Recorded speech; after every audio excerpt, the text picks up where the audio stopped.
Chapter 699. In the Holy Ji Palace, not only were the elders moved, but many disciples were also astounded by the results of the battle. In the Holy Ji Palace, not only were the elders moved, but many disciples were also astounded by the results of the battle. The first on the law rank who had been expelled from the palace was still a legend even when he was no longer in the palace. He was unrivaled in his generation in the barren state, and now, even the number one noble in the state had been defeated by him. In the Sword Palace, in front of an ancient palace, a figure with only one arm sat cross-legged, looking at the ravine in front of him. By sitting here, he could overlook the entire Holy Ji Palace. Behind him, a girl in a red dress strolled towards him and sat down beside him. She asked gently, "What's the news from them?" "They have temporarily driven off Jishin Cliffs, but the issue is not over yet. Many major factions are gathering their experts and preparing to siege the Crouching Dragon Mountain," Yi Wuchen replied. A worrying expression appeared in Lu Qinyu's eyes. For a while, there was silence. Although they were worried, they were unable to interfere with the elite's battles. Even those who were in the lower ranks of the Barren Sky ranking did not have the right to participate in this unrest. Zhang Xiao and Qin Zhong are now in our Holy Ji Palace. The Jishin Cliffs are not intending to let them continue battling. If anyone can resolve this issue, it can only be the Holy Ji Palace, Yi Wuchen said slowly.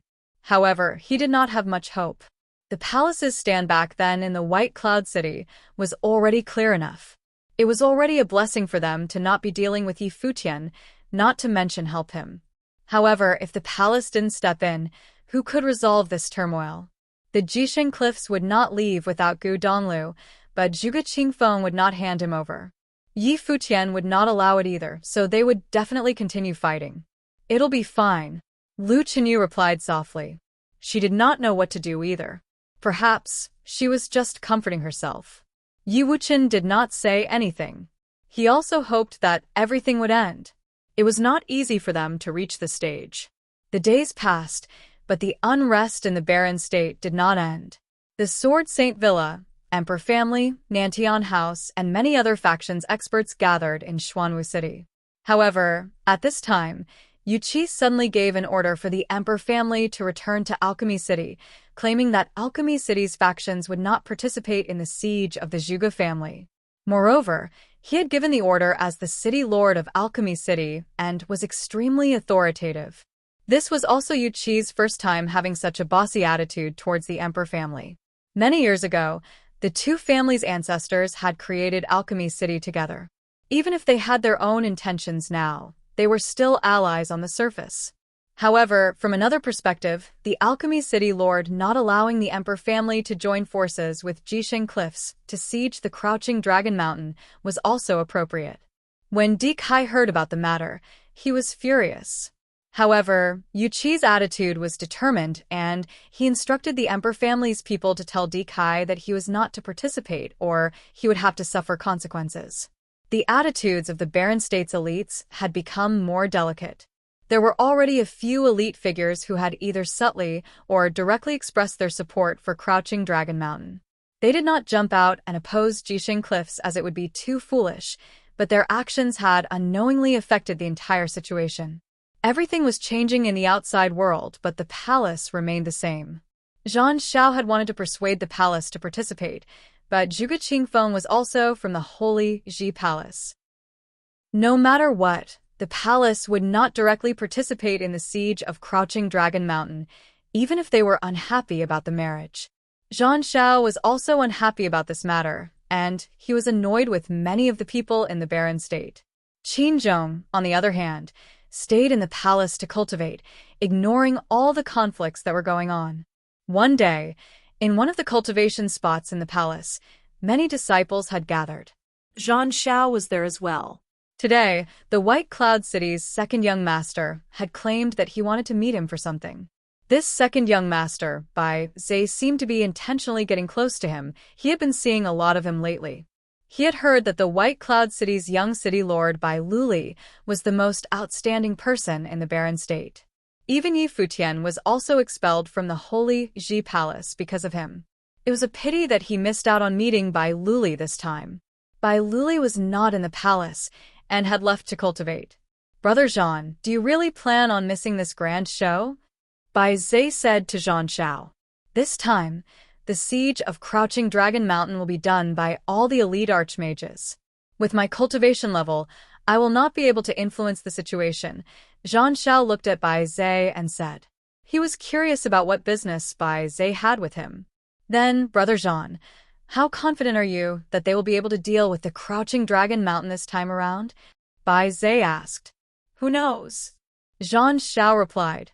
His uncle Master Kong Yao was truly enraged now, but the other party had 2 saint-level ritual implements with extremely strong defense, so there was still a problem. Moreover, some old fellow from Alchemy City had appeared and was opposing them. If the White Cloud City is willing to participate, there will naturally be no doubt about the outcome. However, your father seems to be afraid. Jean Shao looked at Bai Zhe and said coldly. I hope that Brother Jean can forgive me on this matter. Yi Futian used the people in the Bai clan to threaten us. He is indeed despicable, Bai Zhe replied coldly. Come to think about it, what does Yi Futian have to do with Gu Donglu snatching Brother Jean's holy item? He keeps on participating and causing destruction, threatening the White Cloud City, and inviting Yuan Hong to aid him. Yu Qi's attitude is likely also because of his influence. Without him, perhaps Brother Jean could have arrested Gu Donglu a long time ago. A cold glint appeared in Zhang Zhao's eyes. What Bai Zhe had said was really true. If it had not been for Yi Futian, the matter would have been resolved a long time ago. However, Yi Futian really had outstanding potential. Even his brother Qin Zhong had been defeated by him. Yi Futian is a despicable person who will resort to any and all means. If the Jisheng Cliffs were like him, the matter would have been resolved a long time ago. It is just that Jisheng Cliffs and Brother Jean can't bring themselves to do it, Bai Zhe continued. Why do you say so? Jean Shao looked at Bai Zhe. I heard that when Yi Futian left the palace, he brought his family and friends. However, when he came out, only Yuan Hong was with him. The rest of them should still be on Taihang Mountain.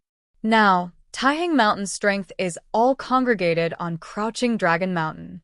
If the others all imitated what Yi Futian did, wouldn't this matter be solved easily? Bai Zhe tried to sound casual while saying it. Jean Shao smiled and looked at Bai Zhe. This fellow was indeed despicable. However, his words made sense indeed. He did not know how the battle on Crouching Dragon Mountain would turn out. If they returned to Jisheng Cliffs this time and the truth was uncovered, he would very likely be punished. There needed to be a resolution to this matter. Desperate times call for desperate measures. Jean Shao smiled and continued. Bai Zhe, you've reminded me, when dealing with despicable people like Yi Futian, there is no need to abide by the rules. Brother Jean dares to take the chance. That is worthy of respect. Bai Zhe put his fists together and saluted. Since that's the case, I'll be leaving first. Okay. Jean Shao nodded. As Bai Zhe left, Jean Shao looked at his figure, and a menacing smile appeared on his face, and he said, Let's go. Not long after, a piece of news spread from the palace. The Jisheng Cliffs Jean Shao had brought a group of people and left the Holy Ji Palace. In the Sword Palace, at Yi Wuchen's cultivation spot, Su Ke and Zue Qianqiu had arrived. Yi Wuchen saw the two of them and asked, What's up?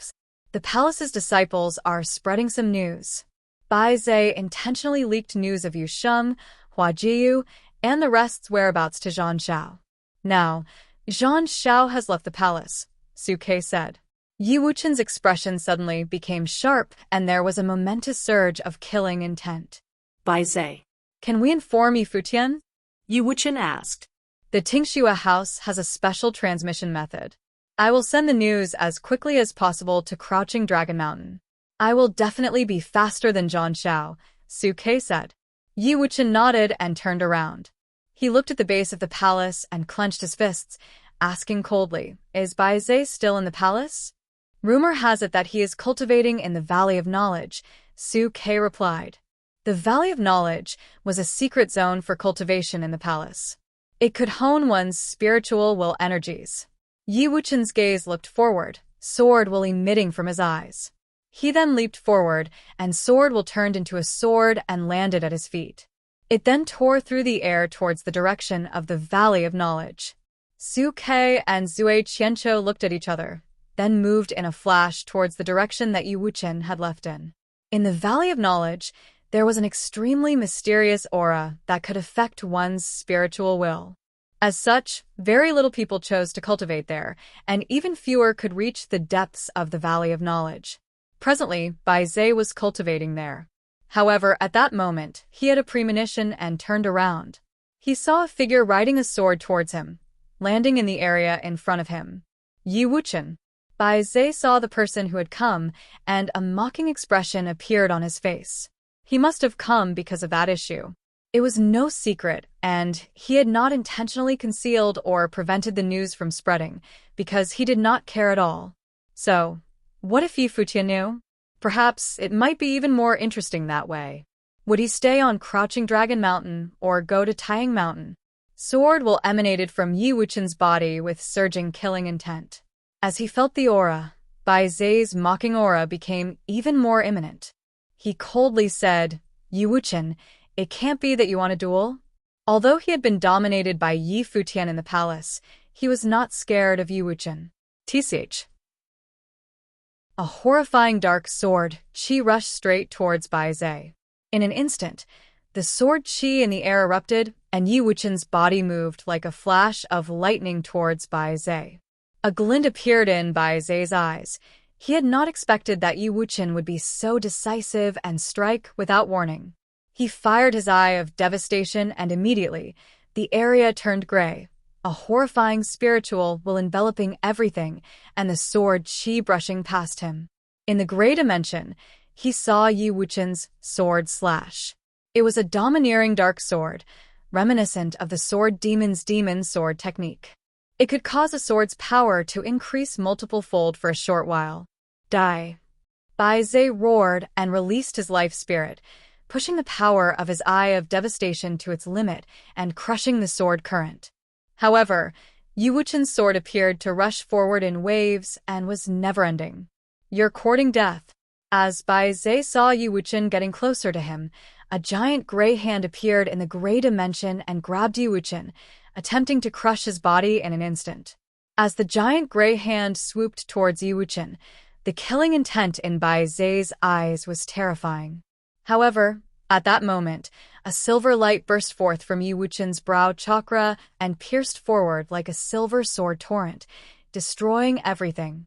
At that moment, an extremely intriguing feeling appeared in Bai Zai's head. He found it hard to estimate his distance from the sword, as though everything he saw was an illusion. Boom. An extremely dominant spiritual will storm was used to resist the force. Bai Zai's pupils turned into horrifying torrents, crushing all the swords that slashed towards him. However, at that moment, Yi Wuchen's strength increased rapidly and countless sword qi rushed towards the spiritual will. At that moment, he seemed to have used up every ounce of his strength to increase the killing ability of his swords, causing a mirage to appear in Bai Zai's head. He had sunk into the sword torrent and was unable to tell the difference between reality and illusion. He could only see a destructive sword torrent crushing everything and rushing towards him. His eye of devastation could see a pair of demon sword eyes. Die. Bai Zai roared, and his spell scrolls glowed. The terrifying lightning energy pierced through everything and headed straight for Yi Wuchen. Next, a destructive sword qi penetrated his brain and rampaged wildly. Bai Zai's expression became twisted, and he raised his hand and pressed it down in Yi Wuchen's direction. However, at that moment, another figure flashed by, and Bai Zai felt a cold sensation on his neck. A sword had pierced his throat. Chapter 700. Yi Wuchen was thrown off, and he spewed blood from his mouth. However, his expression remained cold as he looked at the sword at Bai Zai's throat.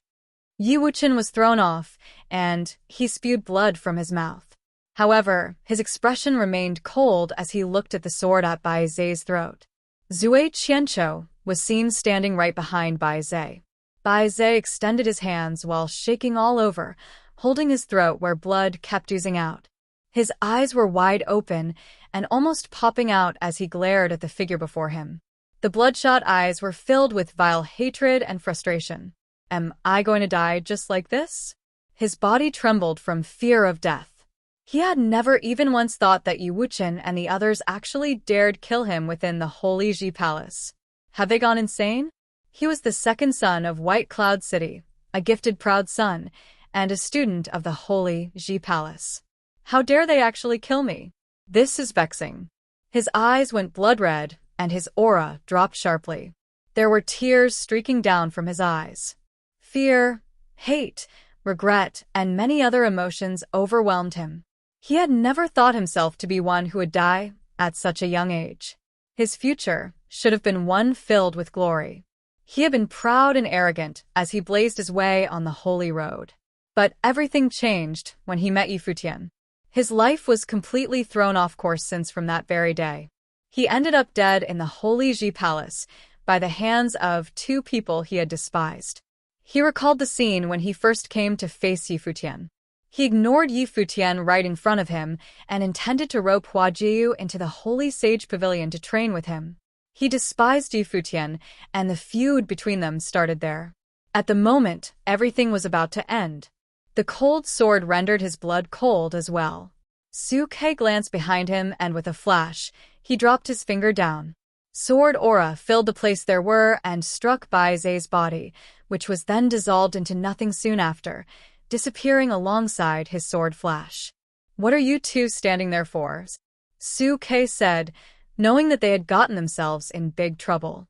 Zui Qianzhou's eyes turned to Yi Wuchen, who then turned around and said, Why are you two getting involved in this? This is my problem. Zui Qianzhou and Su Ke walked up to him. They knew that even if Zui Qianzhou hadn't done what he did, Bai Zai would have died all the same. However, the last move that Bai Zai pulled would have caused Yi Wuchen severe injuries. As such, Zui Qianzhou dealt the fatal blow. Don't think about it too much. Since we have actually fought, the Holy Ji Palace will definitely look into it, and it looks we won't be able to hide the incident for long. What we need to do right now is get the hell out of here. Zui Qianzhou's voice did not sound like his usual playful, nonchalant self. They had just killed a student of the Holy Sage Pavilion after all. Worse still, it was the son of the city lord of White Cloud City and Bai Luli's brother. Their violation of the rule forbidding the students of the Holy Ji Palace killing each other was more than enough to convict them. Their predicament was made worse by the fact that the Holy Sage Pavilion treasured Bai Luli, and they would definitely not sit by knowing that his brother was killed. They needed to do something about it one way or another. They found someone standing before them as soon as they walked out of Valley of Knowledge, a figure exuding imposing bearing just standing around. Yi Wuchen and the other two were practically frozen seeing the figure before them. Yi Wuchen then walked up firmly and said to the figure respectfully, Teacher, I was the one responsible for the matter. It had nothing to do with them. The sword demon glared at the three of them with sharp expression. These three bastards have actually killed Bai Zai. Are they insane or what? What is this matter are you talking about? Yi Wuchen was stunned. He went on to stare at the sword demon with a dumbfounded expression. You all have reached a certain plane in your training, and now it is time for you to go out to experience the world, the sword demon said, and turned around. This is farewell. He disappeared as soon as he finished talking. Yi Wuchen bowed to the figure who just left before turning to do the same with Su Ke and Zui Qianzhou. Su Ke then said, Just get out of here. The three of them headed for Sword Palace like bolts of lightning, bringing Lu Chenyu with them before leaving the Holy Ji Palace as fast as they could. After a while, someone found Bai Zai's spirit jade scroll broken. That could only have meant one thing: Bai Zai had perished. The people of Holy Sage Pavilion went to inform the assistant palace lord, Lu Chan, at once of the news. The Holy Sage Pavilion was shaken to its core. Bai Zai had perished within the boundaries of the Holy Ji Palace. Nothing so dire had happened within the sacred ground for many, many years. Lu Chan's expression was ashen. Everyone around him busied themselves with one matter or another. Sage Tianqing made it there as well. Bai Zai was a student of the Holy Ji Palace, Bai Gu's son, and Bai Luli's brother. He had very deep ties with the Holy Ji Palace, and he was found dead within the Holy Ji Palace. Find out who did this as soon as possible, Lu Chan said coldly. We are investigating the matter, Sage Tianqing responded. The entire Holy Ji Palace was shaken by the incident. Nobody thought Bai Zai would die. Someone came before Sage Tianqing and Lu Chan and reported after some time. Bai Zai had deliberately guided Zhang Xiao to Taihang Mountain, and the case was feverishly discussed among the students. Many were in the opinion that Bai Zai's action was despicable. Yu Sheng, Hua Jiu, and the rest of them were on Taihang Mountain. And? Sage Tianqing asked. Some saw Yu Wuchen, Zui Qianchao, and Su Ke leaving the Sword Palace, and they were nowhere to be found after. Even Lu Chenyu disappeared from the Sword Palace. According to the guards, they have been gone from Holy Ji Palace for quite a while, the person elaborated. Both Lu Chan and Sage Tianqing wore dire expressions. From what they heard, the three of them were definitely involved in this. It was not known who actually did that for now, but given that all three of them were students of the Sword Palace and shared amicable relations, the other two would have gotten involved somehow. Get someone after them, and go fetch me the Sword Demon, Lu Chan said. The people before them nodded, and a group of mighty ones was dispatched outside the Holy Ji Palace. The Sword Demon was too, summoned to the Holy Sage Pavilion shortly after. Sword Demon, Yu Wuchen, and the other two were students of the Sword Palace. What do you think of this? Lu Chan asked. If something like that were to happen to my friend, I would have chosen to kill Bai Zai too. He wasn't fit to call himself a student of the Holy Ji Palace. The Sword Demon looked at Lu Chan and said, everyone in the Holy Ji Palace knew of the feud between Bai Zai and Yi Futian. Bai Zai was being put under Yi Futian's shadow all the time. He should have simply gone for Yi Futian on his own if he hated Yi Futian that much. However, he went to guide Zhang Xiao of Jisheng Cliffs to Taihang Mountain instead. It was an act that damaged the reputation of the Holy Ji Palace. Lu Chan stared at the Sword Demon with a somewhat bitter expression. While there was no doubt that what Bai Zai did was despicable, Yu Wuchen and the rest should not have killed him still. Killing one's fellow student within the vicinity of the Holy Ji Palace is the most dire of crimes one can commit within the Holy Ji Palace. Lu Chan looked at the Sword Demon and said, if the culprit behind this is found, the Holy Ji Palace will make sure he is punished appropriately. The Sword Demon looked at Lu Chan with a calm expression. There was no doubt that he knew it would have turned out as such. It was the very reason why he chose to let them go instead of stopping them. He knew very well that none of them would come out of this alive. Both sets of eyes remained staring at each other, and silence filled the air for a while, before the Sword Demon broke the silence and said, the Tingxua house has already made their stance clear. If Su Ke is found to be involved in this incident, the stance of Tingxua house will lean towards him. Furthermore, Yu Qi from Alchemy City also made his stance clear. The incident rocked the entire barren state, and, despite not being a clear state of things, there are now two factions formed on this. Haven't you considered why this has happened? And why indeed? Lu Chan's expression turned immensely sharp as he stared at the Sword Demon. The Sword Demon did not hold back at all. He stared at Lu Chan and said, the Holy Ji Palace wanted a saint in the barren state, but there were many who did not actually care whether barren state had a saint or not, and some did not even want to see it happen. It was because we at the Holy Ji Palace poured all our hopes into Bai Luli and were willing to do anything for him. Many in the barren state may have thought that even if a saint were to emerge, it would be a saint of the Holy Ji Palace, a saint of White Cloud City, instead of a saint of the barren state. As such, they chose another whom they saw to possess the same hope of achieving such an endeavor. It might have been a deliberate movement, or just some momentum formed due to the times. However, there was no denying the movement formed. It was powerful enough to shake even Kalnyao, White Cloud City, and many other forces. What are you trying to say? Lu Chan felt troubled inside. So, even the Lord of Sword Palace began to falter in his beliefs then? The Holy Ji Palace wanted to create a saint for the barren state, but the barren state as a whole disagreed with that. The people of the barren state have their own ideas about things. If the case continues to worsen further, it is anyone's guess what the consequence will be. Wanxiang predicted that the Holy Ji Palace would be caught in a huge ordeal. But where did said ordeal come from? The sword demon sighed and continued. Maybe if the Holy Ji Palace had been more careful with the case between Bai Luli and Zhuge Mingyue and gone to listen to opinions of more people, things would have turned differently. The sword demon then turned around and left. Lu Chan and Sage Tianqing watched sword demon walk away and thought, out of the 6, some among them now doubted the Holy Ji Palace's previous decision. What was more fearsome than external enemies was a rift within one's own ranks. The divergence in ideology was usually the most terrifying of all such internal rifts. People at their level would often be adamant in carrying out their own ideologies.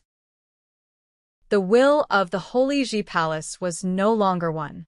Back then, when Bai Luli was to be engaged to Zhuge Mingyue, no one cared what the nobles of the younger generations within the Holy Ji Palace thought. Nobody had anticipated that it was those nobles back then from the Holy Ji Palace who had come to be instrumental in steering the way things would go in the barren state.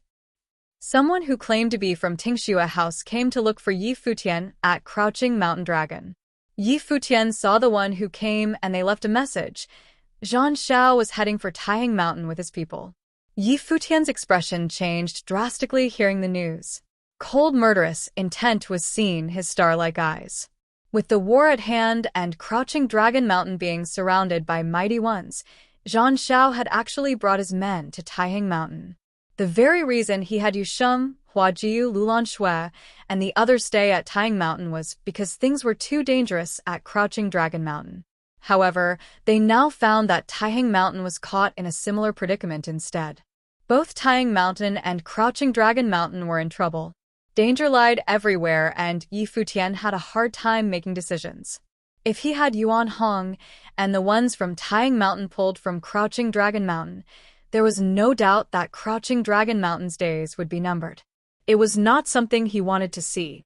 But if he did not call on Yuan Hong, what could he do about the trouble that was to come to Taihang Mountain?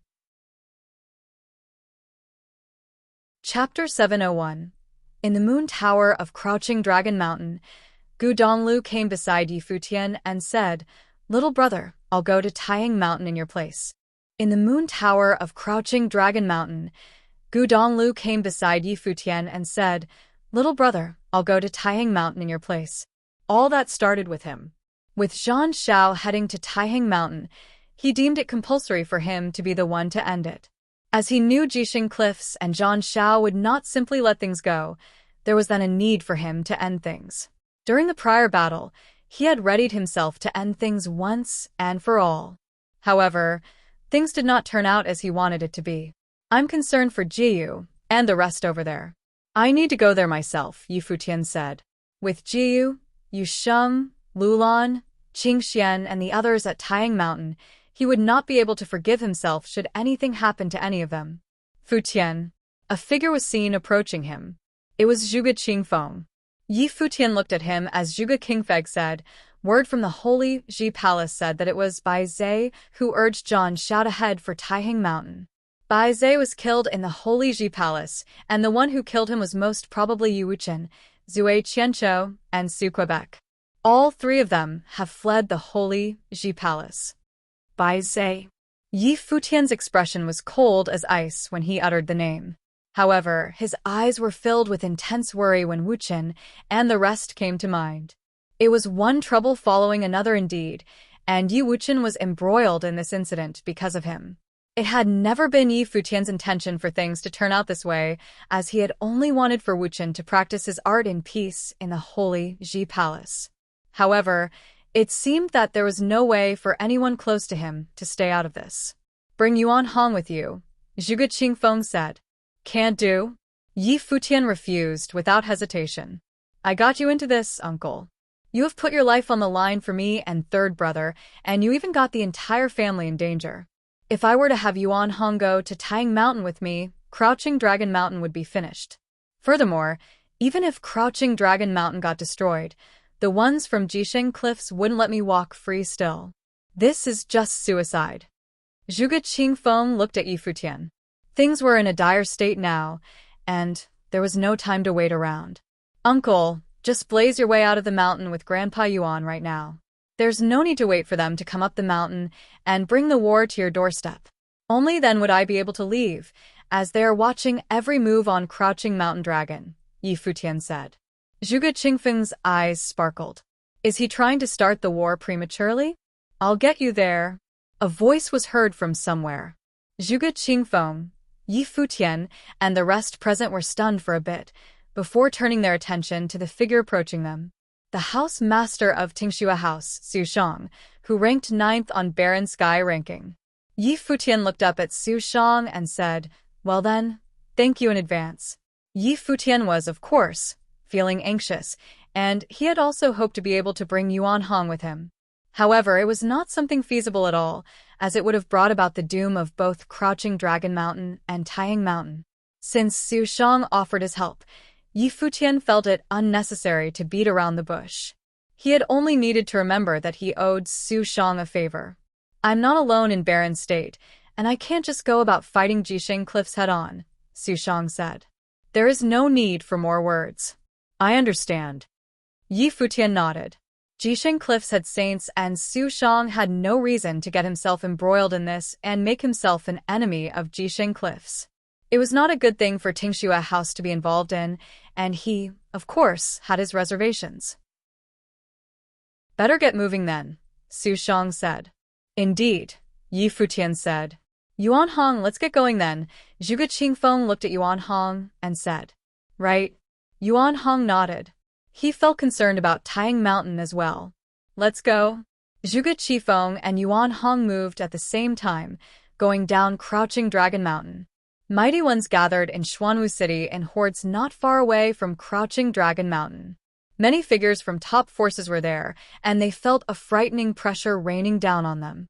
Zhuge Qingfeng, Yuan Hong, and many mighty ones from both Taiyang Mountain and the Zhuge family appeared. Even the sages of the Zhuge family were getting involved in the war now. They knew what things were like right there, and then, if Zhuge Qingfeng lost and got killed, that would be the end of the Zhuge family. While they might have been very irked about what the Zhuge family did, they knew they had to come out and fight. You all have death wishes, I see, Kong Yao said as he saw them appear. His terrifying aura increased, and he took to the air with a leap. The last battle had him feeling very angry, and this time he came determined to do one thing, to kill.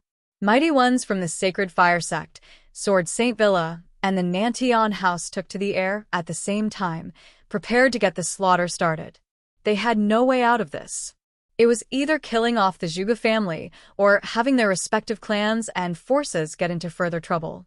Di Kai was there too, but he hesitated. Yu Qi had warned him not to get involved with the war or there would be consequences to pay. Yu Qi had never been so stern and forceful with anything. He had no idea what would have happened to him if Yu Qi were to find him being a part of the war. The sky was literally filled with people and terrifying aura permeated the air. Countless people in Xuanwu City turned their eyes at the battlefield and felt their hearts jumping out of their chests.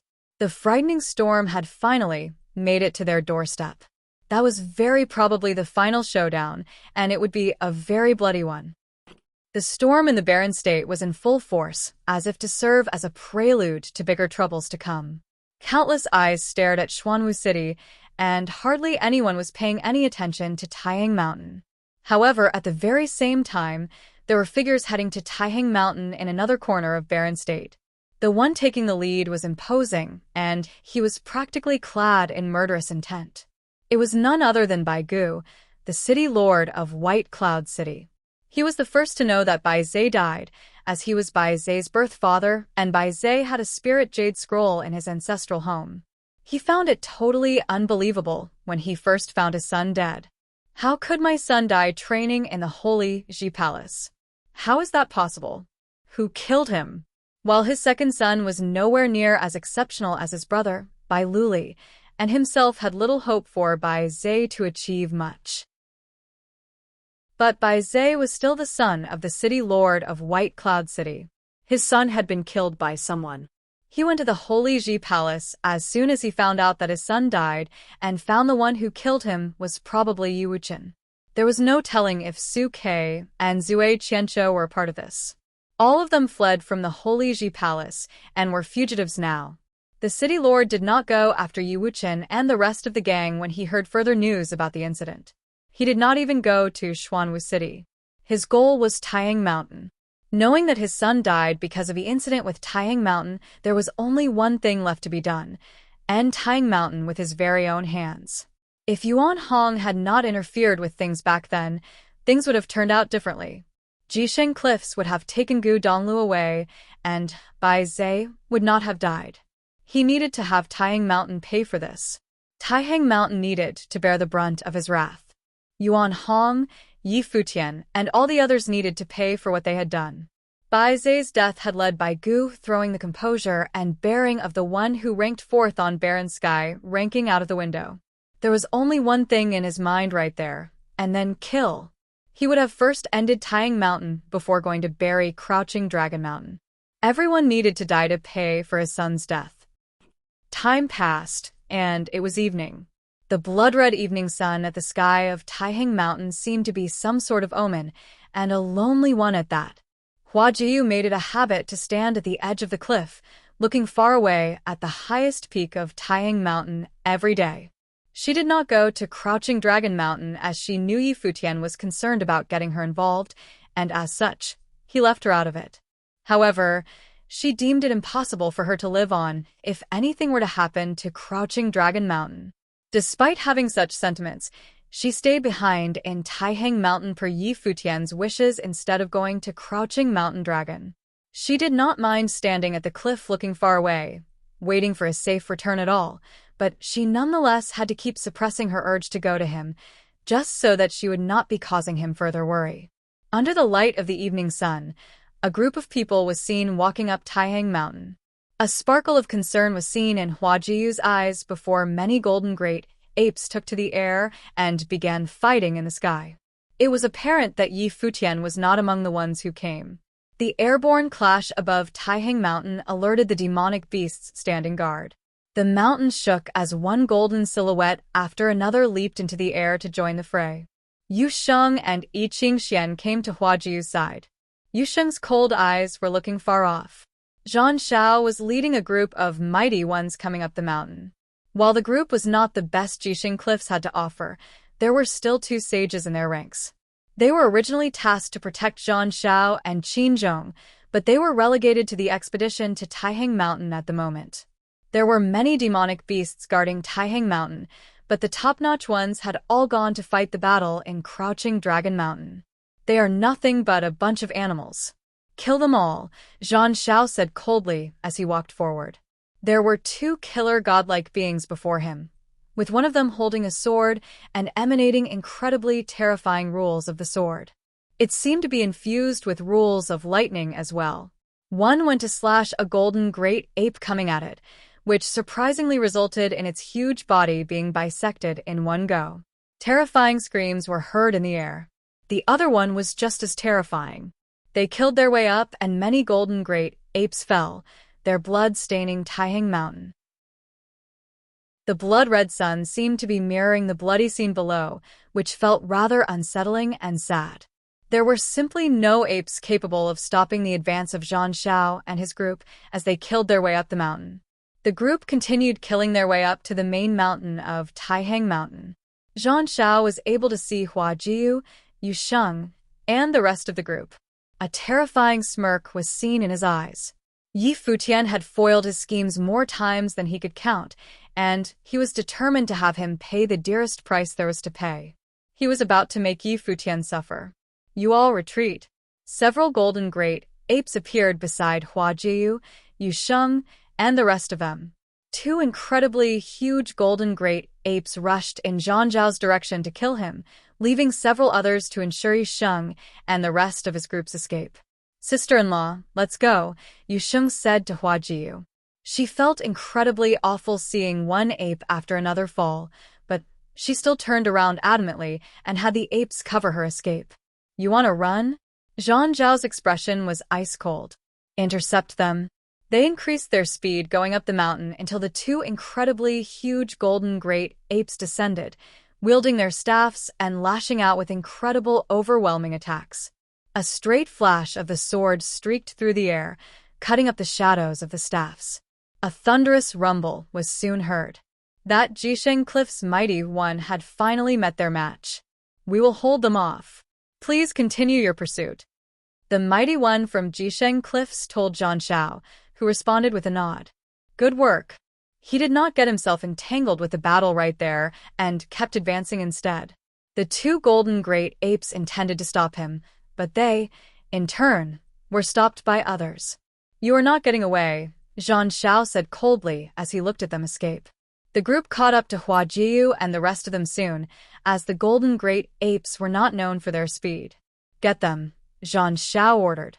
The mighty ones attacked, and the golden great apes who were escorting Hua Jiyu and the rest fought. But Zhang Shao took two others beside him and kept going forward, as if he was enjoying toying with Yu Sheng, Hua Jiyu, and the rest of them. Terrifying lights shot to the skies in two different directions not far away from Taihang Mountain, moving at a great speed. Senior, can you go any faster? Yi Futian asked while standing on Su Shang's sword. Yi Futian was very worried, but Taihang Mountain was within sight. Jiyu Yu Sheng, stay safe. Who is it? Su Shang's eyes turned in another direction far away. A powerful aura was sensed encroaching the space they were in. Su Shang unleashed terrifying sword will and cut up the encroaching aura. His expression was cold as he stared far away, and he soon caught sight of the city lord of White Cloud City. Chapter 702, Su Shang. The city lord of White Cloud City's eyes shone with cold light, seeing Su Shang around. According to the Holy Ji Palace, Su Shang's son, Su Ke, was among the ones who fled the Holy Ji Palace. As such, Su Ke would have possibly been one of those who assassinated Bai Zai. Su Shang. The city lord of White Cloud City's eyes shone with cold light, seeing Su Shang around. According to the Holy Ji Palace, Su Shang's son, Su Ke, was among the ones who fled the Holy Ji Palace. As such, Su Ke would have possibly been one of those who assassinated Bai Zai. Bai Gu never expected to find Su Shang on Taihang Mountain. He determined the day to be the one where he would bury the one who ranked 9th on the Barren Sky ranking. The Eye of Devastation was unleashed, and a pair of terrifying eyes appeared in the sky, covering the entire space they were in. A wisp of sword aura warped around the bodies of Yi Futian and everyone there, resounding with metallic noises as it spirited all of them away. Su Shang took one step forward, and that one step filled the air with a killer aura, permeating every nook and cranny it could find. Bai Gu's eyes turned serious.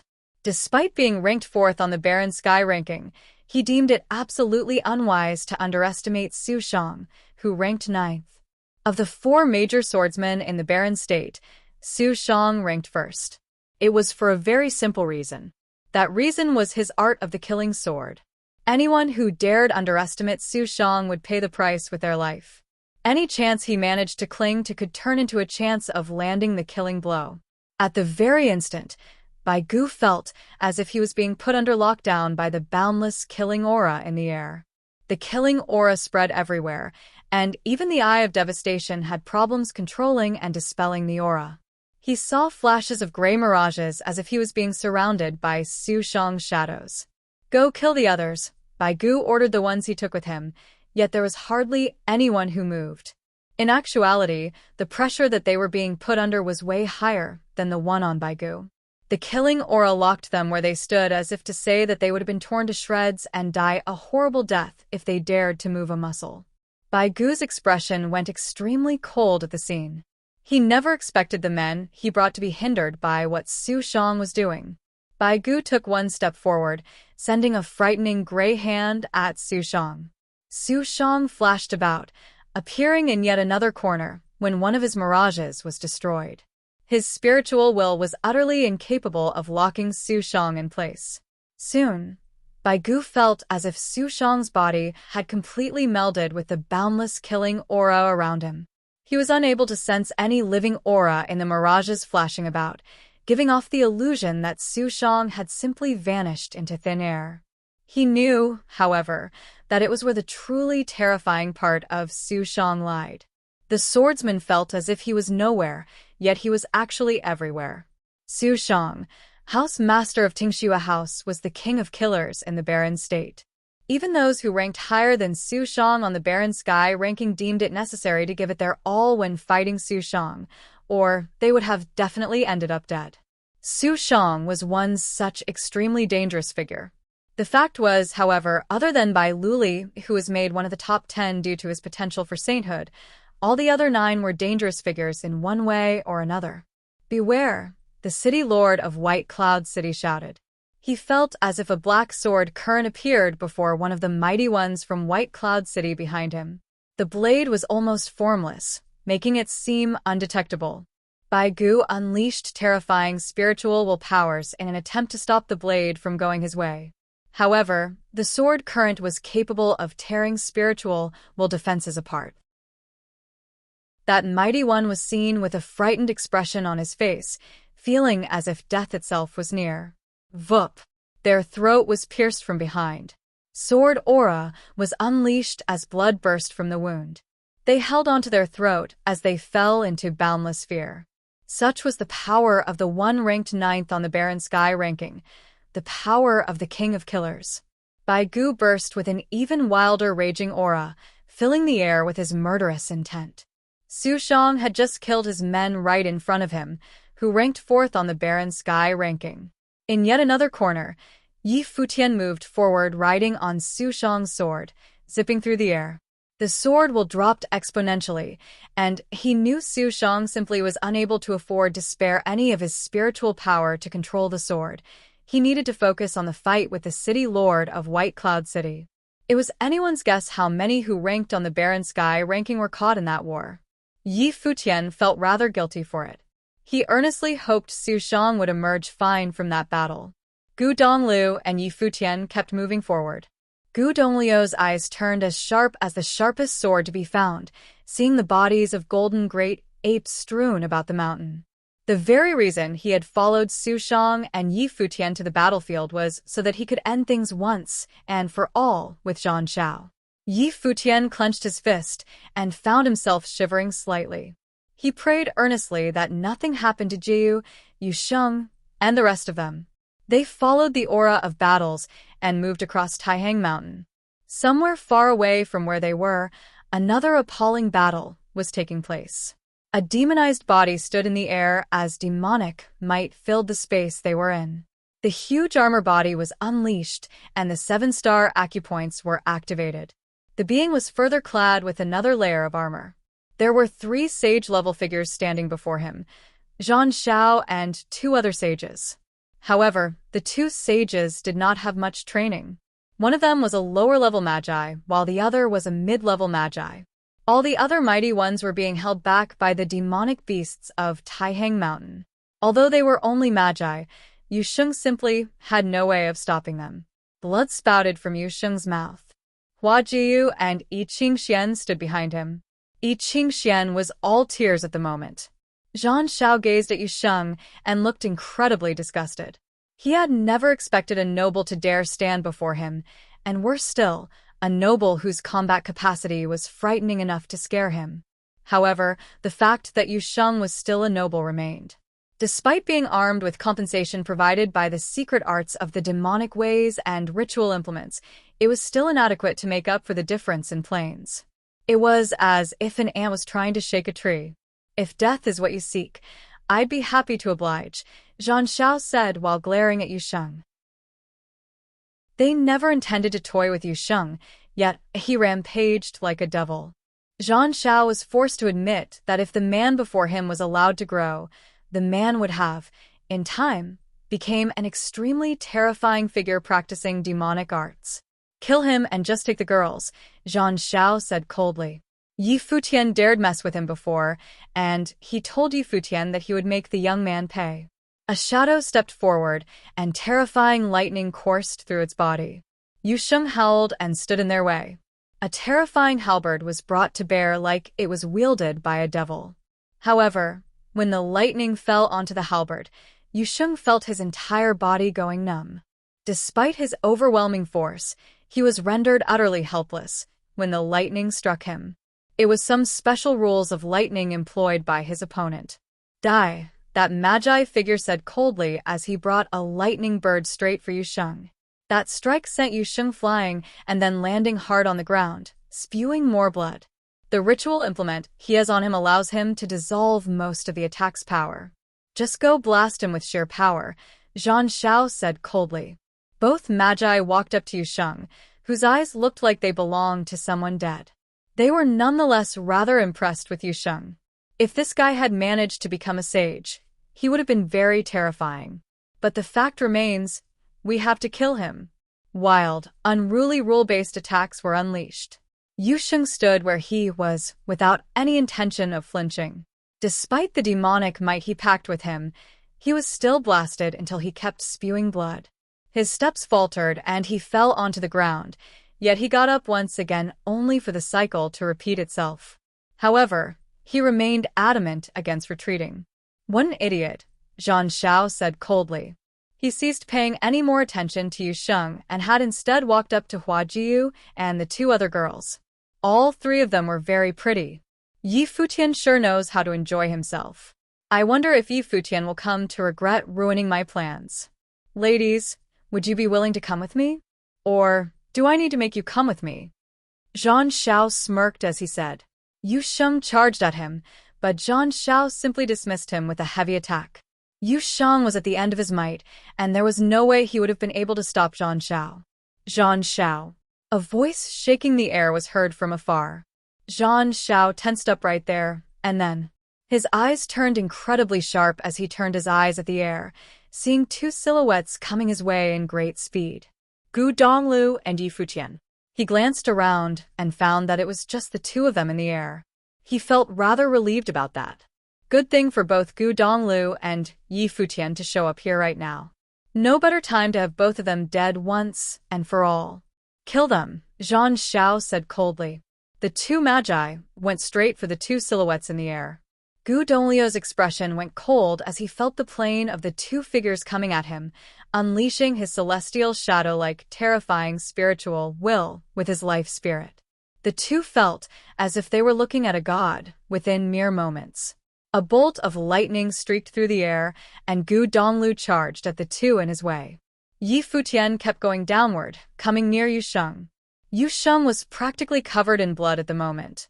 Even his eyes were thoroughly bloodshot. You're here, Yu Sheng uttered, seeing Yi Futian arrive.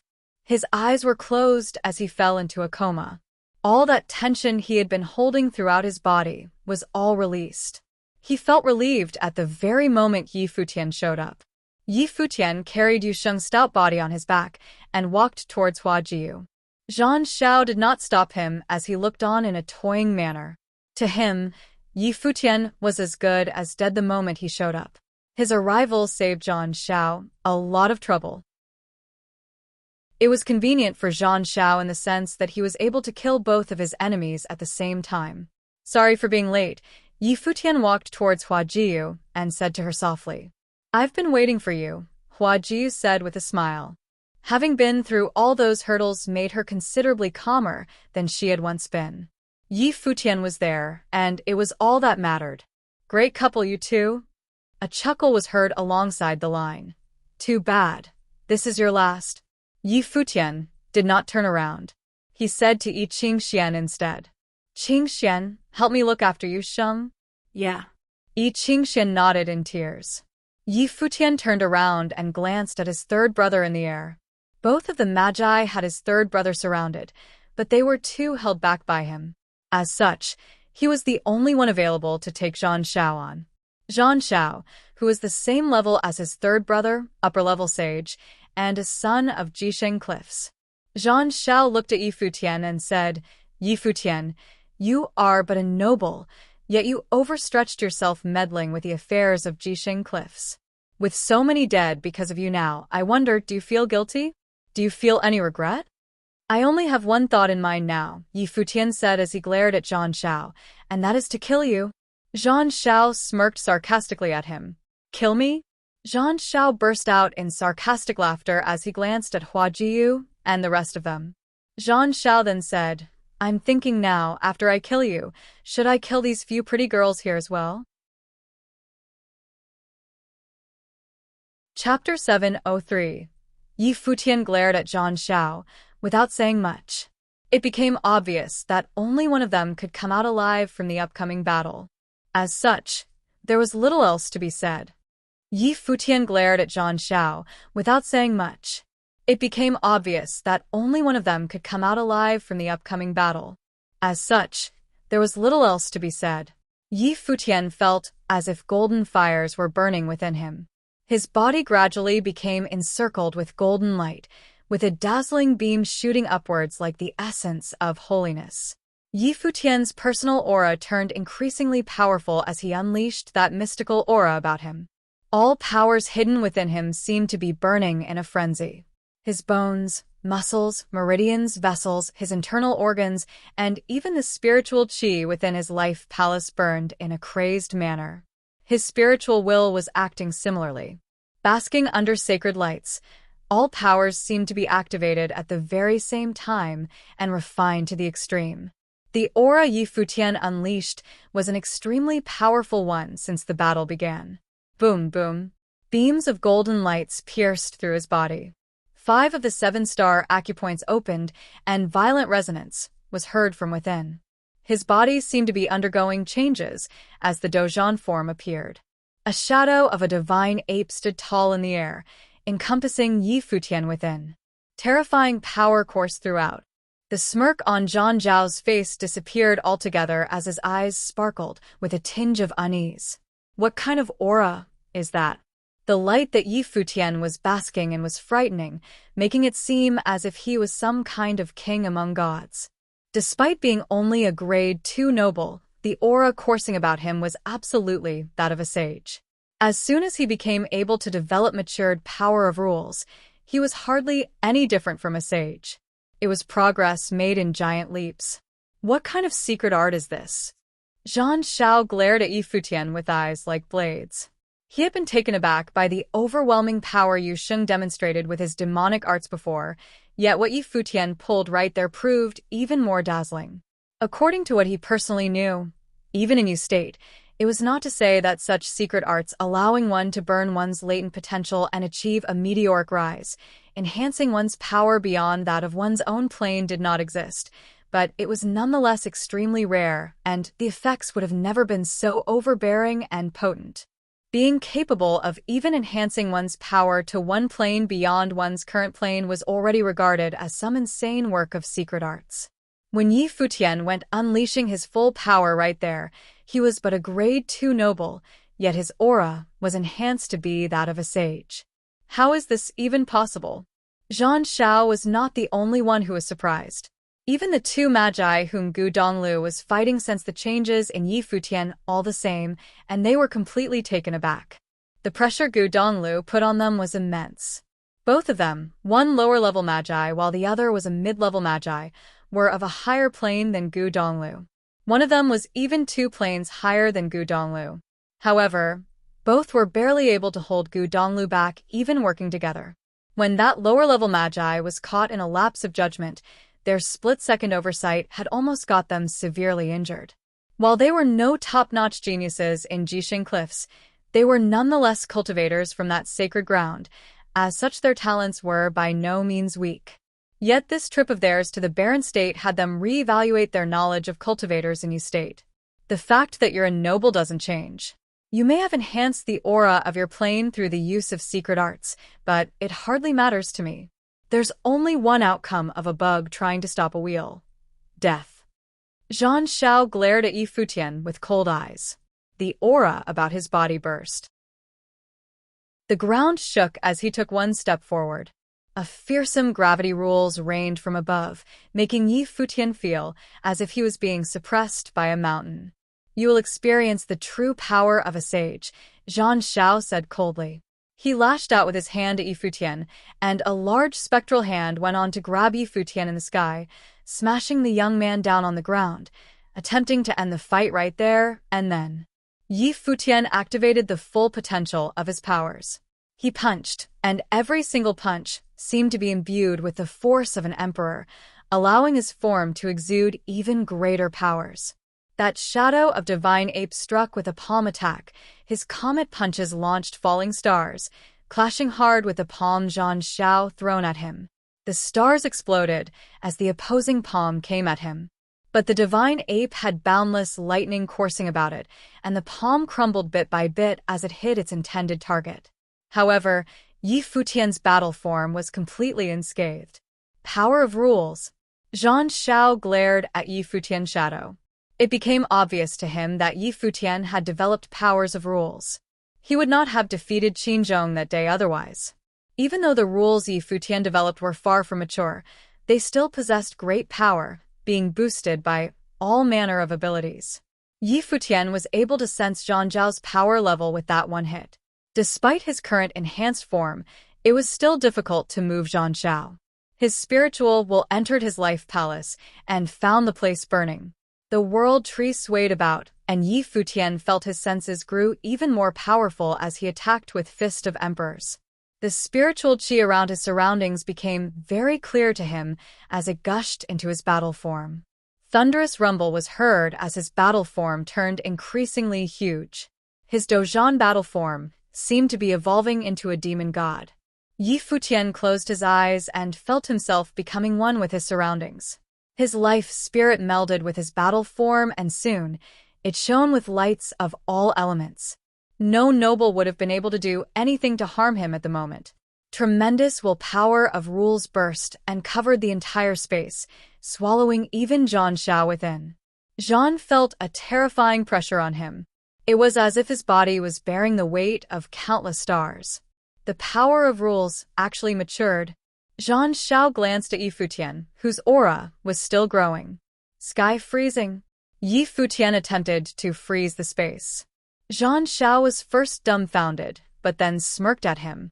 Noble will can't be used as rules, after all. Doom. Zhang Xiao took to the air with one step on the ground. He extended his hand and slapped at Yi Futian once again. Appalling aura was unleashed and rumble was heard. It was as if mountains had fallen from above, and every one of them seemed to be imbued with freezing rules. Starlight coursed throughout the surface of Yi Futian's body, and it seemed to begin to take tangible form. When the mountains fell onto him, the screen of starlight cracked and shattered.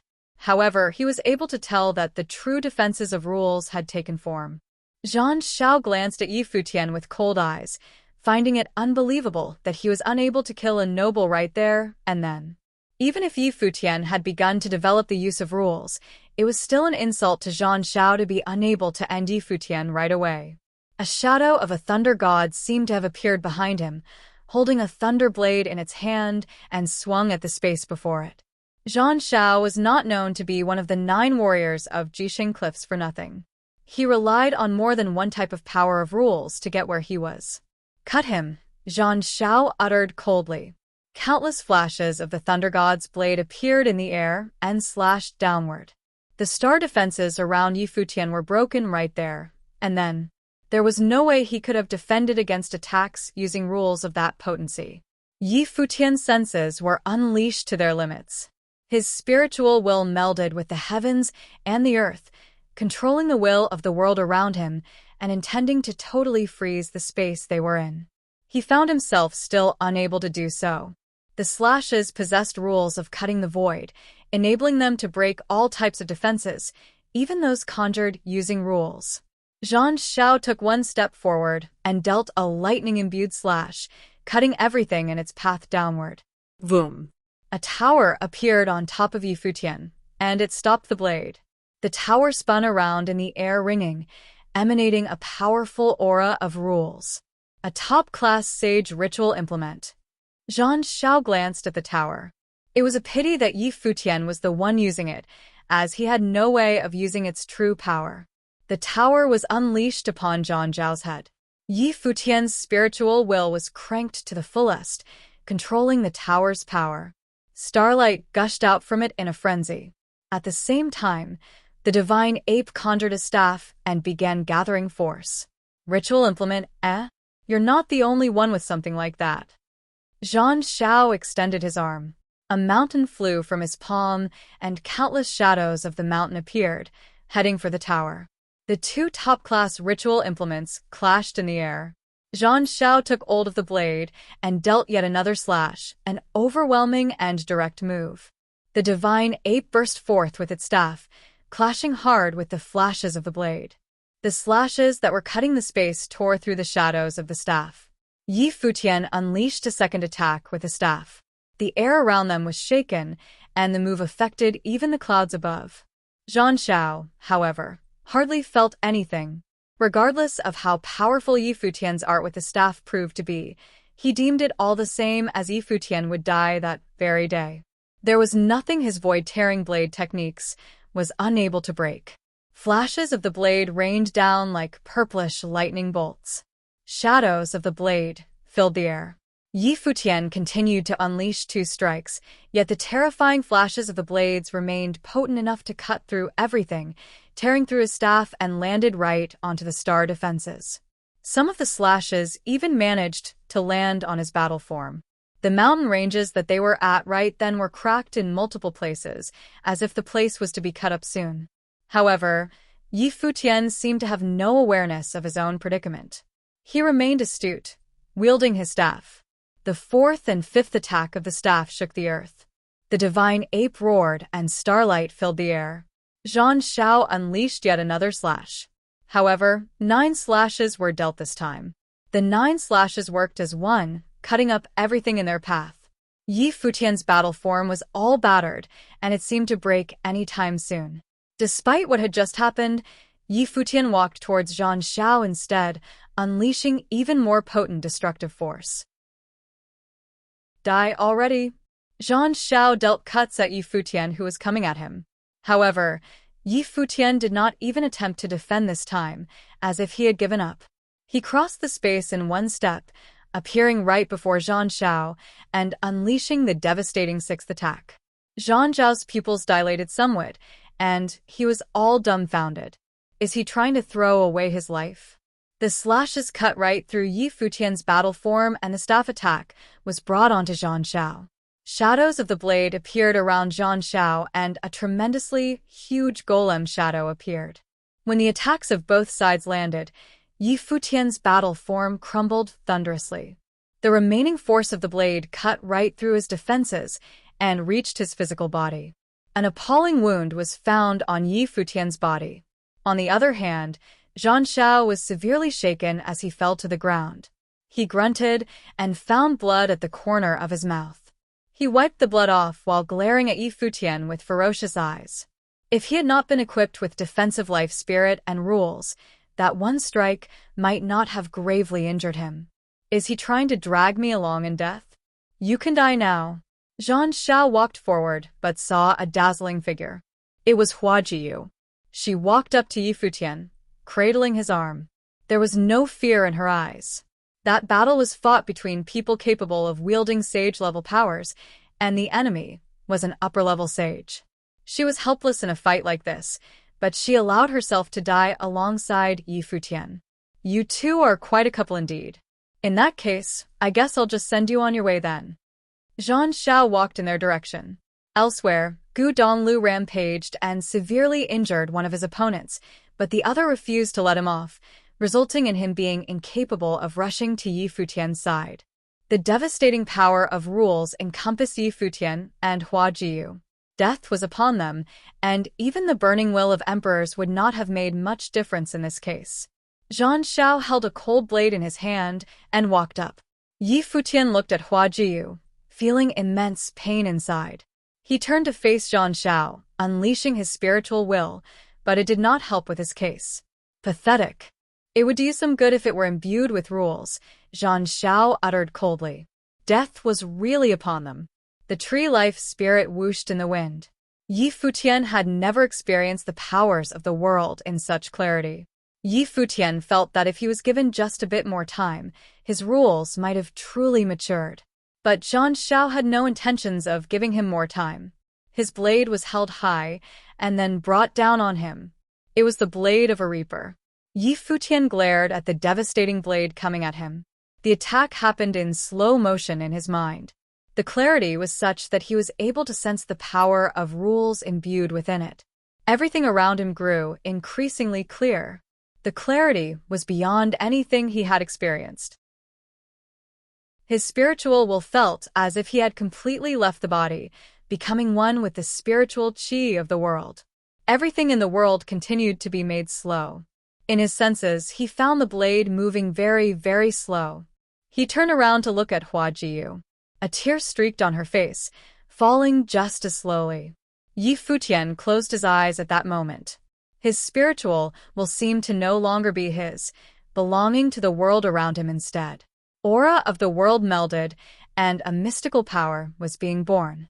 Yi Futian opened his eyes and looked at the blade that was coming down very slowly at him. He then uttered, "My will is that of the heavens. Rules space freezing." As soon as he finished his words, everything in the world seemed to have almost slowed to a halt. At that moment, Zhang Xiao felt his blade turning sluggish. It was as if he had difficulty bringing the blade down. Even his arm felt as if it had stopped moving altogether. Everything went still. Chapter 704. What's going on? Zhang Xiao felt the rule power of the external world as well. It was an invisible power, yet it seemed to be everywhere. His every move was affected, his blade was slowed down, and the movement of his arm became sluggish as well. This was far from the full potential of the void-tearing blade techniques. What's going on? Zhang Xiao felt the rule power of the external world as well. It was an invisible power, yet it seemed to be everywhere. His every move was affected, his blade was slowed down, and the movement of his arm became sluggish as well. This was far from the full potential of the void-tearing blade techniques. There's rule power, mature laws, and they're even... Zhang Zhao's expression immediately turned ugly. Right now, he could clearly perceive the type of laws these were, and it made his heart beat wildly. How could there be rule power of this magnitude? In the previous face-off, Yi Futian had continuously tried to use his spiritual will to freeze the space. However, his power then had been that of a noble. It didn't become a law, and as such had no effect on Zhang Xiao at all. But this time, Yi Futian's power had reached an even higher level and evolved into laws. Furthermore, those laws were to do with spatial rule power, which was terrifyingly powerful. There were many classes of cultivators in this world. But while cultivators embarked on different paths, the ultimate goal of their journey was the same. At the sage plane, one had to realize their own laws, whether they were a spirit elementalist, a full attribute sorcerer, or a martial arts cultivator. And for those who were skilled in different sorts of domains, they applied their own perception to the various elemental energies in order to have them evolve into brand new laws. Amidst the various rule powers attainable by a sage, spatial rule power was definitely one of the higher level ones. Space was a concept, and it was different from the elemental energies of wind, fire, thunder, and lightning. It did not exist in this world in the truest sense of a word. There was wind, fire, water, and earth in this world, visible to the human eye, and the world itself was filled with spiritual chi. But space was a vague, invisible thing. Only at the level of laws would one be able to even come into contact with this sort of power. It was within the current sage and saint ranking of the 9 states that there were individuals of the best caliber who had realized this power. Those who could realize spatial rules were all peerless individuals. Yet today, this sort of power was emanating from the hands of Yi Futian, a noble who had not entered the sage plane. As far as Zhang Xiao could remember, there did not seem to be a precedent for this in the history of the 9 states. Even that one individual whose name was renowned only managed to realize this sort of laws at the sage plane. Someone who had realized this at the noble plane would be destined to be great in the future. There would be no way Zhang Xiao had not heard of them, if that was the case. The implication of this was that Yi Futian was possibly setting a new precedent within the history of the 9 states. No wonder younger brother Qin Zhong had tasted defeat at Yi Futian's hands. At the thought of this, a troubled expression crossed Zhang Zhao's face. With a loud explosion, a giant stone man appeared behind him. With 2 types of laws being activated, Zhang Zhao's power was at a terrifyingly vast capacity. The blade in his hands continued to swing downwards at Yi Futian. It was true that spatial rules were laws of a higher level. But Zhang Xiao was still an upper-level sage, and though he may not be at the level of a magi or an archmagi, There was no way the laws he spent years realizing would be weaker than the ones his opponent had just realized. But Yi Futian did not seem to notice. At this moment, he was completely immersed in his own world. The world as he perceived it seemed to have changed. He could see everything with great clarity, and his spiritual will had completely been detached from his body. It was as if his spiritual will no longer just belonged to himself, but to this world as well. Endless streams of energy coursed through the world, and though they were vague and invisible, they could be controlled and made tangible through spiritual will. Yi Futian knew that these truly were laws. Right now, the strength of Yi Futian's spiritual energy was increasing exponentially as well. As it evolved, it directly broke through to the next plane, which was the Grade 1 Noble Plane. With Emperor Will burning within Yi Futian, the strength of his spiritual will could perhaps only be perceived by Zhang Xiao then. Zhang Xiao hissed, as he sensed that Yi Futian's rule power was growing stronger still. Everything in the space seemed as though they were about to stop moving, and an ominous feeling descended upon Zhang Xiao. Before the battle, he had not anticipated that he would face this sort of situation. It seemed implausible that a Grade 2 noble would be able to pose a threat to someone like him. But right now, Zhang Xiao could acutely feel a real sense of danger. At the Grade 1 Noble Plane, along with the increase in emperor-like power brought about by a secret technique, Yi Futian's power had already surpassed that of someone who had just newly transcended into the Sage Plane. Furthermore, with his maturing ability to realize laws, Yi Futian was not too different from an actual sage. If anything, he could be said to even have reached the level of a mid-level sage. At this point, even as an upper-level sage, Zhang Xiao seemed to only be a plane higher than Yi Futian, with not much difference between their power and abilities.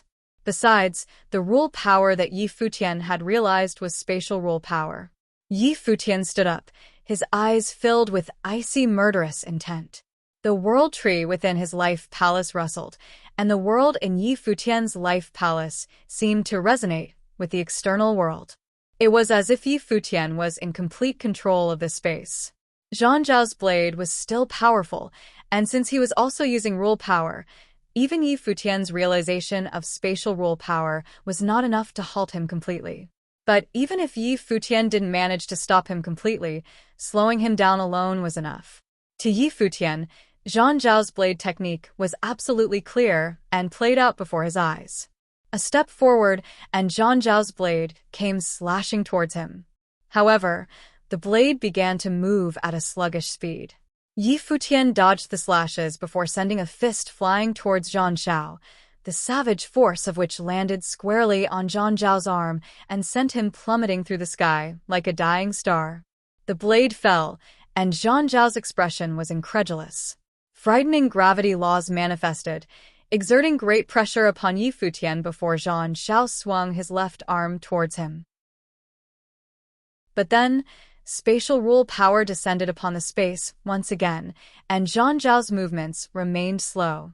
Burning with emperor will and emanating an unbeatable power, Yi Futian's fist shot out towards Zhang Zhao's throat, where his defenses were the weakest. Zhang Xiao wanted to avoid the attack, and his body made to avoid the attack as well, but to no avail.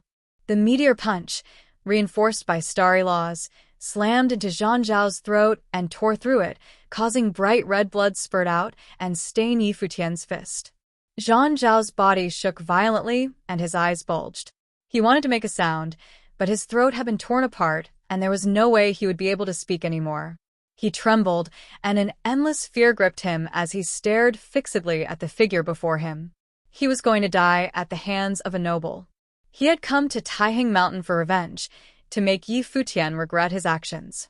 Never had he even dreamed that Taiheng Mountain of the Barren State would be where he breathed his last.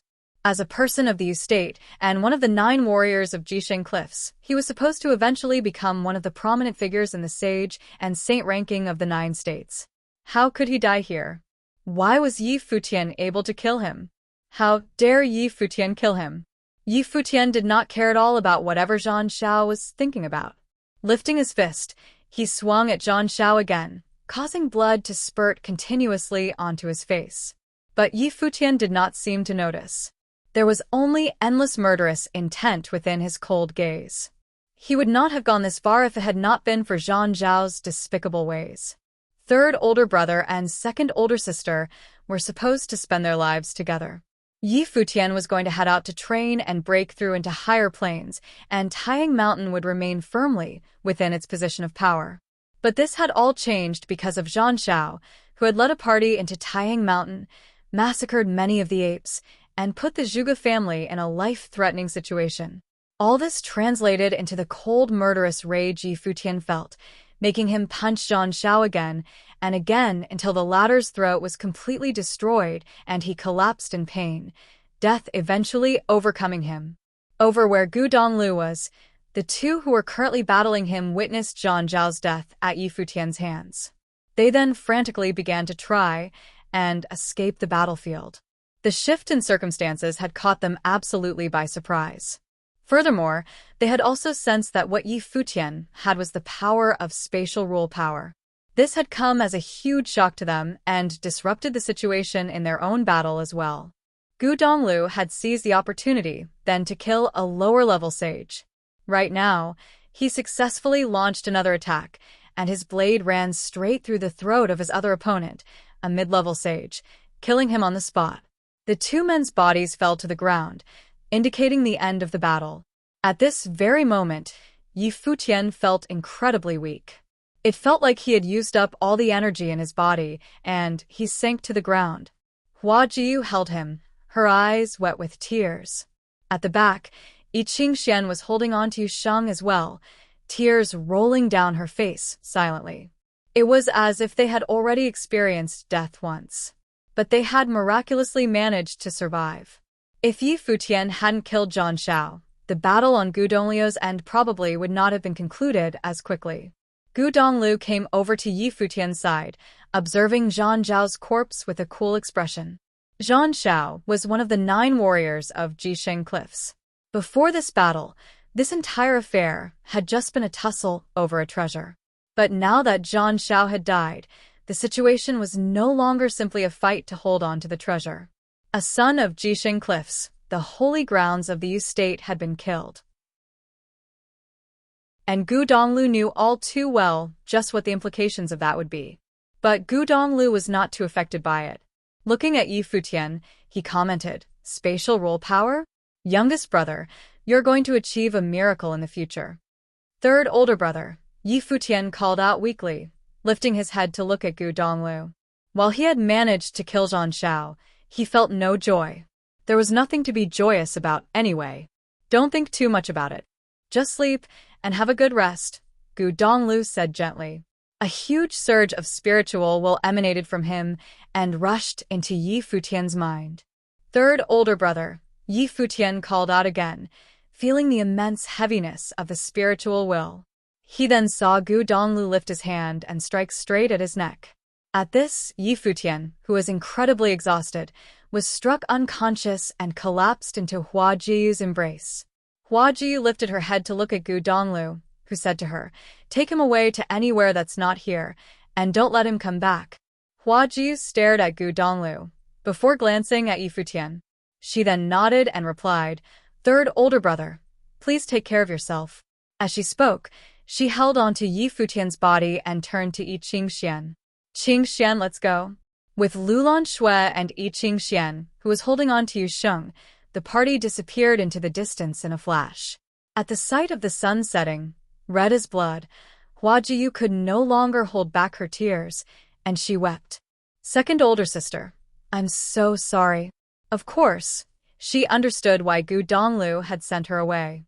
She knew what his intentions were as well, but she followed his instructions still. If it had been just her, she would not have left. But now Yi Futian was involved. She would forsake everyone around her if it meant Yi Futian could live well. Gu Donglu turned to look at the blood-red sky. This had all happened because of him, and he had come to Taiyang Mountain for the exact purpose of killing Zhang Xiao. What difference did it make whether it was him or Yi Futian who had killed Zhang Xiao? Chapter 705. After 3 days, an oppressive atmosphere hung over the vast barren state. After 3 days, an oppressive atmosphere hung over the vast barren state. This was a result of the terrifying battle that had happened a few days ago.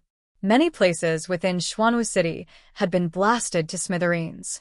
There had been many casualties as a result of that earth-shattering battle as well, with many dead or injured.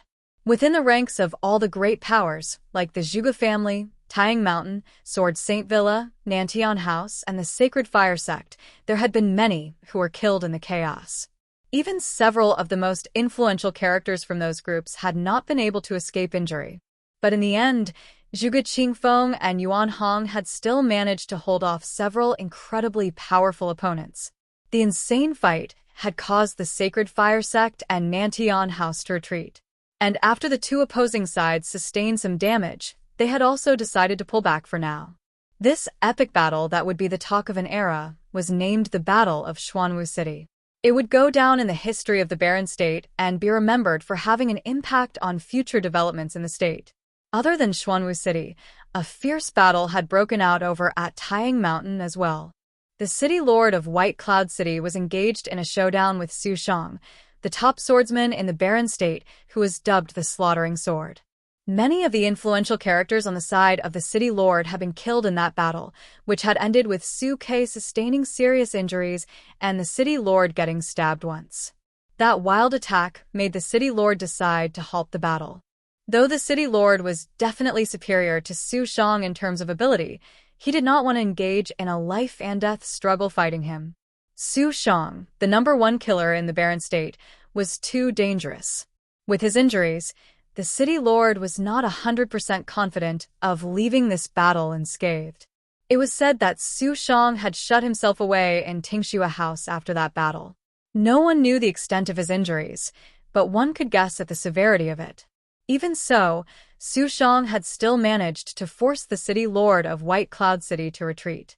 The city lord of White Cloud City probably knows better than anyone how dangerous the #1 killer of the barren state really is, many people thought to themselves. Other than the battle between those two, many of the Jixing Cliffs cultivators that Zhang Xiao had taken to Taiyang Mountain had met their demise there. Similarly, many demon apes had also been killed, and their blood stained the ground of the mountain. However, the most shocking news that had arisen out of the battle at Taiyang Mountain was that Zhang Xiao, who had come to the barren state to take Gu Donglu away, had been killed there. Zhang Xiao was one of the 9 warriors of Jixing Cliffs and had caused a terrifying ruckus soon after arriving in the barren state. It was completely unexpected to everyone from the barren state and Jixing Cliffs that Zhang Xiao would die in the barren state in this way. Once the news had spread, many people were shocked, even those at the top in the Holy Ji Palace. Everyone knew there was a possibility that a greater crisis was about to befall the barren state. Gu Donglu had admitted that he was the one who killed Zhang Xiao. If Crouching Dragon Mountain were to still insist on sheltering Gu Donglu, then all the holy items in Yuan Hong and Zhuge Qingfeng's possession would not be able to save them. A son of Jixing Cliffs had died here at the hands of Gu Donglu. Even if a saint from Yu State did not take action, it was unlikely that Jixing Cliffs would just let this go. But Kong Yao never did come to Crouching Dragon Mountain to hunt anyone down. Instead, there was a strange peace within the barren state. It was as if a hush had fallen upon everyone. But everyone in the barren state knew that this was but the peace before the imminent storm. Everyone from Nantian House, the Sacred Fire Sect, and the other powers who had been involved with Kong Yao all heaved a sigh of relief. Zhang Xiao had died at an opportune time. Now that he had been killed, did it mean that all hope was lost for Crouching Dragon Mountain and Taiyang Mountain? Over at Mingyue's quarters at Crouching Dragon Mountain, many people often came to ask Gu Donglu about the situation at Taiyang Mountain, and a greater number of them were interested to know Yi Futian's whereabouts. The only reply Gu Donglu gave them was that his youngest brother was injured and that he had been sent away to avoid the situation here. Though there was some suspicion over Gu Donglu's words, most people did not think too much about it. It was better that Yi Futian wasn't at Crouching Dragon Mountain. The atmosphere at Crouching Dragon Mountain was incredibly uneasy now that Gu Donglu had killed Zhang Xiao. No one knew what the future would bring. The fact that Yi Futian was alive presented a sliver of hope. But it was evident that Gu Donglio's explanation had failed to convince Zhuge Mingyue. Looking at him, she asked, "You know very well the kind of person youngest brother is, and I know him as well as you do. He's not the kind of person who would just up and leave like that. What are you hiding from me?" Mingyue, Gu Donglu looked at Zhuge Mingyue and reaching out to touch the hair by the side of her face, he whispered, "Promise me something? That I'll carry on with life if you were to die." Zhuge Mingyue returned his gaze. Over the past few months, though she had asked Gu Donglu about this matter many times, he had never once given her a direct reply. It was obvious that he didn't want to lie to her, which was why he intentionally did not give an answer. Gu Donglu nodded at her words, and Zhuge Mingyue then replied, "Then can you promise me something as well?" "What is it?" Gu Donglu asked. "Don't say things like this to me again in future," Zhuge Mingyue said softly. "Since you don't want to talk about youngest brother, then I won't ask any further. But no matter what happens in the future, I won't run. Didn't we already agree on this on the day you came back to me?" Looking at the woman before him, Gu Donglu had nothing to say. What was he to do with a strong-willed woman like her? A storm was brewing over at the Holy Ji Palace as well. While Zhang Zhao's death seemed to have no connection to the Holy Ji Palace, anything that happened within the barren state was unavoidably linked to the palace, given that it was a symbol of the state. Besides, Kong Yao and Zhang Xiao had requested the palace's assistance many times, only to be refused by them. Furthermore, with all the various incidents that had occurred recently, like Bai Zai's death as well as the battle between the city lord of White Cloud City and Su Ke, Lu Chan and everyone else at the palace had a strange feeling that things were really about to change in the barren state. Right now, Sage Wanxiang had come to the Holy Sage Pavilion to see Lu Chan about something seemingly important. "What is it?" Lu Chan asked, noticing Sage Wanxiang's expression. He could tell that Sage Wanxiang had something urgent to tell him. "A crisis is going to befall the palace," Sage Wanxiang replied solemnly. Since receiving the divination of crisis in the palace, he had spent this period of time doing further calculations regarding the divination. And with the recent events that had left the barren state shaken, he had not dared to let his guard down at all. Not long ago, Sage Wanxiang had encountered a frightening prophecy. A crisis was about to befall the palace, which meant that the divination of crisis he had received earlier was about to come to pass. "Are you sure?" Lu Chan's expression instantly turned solemn as well. From Sage Wanxiang's face, Lu Chan could deduce that the crisis the palace was facing this time was no ordinary one. It was highly possible that this would be a massive crisis. "How could one be wrong about this sort of thing?" Sage Wanxiang replied, "There are laws according to which everything in this world functions. If this sort of prophecy is appearing, then it must have been caused by something. And major incidents have been happening in the barren state over the past few days. There is a high possibility that these incidents will eventually lead to the crisis that the palace is going to face." Over at Xuanwu City, Kong Yao from Jisheng Cliffs led several big powers in a face-off against Crouching Dragon Mountain and Taihang Mountain. Bai Zai was killed, and Zhang Xiao lost his life as well.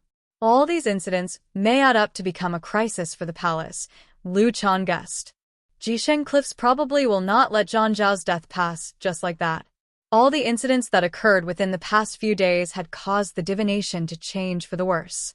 Zhang Zhao's death undoubtedly had the greatest influence on the way things would turn out in the barren state.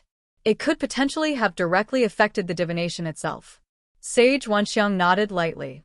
He could not determine the exact event that would push this prophecy into fruition, but judging the magnitude of everything that had happened so far, he could deduce that Zhang Zhao's death played the largest part in all of this. As of today, Kong Yao was still in the barren state, while some of his men from Jisheng Cliffs had left. They had to go back and report that a son of Jisheng Cliffs had been killed in the barren state. Qin Zhong had left with the other powerful individuals from Jisheng Cliffs as well. But the next party sent from Jisheng Cliffs probably would not be made up of nobles like Qin Zhong anymore. Jisheng Cliffs probably had not expected that things would turn out like this either. Were there any other omens in the prophecy? Lu Chan questioned further. Sage Wanxiang shook his head. Since the prophecy was one that foretold crisis, something disastrous was definitely going to happen. No one knew how things would turn out in the future, and it was not possible for Sage Wanxiang to make any predictions about it either.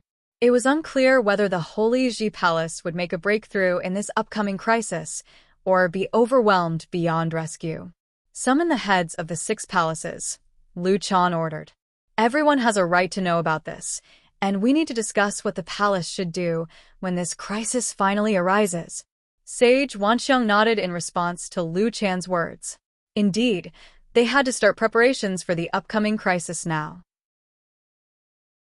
However, at this very moment, Lu Chan suddenly lifted his head to gaze into the distance before sighing internally. Those who were expected to return to the palace had finally come back, though he was hoping that they wouldn't. A man with an incredible aura walked towards them from afar.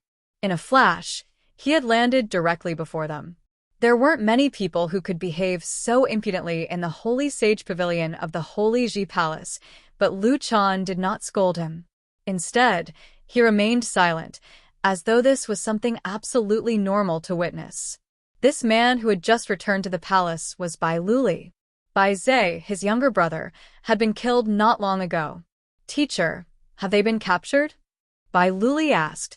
He could never have expected that his final parting from his brother would be when he had left to train after the incident at Crouching Dragon Mountain.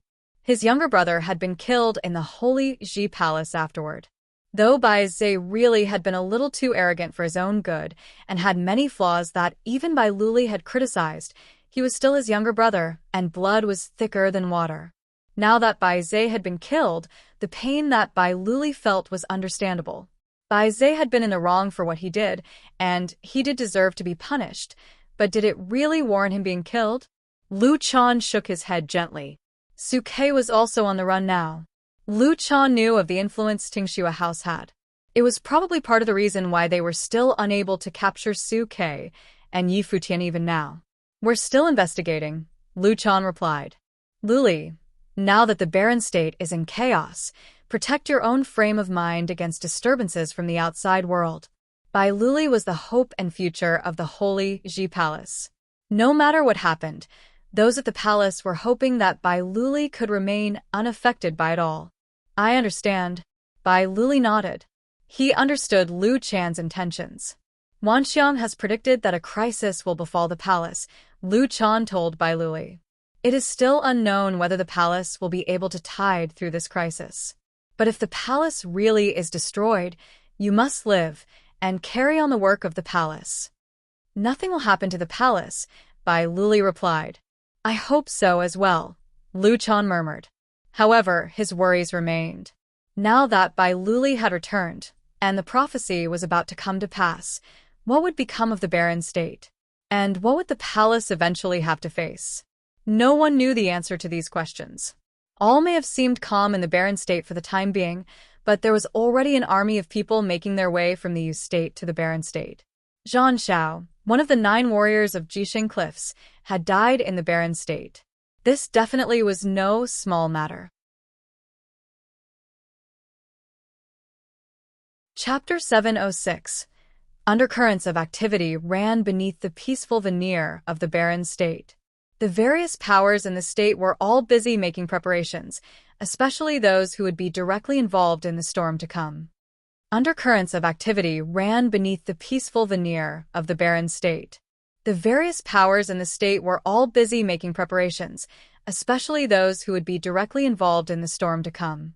At this point, they stood at the precipice of a major development. It was a matter of life and death, and the outcome could very possibly be determined by the period of time to come. The people of the barren state could also sense that this unrest would definitely lead to great changes in their state. It was within this period of calm that a party of dozens of people arrived at the Holy Ji Palace in the barren state. They were all from Jisheng Cliffs, and they were all strong. Just as the palace had predicted, Qin Zhong did not return to the barren state again. A son had perished in the barren state, and Qin Zhong had suffered a defeat as well. This definitely was anything but good news to Jisheng Cliffs. With the arrival of the party from Jisheng Cliffs, the Holy Ji Palace naturally had to step up and welcome their guests properly. Lu Chan personally came to greet the party, which included Kong Yao as well. It could be seen that Kong Yao was one of the leading figures within Jishin Cliffs. After all, other than the saints, there was no other person who was stronger than Kong Yao, who was 9th in the sage ranking. But here at the barren state, Kong Yao was held at bay by the holy ritual implements. Lu Chan, since you're here, I'll get straight to the point, Kong Yao declared. Go ahead, Lu Chan replied. The Holy Ji Palace of the Barren State is a place to pass down divine teachings, just like Jishin Cliffs of the Yu State, Kong Yao began. As regions designated as places that fall under the orthodoxy of Emperor Xia, the Barren State and the Yu State are connected to each other as well. With regard to the matter at hand, I had previously requested that the Holy Ji Palace step in and resolve the issue. Jishin Cliffs did not get involved, but since the palace avoided the matter as well, I stepped in personally. But now that a son of Jishin Cliffs has perished in the Barren State, and the various powers of the Barren State are now at war with Jishin Cliffs, the head saint is very displeased. Lu Chan sighed internally. Zhang Xiao was one of the 9 warriors of Jishin Cliffs, which meant that he had been chosen to be in the running alongside 8 other disciples to compete for sainthood one day. Even if Zhang Zhao's death was not enough to elicit a reaction from the saint, he would, at the very least, be aware of what had happened. Lu Chan did not say anything in response, but waited for Kong Yao to continue speaking. The head saint has personally declared that since this has all occurred in the Barren State, given that the palace is the true site of Emperor Xia's orthodoxy in the Barren State, he hopes that the palace can take care of this matter properly. Kong Yao continued, his expression cold. If the palace does not handle this matter satisfactorily, then Jishin Cliffs will step in. The head saint will also report this matter to Emperor Xia such that the Holy Ji Palace's special status will be revoked and replaced by powers in the other 8 states. Then there will no longer be any reason left for the Holy Ji Palace to exist. Lu Chan's heart thumped wildly at Kong Yao's words as he recalled Sage Wanxiang's predictions. Could this be the crisis that was about to befall the palace? Kong Yao had said the exact thing that had been worrying Lu Chan the most. The Barren State had not seen a saint amidst its ranks for many years, and the Holy Ji Palace was indeed at constant risk of being replaced. Perhaps Emperor Xia usually didn't have the time to personally look into matters regarding the Holy Ji Palace. After all, the palace was in no way important enough to warrant such interest from the emperor. However, should a saint report to Emperor Xia about the palace, it was highly possible that an order from the emperor would be enough to turn the palace into history. Lu Chan himself was very clear about the sort of situation the palace was facing right now. He knew that the sole reason why the palace had not been bothered despite not having a saint was that it was still recognized by Emperor Xia as a site to pass down divine teachings. If not, there would be no way that Kong Yao and the rest from Jishin Cliffs would be talking about the palace being connected to them in any way. How should we take care of this matter then? Lu Chan asked. What would Jishin Cliffs demand from the Holy Ji Palace in response to Zhang Zhao's death? Some changes have to be made to the structure here in the Barren State, Kong Yao replied. Also, the head saint wants 2 people alive in particular. Who? Came the question. Gu Donglu and Yi Futian, Kong Yao answered. This was not his own opinion, but an order that had come from Jishin Cliffs. Kong Yao guessed that the reason lay in Zhang Xiao and Qin Zhong's defeat. Lu Chan's eyes flashed at Kong Yao's words. The saint of Jishin Cliffs was after Gu Donglu and Yi Futian. The fact that he was after Yi Futian as well was interesting. Back during the battle before Xuanwu Tower, at the base of Crouching Dragon Mountain, Gu Donglu had overpowered Zhang Xiao and defeated him with 1 strike. Now, he had even killed the man. Yi Futian had also defeated Qin Zhong, the most talented of the 9 warriors of Jishin Cliffs, despite only being a grade 2 noble himself. These were probably the reasons why Jishin Cliffs wanted these 2 alive. If not, there was absolutely no point to their demands, and it would be easier to just kill them. This is a very serious matter. I'll have to call for a meeting between the 6 palaces, Lu Chan replied. Sure, I'm in no hurry, Kong Yao replied coolly. It was because of his rage that he was not in any rush to settle things. Since the people of the Barren State had dared to put up a fight against Jishin Cliffs, then he would play along with them for now. This time, if he didn't get a conclusion he wanted, he would not leave the barren state. What the palace refused to do, he would take all the time he needed to achieve it himself. Lu Chan furrowed his brows at Kong Yao's tone. Kong Yao seemed to be in a completely different emotional state as compared to the last time he had come to the palace. While he seemed calm now, he was actually being much colder than before. Then, I'll take my leave for now. Lu Chan turned to leave.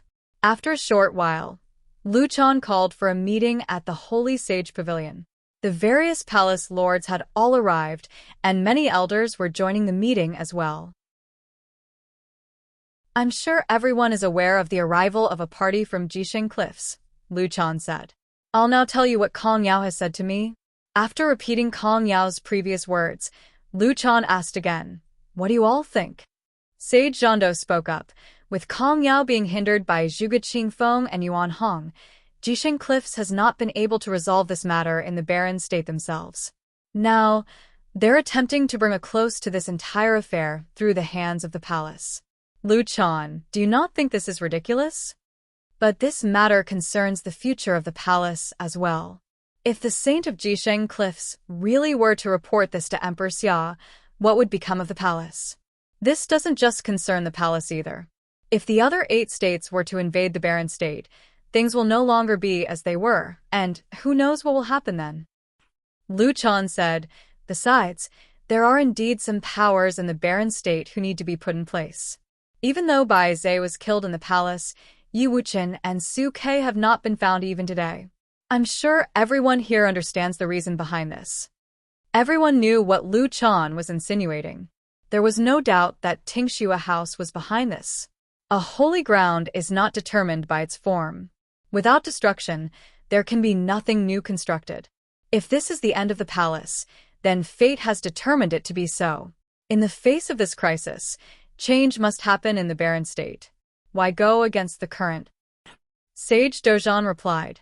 As for Bai Zhe, even if he was the younger brother of Bai Luli, do you not think he deserved to die, Lu Chan?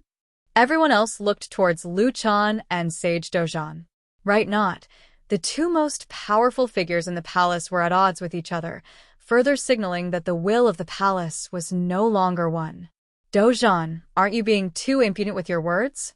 Is it appropriate for you to say that this is the end of the palace as the palace lord of Battle Saint Palace? Sage Tianqing commented coldly.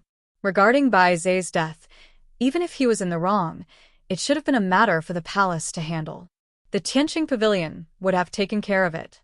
Since when was it the place of a bunch of disciples to overstep their boundaries and take matters into their own hands? What they have done is to murder their own peer. Taken care of it. Sage Dozhan replied incredulously, looking towards Sage Tianqing. Just as the palace says, the barren state needs a saint of their own. To this end, even the Zhuge family can be sacrificed. And yet you say you would have dealt with Bai Luli's younger brother? The son of the city lord of White Cloud City. Would you have dared to do it? His gaze was sharp, and he stared unflinchingly at Sage Tianqing. Everyone around them fell silent, watching them argue. They both had their arguments and stands, but there was one thing that was true. There indeed was no way the palace could have done anything about Bai Zhe, but what Yi Wuqian and the rest did was too extreme as well. When the palace no longer is simply a place to pass down divine teachings, but takes on a strong agenda of its own, then it signifies that the palace has already become corrupted, and that these holy grounds are sacred no more. And since these are no longer holy grounds, what's the point in keeping the shell around? Why not just go with the flow and rebuild from the ashes? If after several years there still isn't a holy Ji palace, the barren state will still be the barren state, Sage Dozhan said coldly. Dozhan, Lu Chan chastised, his expression dark. What you are saying is outrageous. Sage Dozhan looked towards Lu Chan and replied, we once walked this path together because of our shared beliefs and stayed in the palace in order to pass on the divine teachings.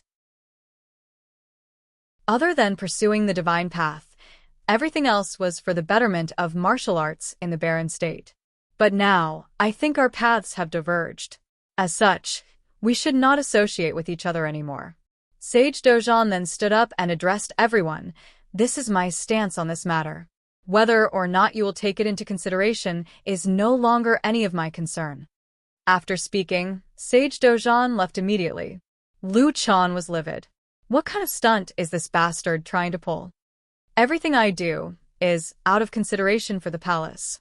My conscience is clear, Lu Chan said, though it was unclear whether he was addressing Sage Dozhan or the people around him. What do you all think? Lu Chan asked the rest. For the palace, Sage Wanxiang murmured, before saying, "I'll leave the decision to you." Sage Daozong smiled bitterly. No one had expected that things would come to this.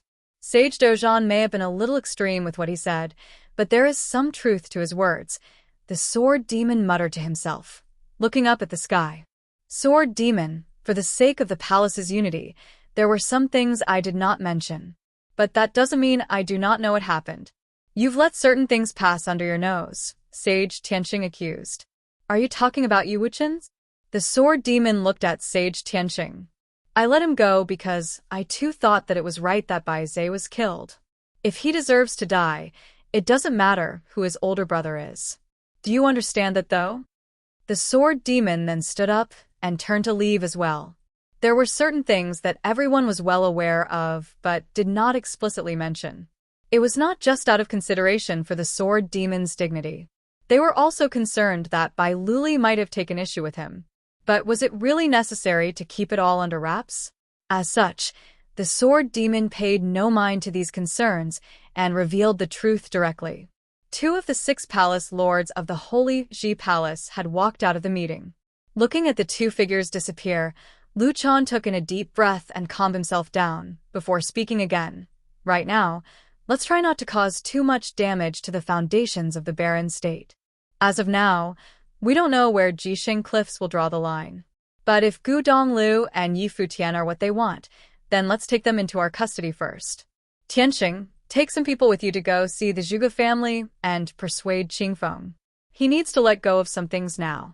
If not, no one can predict just what the consequences might be. Understood. Sage Tianqing nodded. In the end, Lu Chan had made a decision according to his own judgment. Now, they would try to end things quickly and enable the palace to tide through this crisis. Chapter 707. In the following days, the barren state was as peaceful as ever. However, Tingxua House in the Zhongzhou region, Alchemy City in the western region of the barren state, and the Zhuge family, which was located to the north of the Zhongzhou region, all received visitors from the Holy Ji Palace. In the following days, the barren state was as peaceful as ever. However, Tingxua House in the Zhongzhou region, Alchemy City in the western region of the barren state, and the Zhuge family, which was located to the north of the Zhongzhou region, all received visitors from the Holy Ji Palace. Right now, Sage Tianqing had come personally to visit the Zhuge family at Crouching Dragon Mountain and was meeting Zhuge Qingfeng. At his quarters, Zhuge Qingfeng looked at Sage Tianqing, who stood before him, and asked, "Has the palace finally decided to involve itself in this matter?" "Qingfeng, you all have already caused so much chaos and bloodshed within the barren state. So many have died in the last battle alone. Are you going to stubbornly carry on this way?" Sage Tianqing questioned Zhuge Qingfeng, looking straight at him. "Take my advice on this. Now that Zhang Xiao has been killed, there is no way Jisheng Cliffs is going to let this matter go. They've explicitly stated that they want Gu Donglu to be handed over to them. The palace is still unsure where Jisheng Cliffs will draw the line regarding this, but we're hoping that the Zhuge family can be left unharmed by this, as much as possible. As such, necessary sacrifices have to be made. I'd like to know what the palace would do if Jisheng Cliffs asks for Bai Luli one day," Zhuge Qingfeng asked, glancing over at Sage Tianqing. "You're still stubbornly refusing to come to your senses," Sage Tianqing commented coldly, staring at Zhuge Qingfeng. "Answer my question first. Would the palace sacrifice Bai Luli?" Zhuge Qingfeng was still staring at Sage Tianqing determinately, refusing to budge until he received his answer. "Bai Luli is the future of the barren state," Sage Tianqing responded, returning the other man's stare. At this, Zhuge Qingfeng smiled. It was just as he had expected. Bai Luli represents hope for the palace and for the Holy Sage Pavilion, not for the barren state, Zhuge Qingfeng stated. You were there at the battle between Gu Donglu and Bai Luli. Did Gu Donglu really seem weaker than Bai Luli then? Even if you consider him to be weaker, can he really be that far off from Bai Luli in terms of ability? As for Yi Futian, is he any less talented than Bai Luli? Between the two of them, they've defeated Zhang Xiao and Qin Zhong respectively. Why aren't they seen as hope for the Barren State as well? Why does the palace want to kill off this strand of hope? Facing the barrage of questions from Zhuge Qingfeng, Sage Tianqing was rendered speechless for a moment. Zhuge Qingfeng stared at him and continued rather aggressively. Being from the palace myself, I definitely understand teacher and Uncle Master's intentions. But you all have become so fixated on your own beliefs that you refuse to admit that you're wrong. Now that Zhang Xiao has been killed and Jisheng Cliffs is advancing upon us, the palace is the only force in the entire Barren State that can do anything about this situation. However, the palace's actions thus far have been very disappointing to me. Sage Tianqing stared at Zhuge Qingfeng. He had come with the intention to advise and persuade Zhuge Qingfeng, but at this very moment, the roles had been reversed, and Zhuge Qingfeng was trying to give him advice instead. With this, he understood that neither of them would budge in this conversation. It was evident that Zhuge Qingfeng did not intend to give up anything. Wanxiong divined that a crisis would befall the palace. If this matter isn't handled properly, then great changes will occur within the Barren State.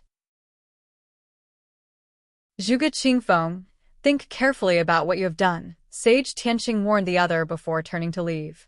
As he left, he cautioned once more, if the circumstances call for it, the palace may take action. Now that you've left the palace, I hope it won't be you standing opposing the palace. Zhuge Qingfeng watched as Sage Tianqing left. He knew that the palace was about to involve itself properly in this matter, and once the palace decided to capture Gu Donglu, there would not be much question as to how the situation would end. Two figures appeared behind Zhuge Qingfeng. It was Gu Donglu and Zhuge Mingyue. You heard everything? Zhuge Qingfeng asked the two. Gu Donglu nodded. They had heard the conversation between the two men, and it was possible that Sage Tianqing knew they had been listening as well. I'll head down to the palace, Gu Donglu declared. Zhuge Qingfeng turned and stared fixedly at Gu Donglu, who stood before him. Gu Donglu should know that if he made the trip, it was very possible that he would not return. Zhuge Qingfeng's gaze then flicked over to his daughter, Zhuge Mingyue. She was very calm despite Gu Donglu's declaration, suggesting that she already knew his plans beforehand. Mingyue has agreed as well, Gu Donglu explained. Since this issue has to be solved eventually, why don't I take the initiative to do so? Have you two thought this through? Zhuge Qingfeng asked the duo. Back when Zhuge Mingyue was engaged to Bai Luli, she had been so stubbornly against it, and when he had actually appeared, she had given up everything to be with him. It was unthinkable that she would actually agree to let Gu Donglu head over to the palace now. Yes, Gu Donglu nodded. From the time of the battle at Xuanwu Tower, he had already thought this matter through. It was just that his youngest brother had refused to give up then. While his youngest brother did manage to triumph somewhat the last time, it didn't change much. As such, it was inevitable that things had come to this. Father, let him go, Zhuge Mingyue requested as well. Zhuge Qingfeng looked at his daughter silently, unsure of what to say. In the end, he didn't say much. Turning away from them, he lifted his head to glance at the sky, before walking off. There wasn't much he could say anyway. After holding on for so long, was he going to personally agree to let Gu Donglu head off to his death? There were certain things that a gentleman would and would not do.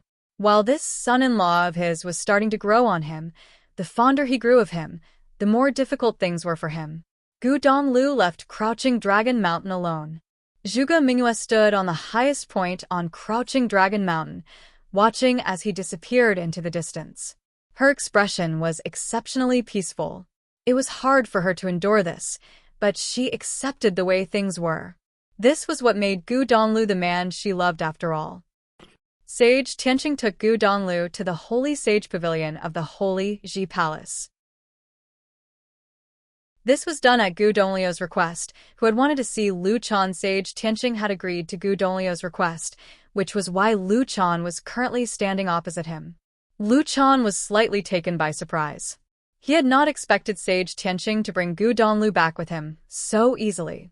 But when Sage Tianqing secretly transmitted the events that had transpired to him, Lu Chan understood as well.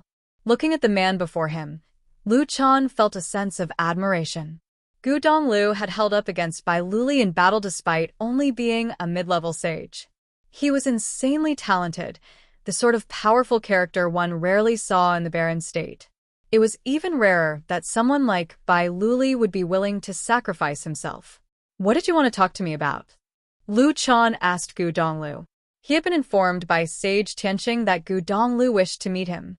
"I'd like to ask you, Senior, what path it is that you're pursuing?"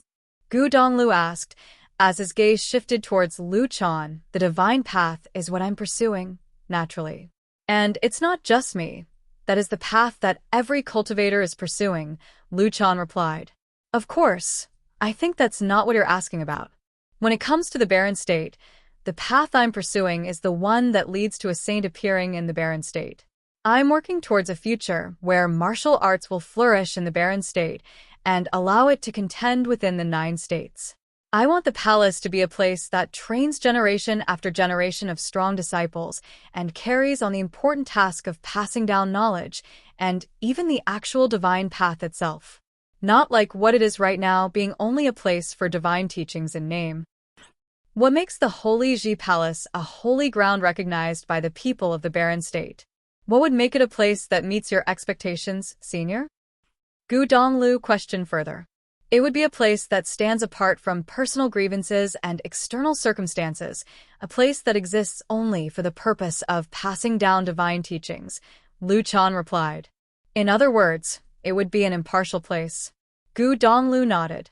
"Then, what is it that would allow martial arts to flourish in the barren state?" Lu Chan stared at Gu Donglu. He suddenly knew where Gu Donglu was trying to steer him in this conversation. He also understood what Gu Donglu was hinting at. "Get to the point," Lu Chan ordered coldly. Gu Donglu replied, "If martial arts are to flourish in the barren state, then besides having men of great talent, an impartial place established for the sole purpose of passing down divine teachings, like the Holy Ji Palace, is necessary. If such a place is tainted by personal interests, then it would surely tamp down those that go against it, making Senior's dream impossible." He then continued slowly, "But now, what you are doing goes against your beliefs.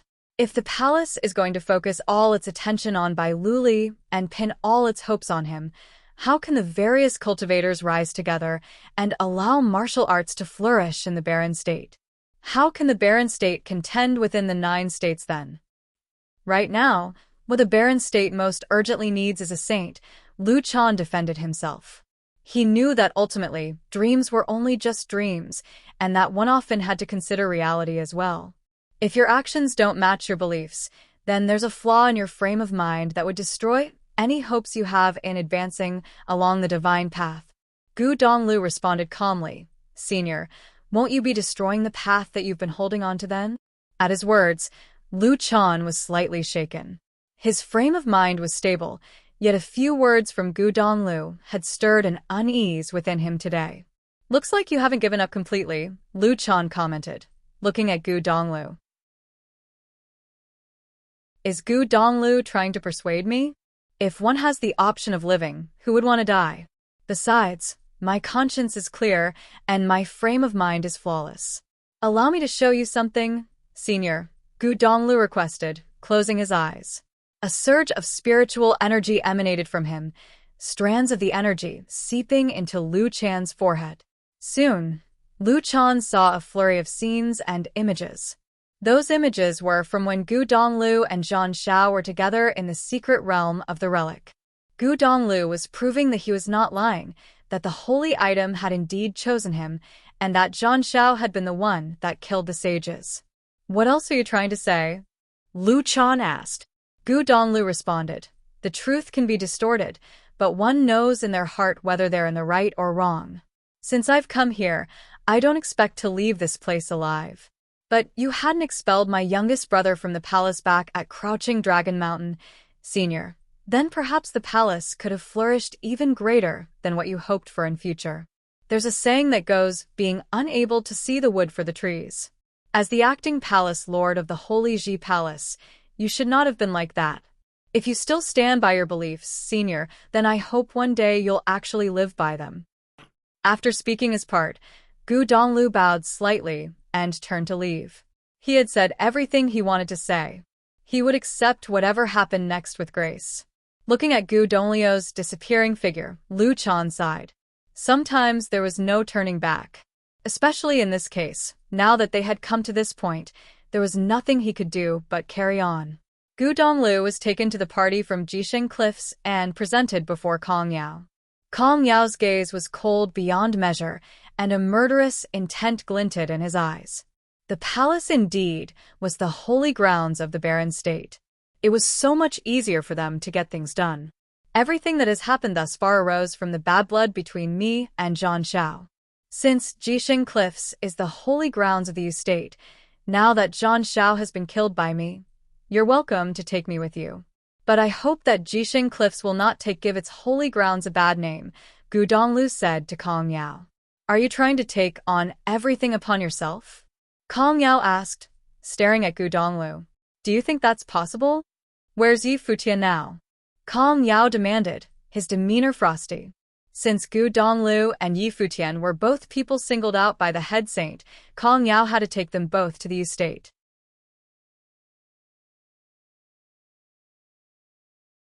Chapter 708. Gu Donglu stared at Kong Yao. So, Jisheng Cliffs won't even let our little brother off, eh? Gu Donglu stared at Kong Yao. So, Jisheng Cliffs won't even let our little brother off, eh? He has left barren state, Gu Donglu said. I haven't brought any sacred relics with me this time. With Zhan Shao dead and the killing of the sages long past, you can all put the blame on me. So, would Jisheng Cliffs want a sacred relic? Or would you people make do with Yi Futian? Kong Yao looked at Gu Donglu and said, Gu Donglu, if you headed for Jisheng Cliffs earlier, you might have ended up being a son of the place, and there would have been no need for you to stand against Jisheng Cliffs. Now, your threats mean nothing. I'm going to the sacred relic, and I'm taking Yi Futian as well. It was you who started all this. But you brothers indeed cherished one another, and you became the very reason why Yi Futian got himself into this and stirred up all that trouble. He roped the Zhuge family, Taihang Mountain, Alchemy City, and Tingxua House into this, all so that you, his third brother, can live. If that is the case with him and you now surrendering yourself, it wouldn't matter where he is now. So long as you're around, would he be far off? As for the sacred relic, we'll take you back to Jisheng Cliffs after we're done with all this. You will spill its whereabouts, whether you like it or now, Kong Yao said coldly. His words provoked Gu Donglu enough to have his eyes filled with thick murderous intent. Kong Yao, you are, at the very least, someone ranked 9th on Sage ranking out of all 9 states. You're even the number 1 below the Saint Plain. Don't you ever feel any guilt doing all this? Gu Donglu glared at him and asked. No, I don't, Kong Yao said without any hesitation. Gu Donglu said nothing more. He was only hoping that his little brother had already escaped. The news was heard in the barren state soon that Gu Donglu was taken to the Holy Ji Palace and handed over to the people of Jisheng Cliffs. The Holy Ji Palace released more news saying that they would let Yi Futian return to the Holy Ji Palace to end the war. The Zhuge family, Taihang Mountain, Tingxua House, and the other forces would have had further complications to deal with otherwise.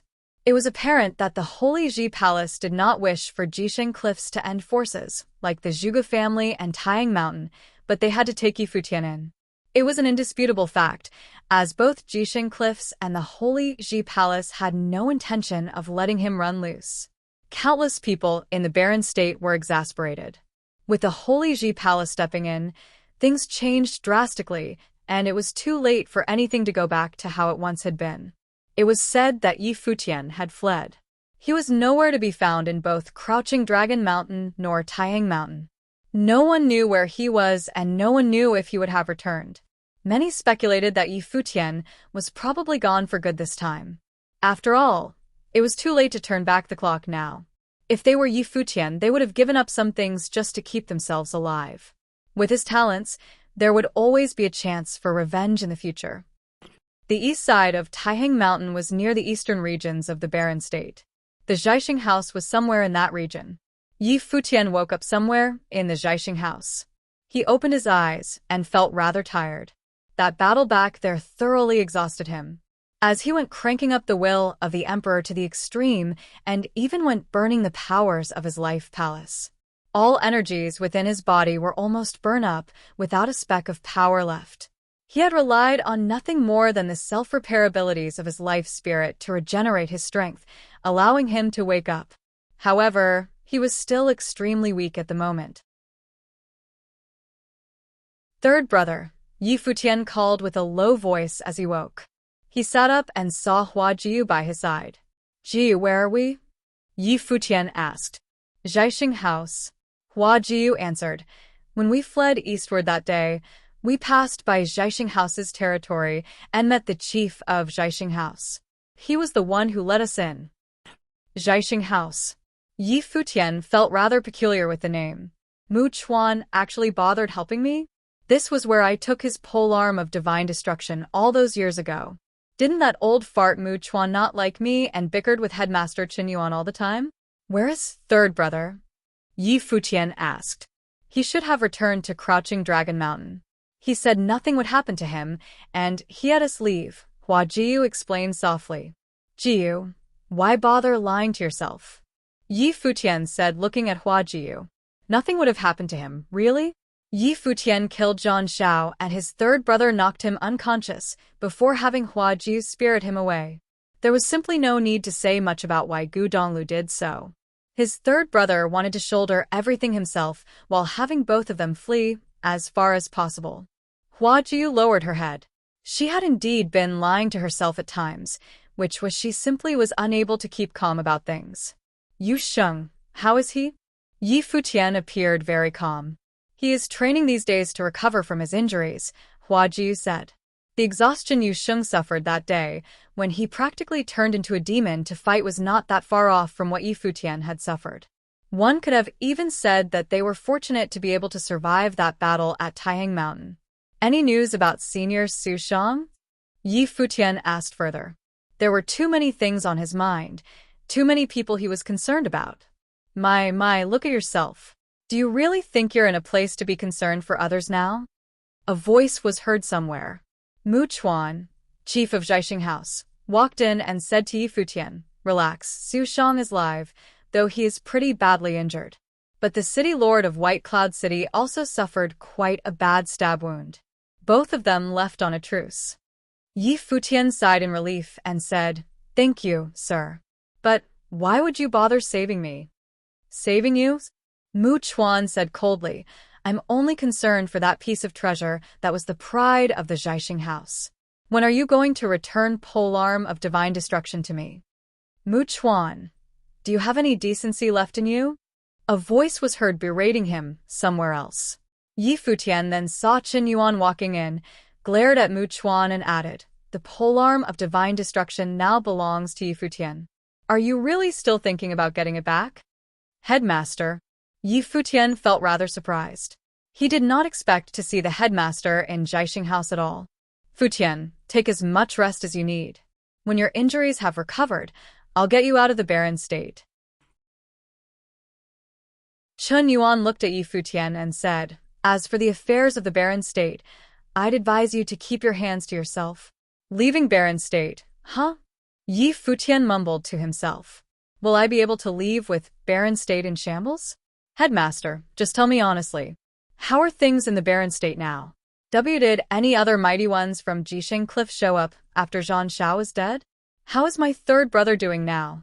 And news from Crouching Dragon Mountain and Taihang Mountain." Yi Futian went blasting him with questions. "You want to hear the truth?" Chen Yuan stared at Yi Futian. What happened to the barren state now was already common knowledge. If Yi Futian wanted to find anything out, there was simply no hiding of anything from him. "Of course." Yi Futian nodded. "After your third brother killed Zhang Xiao, The mighty ones from Jisheng Cliffs arrived at the Holy Ji Palace and insisted to have the Holy Ji Palace interfere with things. The big shots of the place then went to Crouching Dragon Mountain and other forces. Finally, your third brother went straight to the Holy Ji Palace himself, wanting to end all of that conflict once and for all. Chen Yuan added, but the Holy Ji Palace and Jisheng Cliffs wanted more than just your third brother. They wanted you as well. Yi Futian went silent hearing all that. Gu Donglu had indeed wanted to shoulder everything himself, but even then, both Jisheng Cliffs and the Holy Ji Palace refused to just let Yi Futian go. I was the one who killed Zhang Shao, Yi Futian said. Chen Yuan and Mu Chuan were both shaken to the core hearing that, especially Chen Yuan. He knew secrets about Yi Futian. As such, Chen Yuan believed Yi Futian when the young man said he was the one who killed Zhang Shao. However, the news still proved to be a startling one. Yi Futian was just a noble and Zhang Shao was a son of Jisheng Cliffs, an upper-level sage. It was insanely unreasonable to have Yi Futian killing Zhang Shao. This can't be true. Mu Chuan felt rather reluctant to believe what he had just heard. My third brother knocked me unconscious after that battle and had Ji spirited me away. He then went to the Holy Ji Palace alone. He wanted to shoulder everything for me. Yi Futian did not care one bit if Mu Chuan believed anything he said. If your third brother was willing to go that far just to let you flee, I don't see any reason for you to surrender yourself. Chen Yuan looked at Yi Futian and said, someone with talents like Yi Futian did not deserve to just die like that. His future was connected to more than just the Barren State, it was connected to all 9 states, and probably far beyond that. Yi Futian looked at Chen Yuan. He was able to relate to the headmaster's thoughts. But he would have never been able to forgive himself if he were to just flee like that. His guilt would have followed him for the rest of his life. Mu Chuan, who was hearing the ongoing conversation from the sides, knew from there that Yi Futian was not lying about anything. Chen Yuan apparently believed what he said, which meant that Yi Futian had meant not known to most people that allowed him to surpass the limits of planes. Furthermore, the fact that he was able to kill Zhang Shao meant that Yi Futian had developed matured power of rules. I'll go check on Yu Sheng, Yi Futian said, and got up. He then said to Mu Chuan, Sir, if I don't end up dead, and when the day comes where the polearm of divine destruction was no longer of use to me, I'll return it to you. Mu Chuan was completely startled. Yi Futian's talents were such that there would definitely be a day where the polearm of divine destruction would no longer be able to serve him. It was not some kind of bluff. The polearm of divine destruction was just a ritual implement that had once been used by a saint. If the day where Yi Futian was to achieve sainthood would come, there would indeed be no more need for that piece of equipment. Yi Futian left where he was and went to check on Yu Sheng and Yi Qingxian. They were really having peace and quiet in the Zhaixing house. While Chief Mu Chuan had a sharp tongue, he treated them well. He would not have let Chen Yuan show up there otherwise and would have informed Jisheng Cliffs or the Holy Ji Palace. There were many instances where what one did was far more important than what one said. Yi Futian went to sit with his legs crossed on top of Zhaixing house. The wind blew and he closed his eyes, melding his spiritual will within the wind, within the world around him. That space would have been frozen just so long as he triggered his will. Rules. So this is the power of rules, huh? Yi Futian mumbled quietly to himself. The wind blew again. That gentle breeze suddenly turned into a gale as sharp as knives, cutting up the space they occupied. Comprehension of one led to the comprehension of all. Yi Futian had stepped foot into that territory and had developed comprehension of matured rules of incredibly high levels, space-type power of rules. That meant that some of the simplest rules would have been nothing to him. He could have developed comprehension of them in no time. All that was needed was for the strength of his spiritual powers to reach new heights. He would have then become a true sage. In actuality, however, what he was right there was hardly different from being a sage. Yi Futian's spirit and vigor restored considerably several days later. The powers within his body felt more ample than it had been before. He felt himself to have grown far stronger than he had been. He had spent the past few days training on top of Zhaixing House, so much so that he did not sleep nor rest at night, and he said little to nothing to anyone. Everyone was able to feel what he was going through, and nobody went bothering him. They were feeling rather contradictory about things. On one hand, they hoped Futian would have eventually choose to leave. But if he were to simply leave like that, they would be somewhat disappointed.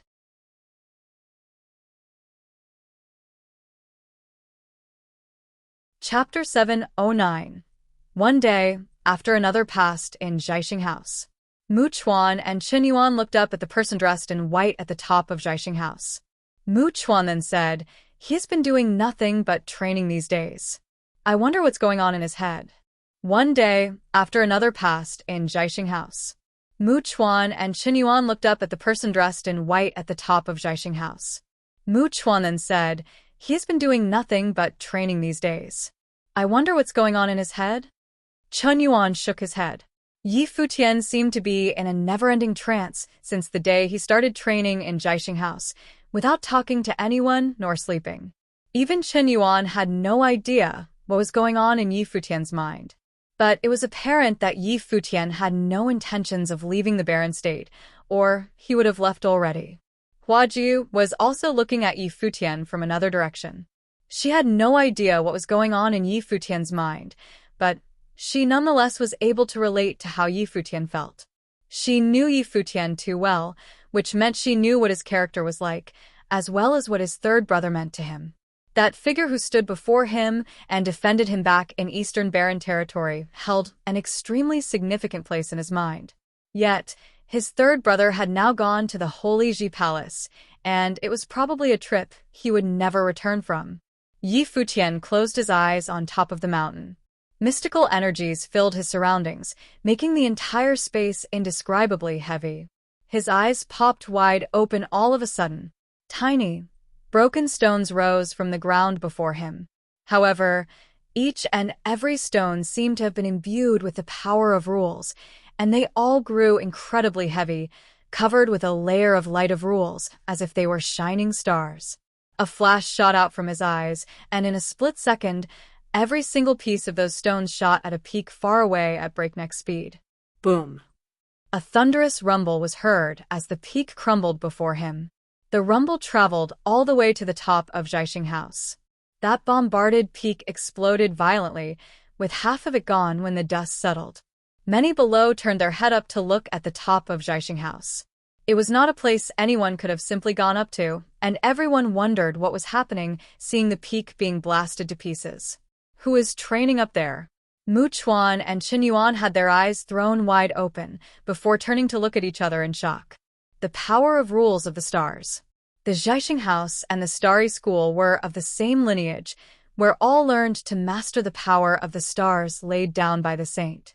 Futian has now mastered the power of rules of the stars. What do you have more to say, old fellow? Qin Yuan said. Too bad that the timing is rather off. Mu Chuan sighed. He had to acknowledge Futian's talents now. Or rather, he was forced to when he witnessed what Futian was capable of back in the law battles. Futian had come to develop the use of the power of rules of the stars, a territory of sages, when he was still a noble.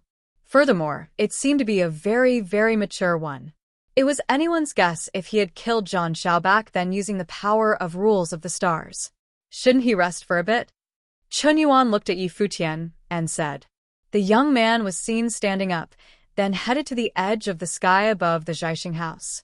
He turned his attention to where they were and said, Headmaster, Chief Mu, it's time for me to leave. Where are you going? Qin Yuan stared at Futian and asked. So, he finally has an answer now, huh? Crouching Dragon Mountain, Futian answered. You'd be walking to your death if you did that, Qin Yuan said as he looked at Futian. Regardless of how talented Futian was, as well as the fact that he had come to comprehend the power of rules and killed Zhang Xiao, all that hardly mattered now. I will leave Jiaxing House, and then Senior Yuan Hong will come pick me up, as to not drag the chief into this. With things as they were then, there was no way he would have simply left on his own. If someone were to see him and went after him, he would have been taken down before he was even able to reach Crouching Dragon Mountain. You've been recuperating here at Jiaxing House. If you were to head back, do you really think no one would notice? Mu Chuan looked at Yi Futian and said, I won't stop you if you want to head back to Crouching Dragon Mountain. Just wait for Yuan Hong to pick you up. People from those two sacred grounds won't come after Jiaxing House just because I let you stay around. Yi Futian glanced at Mu Chuan and found his words reasonable. So long as Jiaxing House did not get involved in this, people of those two sacred grounds would not have stooped so low as to go against Jiaxing House. The Black Wind Condor guided Yuan Hong to Jiaxing House several days later, picking up Yi Futian and leaving. Chun Yuan left with them as well. The barren state was shaken to the core that day when Yi Futian made it back to Crouching Dragon Mountain. Everyone knew that Yi Futian, who had disappeared for a while, was back on Crouching Dragon Mountain. Both the Holy Ji Palace and Jisheng Cliffs were looking for him. Yi Futian went straight to see Zhuge Qingfeng and Zhuge Mingyue as soon as he returned to Crouching Dragon Mountain. Zhuge Mingyue smiled when she saw him, yet her smile was one no longer as composed as it used to be. At the moment, Gu Donglu had gone to the Holy Ji Palace and Yi Futian had returned. Why do you need to do this? Your third brother has decided to give himself up. What are you returning here for? Zhuge Qingfeng looked at Yi Futian and said, Third brother did intend to give himself up, but Jisheng Cliffs and the Holy Ji Palace still have no intentions of letting me walk, no? Yi Futian added, if I just walk away like that, would peace return to the Zhuge family and Taiyang Mountain? Despite having returned, the people of Jisheng Cliffs did not do anything themselves. They had the Holy Ji Palace do the dirty work instead. But then again, with Zhang Xiao dead and Kong Yao having suffered losses in 2 battles, there was no way Jisheng Cliffs would not have come prepared. Yi Futian thought as much himself. The people of Jisheng Cliffs took themselves to be outside the loop, watching the show and whatever was going to happen from outside in a jesting manner. Zhuge Qingfeng, of course, knew what Yi Futian meant. He looked at Yi Futian silently and said, but what can you change coming back here? The worst outcome from all of this would be to quell the rage of both Jisheng Cliffs and the Holy Ji Palace before we got more people into this. Yi Futian turned to Zhuge Qingfeng and said, what is the Holy Ji Palace's stance in all of this? Yi Futian felt heavy inside. While the Holy Ji Palace did try to stop him at White Cloud City, he did not wish for the Holy Ji Palace to get more involved. However, the Holy Ji Palace had become totally involved, shattering their very last hope. How much can the stance of the Holy Ji Palace change from what it was before? Zhuge Qingfeng then added, they do not wish to see the barren state in chaos and the power of the state diminished. Their actions of taking down both Gu Donglu and Yu for Jisheng Cliffs were done so to quell Jisheng Cliffs' anger, so as to prevent that anger from spreading to the Zhuge family and Taiyang Mountain. So that is to say that the Holy Ji Palace still has a line they wouldn't cross then? Yi Futian said casually, is there really no other way around this? Both Jisheng Cliffs and the Holy Ji Palace are now standing at the same side. How are we going to do anything about this? Things would be in our favor if the entire barren state were to be on your side. But even so, if Jisheng Cliffs insisted on taking you in, so there is still little anyone can do to stop that, Zhuge Qingfeng said and sighed. The only one who would be able to break through such a deadlock is the Holy Ji Palace. He felt rather despaired as he said so. Even a figure ranked 6th on the barren sky ranking was still capable of feeling despair. Only they can break through this, huh? Yi Futian looked up at the sky and asked, any news about third brother? None. Zhuge Qingfeng shook his head and answered. If someone from the Holy Ji Palace came, please tell them this, uncle. If third brother is still safe inside the Holy Ji Palace, I will then head for the Holy Ji Palace within the month, Yi Futian said, and turned around to leave. Zhuge Qingfeng looked at Yi Futian leaving. He has still decided to surrender himself to the Holy Ji Palace, then. Adamant, and without regret, just like his third brother. Too bad that it would be a trip he would never return from. Someone from the Holy Ji Palace soon came to the Zhuge family estate to take Yi Futian, and Zhuge Qingfeng told them what he had been told. The people of the Holy Ji Palace left. A month's time was not long, and both them and Jisheng Cliffs had at least that much time to spare. The Holy Ji Palace had no intentions of waging a war, and Kong Yao from Jisheng Cliffs was in no hurry. If Yi Futian had given his word, then all they had to do was wait. The news spread throughout the entire barren state, and everyone sighed.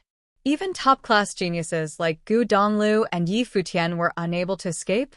Both of them eventually had to surrender themselves.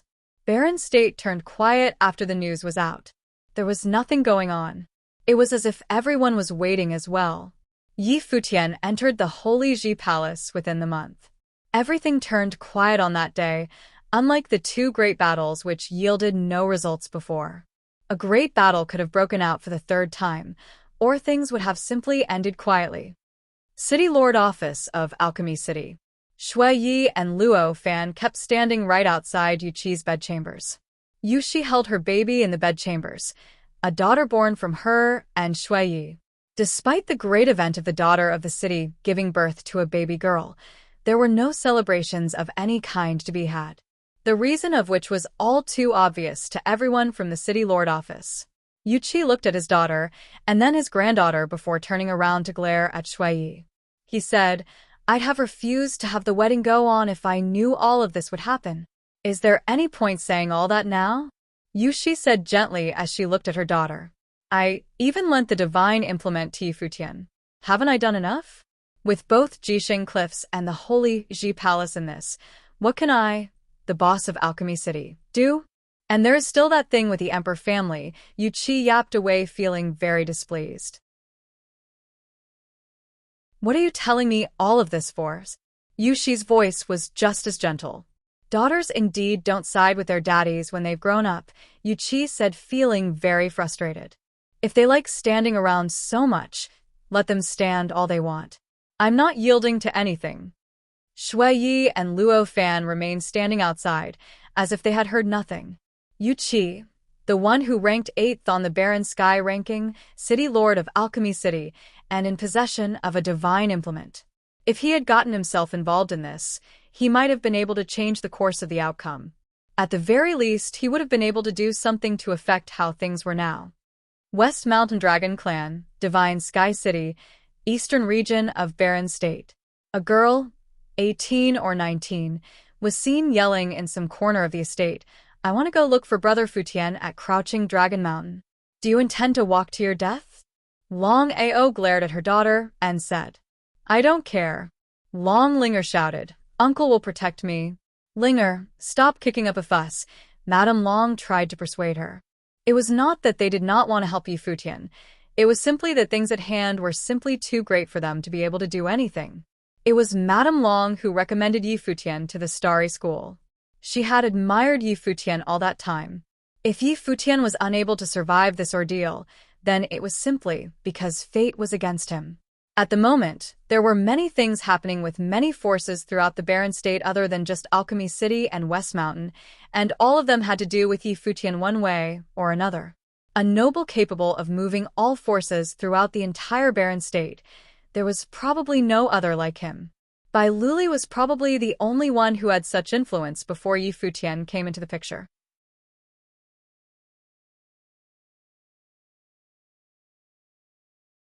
Chapter 7:10. Another 20 days passed with the blink of an eye. A storm seemed to be brewing throughout the Barren State.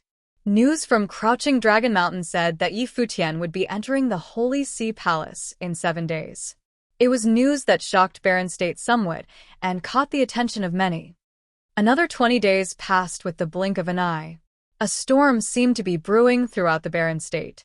News from Crouching Dragon Mountain said that Yi Futian would be entering the Holy Sea Palace in 7 days. It was news that shocked Barren State somewhat and caught the attention of many. Zhuge Qingfeng looked at Yi Futian. The young man was sitting there training in silence. Everything seemed peaceful. He had made it through the Grade 1 Noble Plane.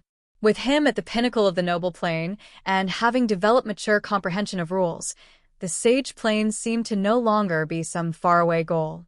It would have been something worth celebrating about, but be it Yi Futian himself or everyone around him, no one was in the mood for celebrating anything.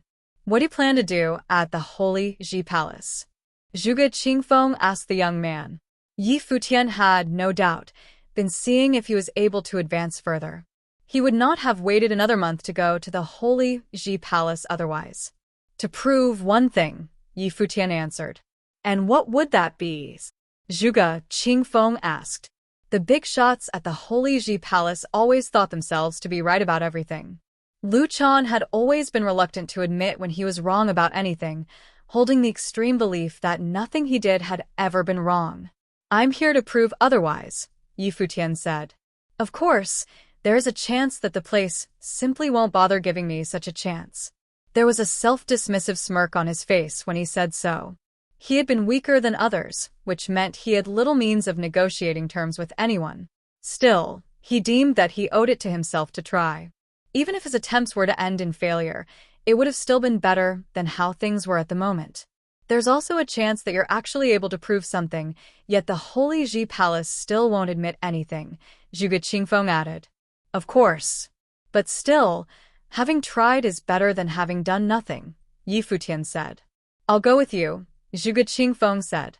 Yi Futian turned around to look at the clan leader behind him. Zhuge Qingfeng said, just like you said yourself. Even if you're not going, there is no certainty to say that Jisheng Cliffs will let the Zhuge family and Taihang Mountain off. Do you think they would let us go if I didn't show up? I also hope that you're able to prove something, even if things do turn out for the worse in the end. If things do turn out that way, I still hope that I'll be able to keep the Zhuge family in one piece, for I was once a student of the Holy Ji Palace. It was his personal decision to get involved with the matter involving Gu Donglu and Yi Futian. Many in the Zhuge family did not agree with what he did, and so it was natural for him as the one to suffer the eventual consequences. It was, after all, his responsibility as the head of the clan. All right, Yi Futian smiled and said, while still feeling rather guilty inside. He was the one who had gotten Zhuge Qingfeng into this in the first place, and he never thought things would turn out as they had. There are 7 more days. I'll head out for a bit, Zhuge Qingfeng said. He knew more, or less, what Yi Futian was trying to do. If Yi Futian wanted to try, then he saw fit to try himself as well, just so that they have a better chance at it. A woman was wearing plain clothes and reading a sutra quietly, with a lamp and a statue of Buddha by her side in Qingdeng Temple. The abbot, monk Qingdeng, added a bit of oil in the lamp by her side. The woman put down her sutra after a while and asked, Teacher, I've turned to the Buddhist way, and I should have let go of my longing for the mortal world. Yet, why am I unable to do so? Everyone in the mortal world has their own beginning and ending. One could not be on one's path of return with unfinished business in their mind, monk Qingdeng said. Where does such a path lie? The woman asked. The path of return lies where one's heart lies, monk Qingdeng explained plainly. I understand, the woman nodded. Book Mountain, Eastern Barren Territory, Barren State. It was a peaceful, tranquil place for training. While the access restriction to Eastern Barren Territory lifted, the spread of news and information was slow. As such, few knew about the major events taking place in the Barren State. A figure was seen sitting cross-legged and training at the peak of Book Mountain. That figure was none other than the Sword Saint. There was little for him to attend to in the college for the past few years, enabling him to pour his energy into his own training. As such, his level of cultivation had reached Magi Plane. Such a state would have naturally enabled him to become an invincible being in the Eastern Barren Territory. However, he was not all that worth mentioning when he was compared to the people in the Barren State. Nonetheless, he had been progressed very quickly in his training, far quicker than he had been, being able to bring his cultivation to such a height within the span of several years. Without the events in the Barren State interfering with his training, he would have become even stronger. However, what was happening in Barren State was beyond him. A breeze blew by and the Sword Saint opened his eyes and said, "You are here." He turned around and saw a figure dressed in gray standing before him, emanating no aura. The Sword Saint was not surprised at all. It was as if he had known all along that the figure would show up. "You're going to the Barren State?" the figure dressed in gray asked. "Indeed." The Sword Saint nodded. Regardless if he was actually able to do anything, he deemed it necessary to go. It was his juniors who were in trouble after all. "While you've improved greatly for the past few years, you're far from ready," the figure in gray said. I know that, which is why I'm waiting for you, the Sword Saint said. The figure in gray glanced at the Sword Saint with cold eyes. That very instant had the Sword Saint feeling as if he had been thrust into purgatory. Stop guessing my thoughts from here on out, the figure in gray said, and unleashed a broadsword in their hand. Countless runes flowed about the broadsword as if its powers were unsealed. The blade will only be unsealed when you decide to fight, but it is possible that it will bring you unbearable pain in return. Do you wish to take the blade? The figure in gray asked while looking at the Sword Saint. The Sword Saint did not doubt their words at all. If the blade was said to bring him unbearable pain, then it was certain that things would have turned worse than what he anticipated, instead of those words being something said only to scare him. Even so, he took the blade without any hesitation. The figure dressed in gray looked at him calmly and said, Remember this. You will remain as long as the blade remains.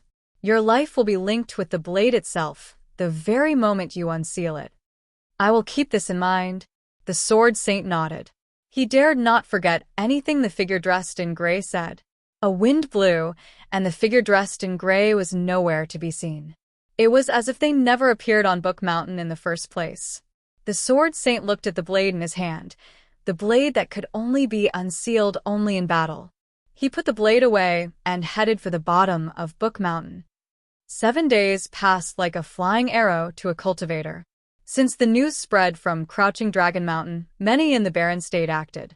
Countless flooded the holy Ji Palace, with many from top forces among them. They had all reached the outskirts of the palace, and it seemed as if they had been anticipating that very day. The city lord of White Cloud City and Yanwuji, head of the Sword Saint Villa, arrived at the holy Ji Palace. There were also those from the Emperor family and Sacred Fire sect. They were all in this, and it was only natural that they came to witness the final outcome of it all. None of them could rest easy until they saw the demise of the Zhuge family and Yuan Hong dead. That day, Yu Qi saw Yu Shi and Shui Yi walking about back and forth before him at the city lord office. He yielded and said, All right, I'll go have a look at things. You all stay here and take care of the place. Yu Qi walked out of the city lord office and gathered some of the mighty ones throughout Alchemy City before taking to the air, heading for the holy Ji Palace. On the very same day, Su Shang recuperated and broke his isolation in Tingxua House. He too took a group of people with him and headed for the holy Ji Palace. In sovereign territory, Huang Shi looked at Huang Jioga and asked, Are you feeling rather sad about things? Among my peers in the barren state, he was the one that was truly peerless and the one who served as a beacon for us all. If he were to simply fall, it would be a shame indeed. Huang Jioga sighed and said, Seems like you appreciate each other. Huang Shi smiled and continued, Zhuge Qingfeng came looking for me a few days ago. I guess he had gone to quite a number of places besides here. He wanted to get his chances up as much as he could. While I too wish for the sovereign family to go do this, we are powerless against both Jisheng Cliffs and the holy Ji Palace. Zhuge Qingfeng should know that much. There is just nothing the forces of the barren state can do to change how things end, Huang Jioga said. Zhuge Qingfeng wasn't asking for us to be in the war. He was only hoping that we give a chance to Yi Futian to prove himself, Huang Shi said. Is there even a need to prove himself further? Huang Jioga asked. Yi Futian had already proven that he possessed unequaled talent among his peers. Even Qin Zhong of Jisheng Cliffs lost at his hands. I know not what Yi Futian was trying to prove, but since Zhuge Qingfeng himself went around visiting places, I'm now rather curious about what is that they're trying to do. So, I decided to go to the holy Ji Palace myself, Huang Shi said. Huang Jioga turned to look at Huang Shi with a smile. However, he still remained unconvinced that they stood a chance to change anything. Chun Yuan returned to Divine Sky City at the eastern region of the barren state after visiting West Mountain, the Gu clan, and the Zhaixing House, persuading all those forces to go to the holy Ji Palace to bear witness instead of to fight. That day eventually came. The air above 1,000 holy islands was filled with mighty ones arriving by air. The holy Ji Palace personnel did nothing to interfere, allowing the mighty ones to pass the holy river and the 1,000 holy islands, arriving before the holy Ji Palace. A massive number of mighty ones gathered at the outskirts of the holy Ji Palace on that day. It was a scene eclipsing the law battles held once in 3 years. After all, very few top-class figures came to watch the law battles, yet all who came that very day consisted of top-class figures from all over the barren state.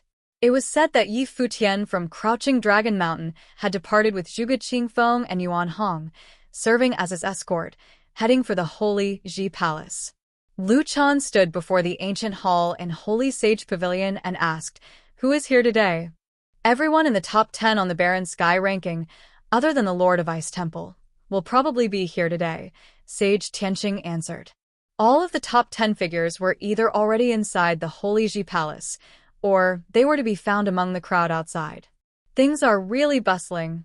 Lu Chan looked up at the sky. The top 10 of the barren sky ranking gathering about because Yi Futian was showing up at the Holy Ji Palace. There was hardly any time in history where one noble plain youth had such an influence. A figure flashed before them and landed right before Lu Chan, Assistant Palace Lord. The messenger bowed. "What is the matter?" Lu Chan asked. "People from Ice Temple are here," the messenger said, and Lu Chan became dumbfounded. There are also figures from all top forces, including Monk Qingdeng, who does not care for mortal world affairs. It is unknown, however, why they are all here, the messenger bowed and said. Lu Chan went silent. So all the top figures will indeed gather here today.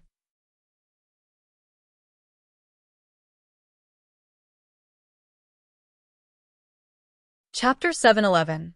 While Lu Chan had anticipated the day to be one that would have caught the attention of many, he never expected just about all of the absolute top-class figures to be found in the barren state to show. Even the Ice Temple had someone coming to the Holy Ji Palace. While Lu Chan had anticipated the day to be one that would have caught the attention of many, he never expected just about all of the absolute top-class figures to be found in the barren state to show. Even the Ice Temple had someone coming to the Holy Ji Palace. Of course, Lu Chan knew that majority came only to see what was about to happen. While their stances and attitudes were unknown, he knew for sure that the ones who would actually get involved were but a handful. Sage Wanxiang was performing divination in Wanxiang Pavilion. Stars showered from above as he spun the star wheel around. He saw the grand Holy Ji Palace caught in the middle of a storm. Dark omens of devastating trouble shone, and dark clouds overshadow the place. It seemed that the storm would soon be upon them, and dawn was nowhere to be found. "Someone come here," Sage Wanxiang shouted. One of his students walked and felt completely shaken by the image they saw. "Teacher, this is?" "Go inform the Assistant Palace Lord that the ordeal of the Holy Ji Palace is upon us." Sage Wanxiang then added, "I need time to observe the stars, to wait for a sign to break the ordeal." The one who walked in had a very serious look on their face. "Is Yi Futian's arrival at the Holy Ji Palace the ordeal spoken in the divination? How is this happening? What is going to happen today?" "Yes, teacher." They nodded and left to inform Lu Chan of Holy Sage Pavilion. Lu Chan was just as shocked hearing Sage Wanxiang's words. He was, however, puzzled as to where this ordeal was to come from. Nothing was heard from the forces of Jisheng Cliffs. The great force that hailed from Yu State probably had ample preparations. What do we need to do before they will leave the barren state alone? I never expected Sage Wanxiang to actually need to observe the stars like this. It is anyone's guess how fearsome the signs are this time. Is a storm about to hit the barren state today, after such a long time of peace? Lu Chan's eyes were adamant. Whatever was to happen, he would be there to help the Holy Ji Palace survive the ordeal, for it was his mission to do so. In the palace where the mighty ones of Jisheng Cliffs were housed, Kong Yao turned his eyes to the person before him and said, "I heard Yi Futian is on his way here." Not just Yi Futian. Many of the top-class figures from all over the barren state will also be here today. They may be quite a lot who want to get involved in this, the person before him said. Kong Yao remained calm, however, with a tinge of sarcasm on his face. So things turned out like this? He thought. Very well. Time to clean everything up in the Holy Ji Palace once and for all. Without a saint in the barren state for so many years, they seem to have forgotten what respect and fear are. Well then, it's time for the forces in the barren state to undergo a reshuffling. This place of orthodoxy of Emperor Xia will be taken away sooner or later. All it needs for that to come true is simply a chance. Kong Yao headed for a prison which was specifically built for Gu Donglu, locking the man within. Your little brother is here, Kong Yao said, looking at Gu Donglu. Gu Donglu looked at Kong Yao and sighed to himself. So our little brother is still here in barren state? Not just you, Futian. Zhuge Qingfeng, Yuan Hong, and many others will come too. You may want to shoulder everything yourself, but it seems like there are many out there who actually care about you. Kong Yao smirked sarcastically. It's fine how things turn out, as I want to see who dares to stand up. He lifted his head and said, Everyone, prepare to get a move on. Many silhouettes arrived by air as soon as he finished. All of them were mighty ones from Jisheng Cliffs. Two walked to Kong Yao's side. Their bearing was imposing, which meant that they were incredibly fearsome people. Senior Kong, I heard that there are many ranked on the barren sky ranking here today? Someone at his side said sarcastically. The tone was such that it seemed that the person did not care about it at all. Indeed. Kong Yao nodded. It's been quite a while since I last went tempering my skills in martial arts with top-class sages. An elder beside him said in an extremely cold manner, If someone dares move against Jisheng Cliffs, I'm not going to hold back. I assume you won't have any opinions about that? None at all. Anyone who dares meddle in this, there will be no mercy for them, Kong Yao said in an equally cold manner. Very well then. The elder nodded. I heard that things didn't go so well for you when you were here last. Your opponent seemed to have used divine ritual implements. I guess this time you will be able to go at them with full force. It's a good thing to have so many mighty ones throughout the barren state gathering here today. We'll be able to teach them a lesson in fear and respect. Kong Yao said with a tinge of murderous intent in his eyes. Let's go. The group left as soon as he finished his words. Gu Donglu sighed as he watched them leave. The trouble did not end up quelled, and it seemed that the storm was inevitable. He had been listening to the chatter in Kong Yao's group for the past few days and knew that they brought quite a lineup this time.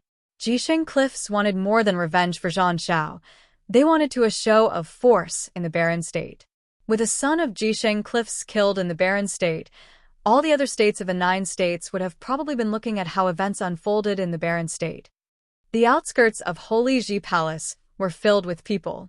There were mighty ones to be found as far as the eye was able to see. Mighty ones from everywhere had arrived. Lu Chan and Sage Tianqing went outside the palace and laid their eyes on all those who came. Lu Chan turned his eyes to one direction, finding a group of a woman carrying a carriage made of ice. A lithe, alluring woman was seen sitting in that pure, flawless carriage, yet no one dared intrude the construct with their spiritual powers. Lord Yun, you are here, Lu Chan greeted. Lu Chan, it has been a while. A calm voice was heard from within the carriage. Many turned their eyes in her direction. She is indeed here. The most powerful woman in all of the barren state, and the one who ranked second on the barren sky ranking, just one place beneath the lord of the entire Holy Ji Palace. Shouldn't you be training within the ice temple, Lord Yun? What brings you here? Lu Chan then added, I assume you are here to see what is about to happen to the Holy Ji Palace. My daughter was training in the Holy Ji Palace for some years, and she had seen quite a lot of progress in her training. As such, I'm here today to give my gratitude to the Holy Ji Palace, the woman in the carriage said. Lu Chan was caught off guard. The daughter of the Lord of Ice Temple training in the Holy Ji Palace? It was something that he did not even know about. It is our honor to have your daughter train in the palace, Lord Yun, Lu Chan replied politely. The woman before him was ranked second on the barren sky ranking and, with his senior currently recuperating from his injuries, it would have made her the most powerful being in all of the barren state. Yun Shuisheng? Sage Daozong felt something was off. One of his personal students was named Yun Shuisheng. Their surname was Yun. However, people usually took their father's surname, but it was hardly surprising for the daughter of the Lord of the Ice Temple to take her mother's surname instead. While there were many students of excellent caliber in the Holy Ji Palace, few fit the assumed criteria befitting the princess of Ice Temple's caliber. With many among those that came to mind having a clear background, the only one who was left was none other than Yun Shueisheng. "Teacher, it's me." A girl bowed in the Holy Ji Palace and said, "Please forgive me for having hidden my true identity from you." "It doesn't matter." The Holy Ji Palace hardly takes the birth of those to be trained into consideration when picking students. Or rather, now that you've made your identity as the Princess of Ice Temple clear, it's quite flattering to have me train someone like you. Sage Daozong said with a smile, then added, "But I don't think your mother, Lord Yun, is coming just to see you." Sage Daozong had long had doubts about all that. The timing at which Lord Yun showed up was too convenient. To his knowledge, Yun Shueisheng and Yi Futian shared a rather amicable relationship, and they had both went to Alchemy City before. "I heard from Shueisheng that one of her friends has top-class talents and caliber, one who defeated Qinzhong, who is known in Jisheng Cliffs to possess the potential for sainthood. Such a person, however, was expelled from the Holy Ji Palace and is to be taken by the palace as a present for Jisheng Cliffs. I heard that he would show in the Holy Ji Palace today, and so here I am out of curiosity," Lord Yun elaborated. Lu Chan and Sage Daozong both looked in the direction of the carriage. It never came to them that Yun Shueisheng actually called the Lord of Ice Temple here. "I assume you are all here out of curiosity, then?" Lu Chan looked at the others and asked. No one answered. It was apparent that all who showed today had their own attitude and stance on things. Seeing how he did not get any answer from the crowd, Lu Chan smirked coldly and said, "Well then, I look forward to how things will turn out." He stood on top of the Holy Ji Palace and looked far away. Wanxiang said today would be the day when the ordeal of the Holy Ji Palace comes. With so many mighty ones from all over the barren state here, I wonder what form this ordeal will take indeed. Zhuge Qingfeng, Yuan Hong, and Yi Futian were seen arriving outside of Thousand Holy Islands. Zhuge Mingyue and Hua Jiu came as well. Yi Futian stopped and scanned the many island cities beneath him. He would have reached the grounds of the palace itself a little further from where he was then. If he were to go any further, the possibility of him returning would be very slim. This is far enough. "Jiu, you can head back now," Yi Futian turned around and said to Hua Jiu all of a sudden. Hua Jiu's eyes were frozen. She then went on to stare at him with very cold eyes. He said he would let her go with him. "You promised me?" She remained staring at Yi Futian, her eyes filled with determination. "I did what?" Yi Futian looked at Hua Jiu and said, "Don't you know that I'm better with words and flirting than anything else?" That promise was nothing.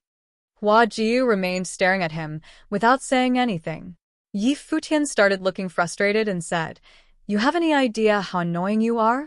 Lulan Shui is indeed the better girl, obedient and knows how to take care of others and all. You're just a stubborn bull in comparison." Hua Jiu remained staring at him. "Will you just leave?" Yi Futian's tone turned serious. "No way," Hua Jiu answered.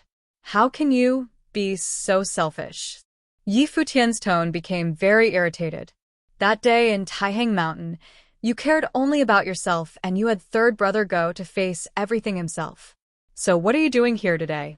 You're being awful, tagging along. You know that? Just what are you doing here? To show how noble your love is? What about your folks? What about them, huh?" Hua Jiu's eyes were fixed on him as they went slightly red. She felt very guilty of what happened at Taihang Mountain. She was being selfish. She indeed betrayed third brother and second sister, just so he was able to live. She was able to even betray her parents now. But am I doing this just to show how noble my love is? All right, I'll tell you the truth, having come so far and all. You know well what kind of a person I am. I'm a ladies' man. Unless you like fighting with other girls for my favor, I can tell you this much. I've been with quite a number of girls all this while, and I'm now getting increasingly sick of you. You're good for nothing, but still, I don't want to drag you into this mess. Stop following me." Yi Futian then said dismissively, "All that about you being my destiny and whatnot, I say that to girls all the time, and anyone who actually believes that nonsense is stupid." He then went on without her.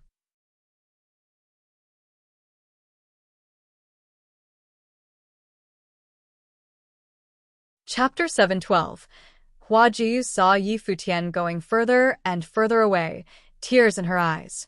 She then turned around to the black-winged condor and said, "Are you going to get in my way too?" Hua Jiyu saw Yi Futian going further and further away, tears in her eyes. She then turned around to the black-winged condor and said, "Are you going to get in my way too?" The bird lowered its head and said, "I'm sorry, boss orders." "So are you saying it's all right for you to ignore mine instead?" Hua Jiyu stared at the bird coldly. The black-winged condor shook its head. The bird was stuck in the middle of nowhere. It did not dare go against his master's orders, yet it dared not offend his master's girl. It was a pitiful scene to look at. However, it knew that its master did all that for the sake of his girl, and so it chose to keep getting in her way. Seeing how the black-winged condor insisted on not letting her pass, Hua Jiyu turned her eyes far away and asked softly, "Hey, am I useless and a good-for-nothing?" The black-winged condor shook its head. It too had such a feeling when it was around its master. However, the bird progressed far faster than any other demonic beast. It had now comprehended rules of the wind. Just so long as its master kept progressing, it would benefit from it as well. "Take me with you. I'll just watch everything from afar," Hua Jiyu said while staring at the bird. The black-winged condor turned its head, figuring out what to do, before it eventually nodded. If its master were to punish it for it, then so be it, it thought. Yi Futian and the others continued moving forward. Zhuge Mingyue then said, "You know what Jiyu's thoughts are. Why did you need to go that far?" "Second sister, the very reason third brother left that breakup letter behind was so that you didn't end up getting into all this. But you were stubborn enough to refuse, and he had to go all the way up to Crouching Dragon Mountain because of it. Although I know doing this would change nothing, this trip is an extremely perilous one, and I'm still rather reluctant," Yi Futian said. "I get it." Zhuge Mingyue ruffled Yi Futian's hair. They were still a young couple in their 20s. If Yi Futian was reluctant to let her go, Hua Jiyu would have been just as reluctant. In actuality, however, what he did back changed nothing, and Zhuge Mingyue could only sigh over what happened. The fate shared by both siblings in training was uncannily similar. The Holy Ji Palace was within sight after passing one floating island after another. Yi Futian and the others finally saw the grand, regal core island. It was the place where he fought in the law battles all those years ago. Mighty ones from all corners were there, and they seemed to be waiting for something, him. Countless eyes turned in Yi Futian's direction. Zhuge Qingfeng and Yuan Hong escorted him. Despite knowing that he would have ended up dead, the young man in his 20s insisted on making the trip nonetheless. A noble standing in front of all the top-class figures from all over Baron State. Lu Chan, Sage Tianqing, and all the others were standing at the sky stairwell of the palace as they cast their gaze on Yi Futian. The one who had been a student of the Holy Ji Palace, a young man with peerless talents who ranked number 1 on law rank and was allowed entrance to the Sage Hall. However, it was indeed a pity that it all came to this. "Futian," someone shouted. Yi Futian turned head at the voice and saw Qin Yuan, Mu Chuan, Long Ao, and Gu Yunqi's father all standing there. Yi Futian looked at them and said, "Headmaster, what are you doing here?" "Just have a look," Qin Yuan smiled and said. Yi Futian turned his eyes to the others. Many came that day. Huang Shi of the Sovereign Family, Yu Qi of Alchemy City, Su Shang of Tingxua House, and he heard that there were many from all over the Baron State showing up at the palace just so that he would have a better chance at what he intended to do. He had never anticipated the ones ranked high on the Baron State to come. He felt rather remorseful at the moment. He, a noble, making all those top-class figures ranked on the Baron Sky ranking wait at the Holy Ji Palace. Of course, other than those on the Baron Sky ranking who were friendly with him, there were also those who were practically his enemies, such as Yan Wuji of Sword Saint Villa, the Godly Spear of Nantian House, Di Kai of Emperor Family, the leader of Sacred Fire Sect, and the others. With the mighty ones of the Holy Ji Palace and the group from Jisheng Cliffs considered, Even if they were to be many of his seniors willing to help him, it still fell rather short. Futian!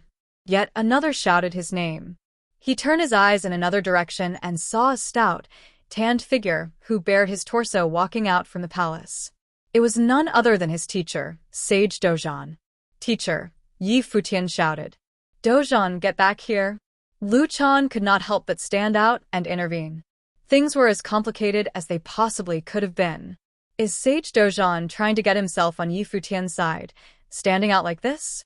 If he were to join the fray as a lord of Battle Sage Palace, what would his stance even mean in all of this?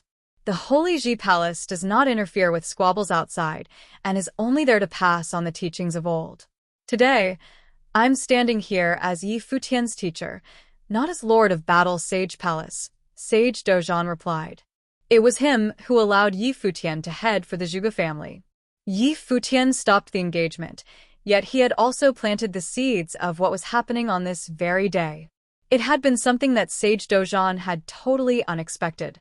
However, per his words, as he let Yi Futian off that day despite knowing well that the Holy Ji Palace was doing it all for the sake of having a saint emerge, they were not doing it the right way.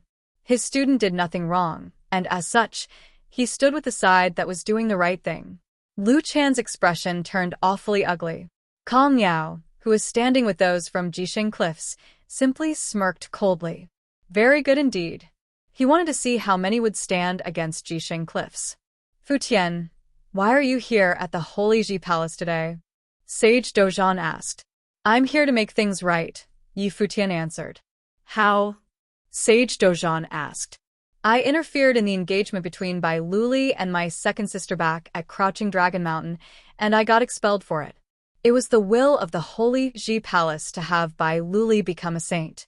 As such, everything the Holy Ji Palace did was to assist Bai Luli, and I acknowledge that. Yi Futian then elaborated further. Looking at Lu Chan, third brother once said that it was easy to prove what happened back in Yu State, whether it was my third brother or Zhan Xiao who killed all those sages. I believe the palace knew deep down. As such, why is the palace standing on the side of Jisheng Cliffs and taking my third brother? Why do they want to take me, an expelled student of the Holy Ji Palace? Is there any meaning to saying all this? Lu Chan looked at Yi Futian. There was nothing words were able to do anymore. Of course. Yi Futian looked at Lu Chan and said, I want to hear from the assistant palace lord personally whether the Holy Ji Palace had been doing the right thing all this while. Your third brother said the same thing when he came to the Holy Ji Palace. However, I'm free of guilt, and so is the palace as a whole. Lu Chan looked at Yi Futian. He admired Gu Donglu and Yi Futian, but it was one thing to admire and another thing altogether to say who was right or wrong. He did not think he had done anything wrong. It was simply that fate had been cruel to all of them. Free of guilt, eh? Yi Futian smiled. Nice for you to say that you are free of guilt. The very reason why you insist so adamantly on the righteousness of your actions was because of Bai Luli's potential for sainthood. What you have been doing was all for his sake, to have a saint among us, and as such, you found yourself free of guilt. In that case, I have one last request. If you still feel yourself to be free of guilt, I will then surrender myself to whatever is installed for me. If you still remember the beliefs you've held on to so adamantly, I'd then like to see if you'd really see it through. And what would that be? Lu Chan looked at Yi Futian and asked. The expelled student of the Holy Ji Palace is here to challenge Bai Luli. Yi Futian uttered every single word clearly and slowly. Many who were present felt their eyes frozen in place. Not even the top-class figures ranked on the Baron Sky ranking were able to react sensibly as they looked at Yi Futian. So this was what Zhuge Qingfeng was talking about when he said Yi Futian wanted to prove something? To challenge Bai Luli, but Yi Futian is just a noble. How is he going to do that? Bai Luli's unparalleled talents among his peers aside, his upper-level sage plane is already something that Yi Futian is unable to surpass. This is just ridiculous. Even the big shots who admired Yi Futian's talents felt that he was spewing nonsense. The city lord of White Cloud City glared at Yi Futian coldly. Him? Challenging my son, Bai Luli? What kind of a joke is this? Sage Dojand, too, looked at Yi Futian, feeling rather puzzled. This is a joke, isn't it? Sage Tianqing said coldly, Yi Futian, is there any meaning to all of this? Challenged by Luli? Lu Chan too looked at Yi Futian without saying anything. That request was indeed a ridiculous one. Do you all find it funny?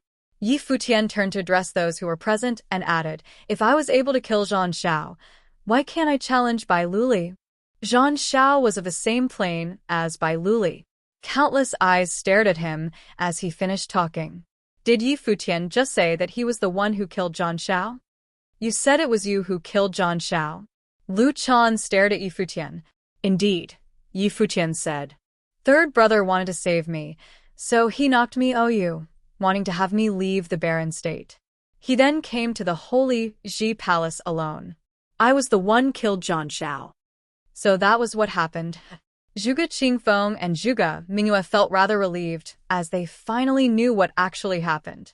The great figures in the air felt rather shocked, yet Yi Futian did not seem like he was lying. But then again, how is this possible? Big words you spew there, Kong Yao said coldly. Zhang Xiao was a son of Jixing Cliffs, and there was no way he could have been killed by Yi Futian, a noble. It was an utter insult to Jixing Cliffs. Yi Futian looked up at Kong Yao before rising up slowly. He then melded his spiritual will with his surroundings. A formless hurricane whipped around violently in this air. Wind. Yi Futian uttered a word. The ferocious gale then went about rampaging in the air like a dragon. Power of rules. Many found their jaws agape. Fire. Yi Futian uttered yet another word. Power of rules of fire was unleashed, turning the air around scorching hot. Wah! Many shivered deep down. Thunder. Yi Futian uttered yet another word, bringing about rules of lightning to work. Yi Futian's body was still seen rising up. Stars shone and glittered, then wrapped around his body. Rules of the stars. Yi Futian continued. Many felt their hearts about to pop out of their chests as they stared at Yi Futian.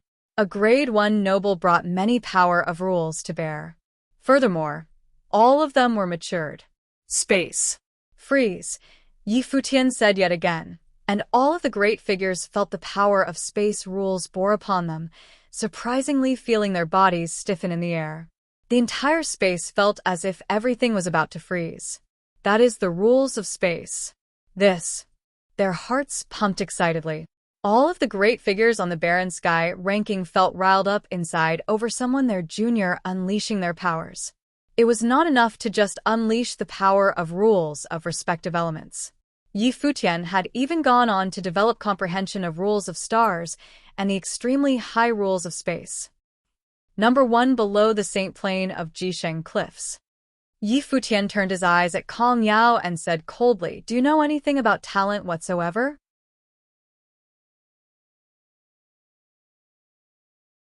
Chapter 713. Kong Yao, 9th on the 9 states sage ranking, the number 1 person under the Saint Plain in Jisheng Cliffs. He had seen countless talents. The Jisheng Cliffs generations of 9 sons were all people with outstanding potential. However, at this moment, in the declining barren state, a noble was pointing at him and asking whether he knew what potential was. However, he had no comeback. Kong Yao, 9th on the 9 states sage ranking, the number 1 person under the Saint Plain in Jisheng Cliffs. He had seen countless talents. The Jisheng Cliffs generations of 9 sons were all people with outstanding potential. However, at this moment, in the declining barren state, a noble was pointing at him and asking whether he knew what potential was. However, he had no comeback. He had indeed never seen such talent.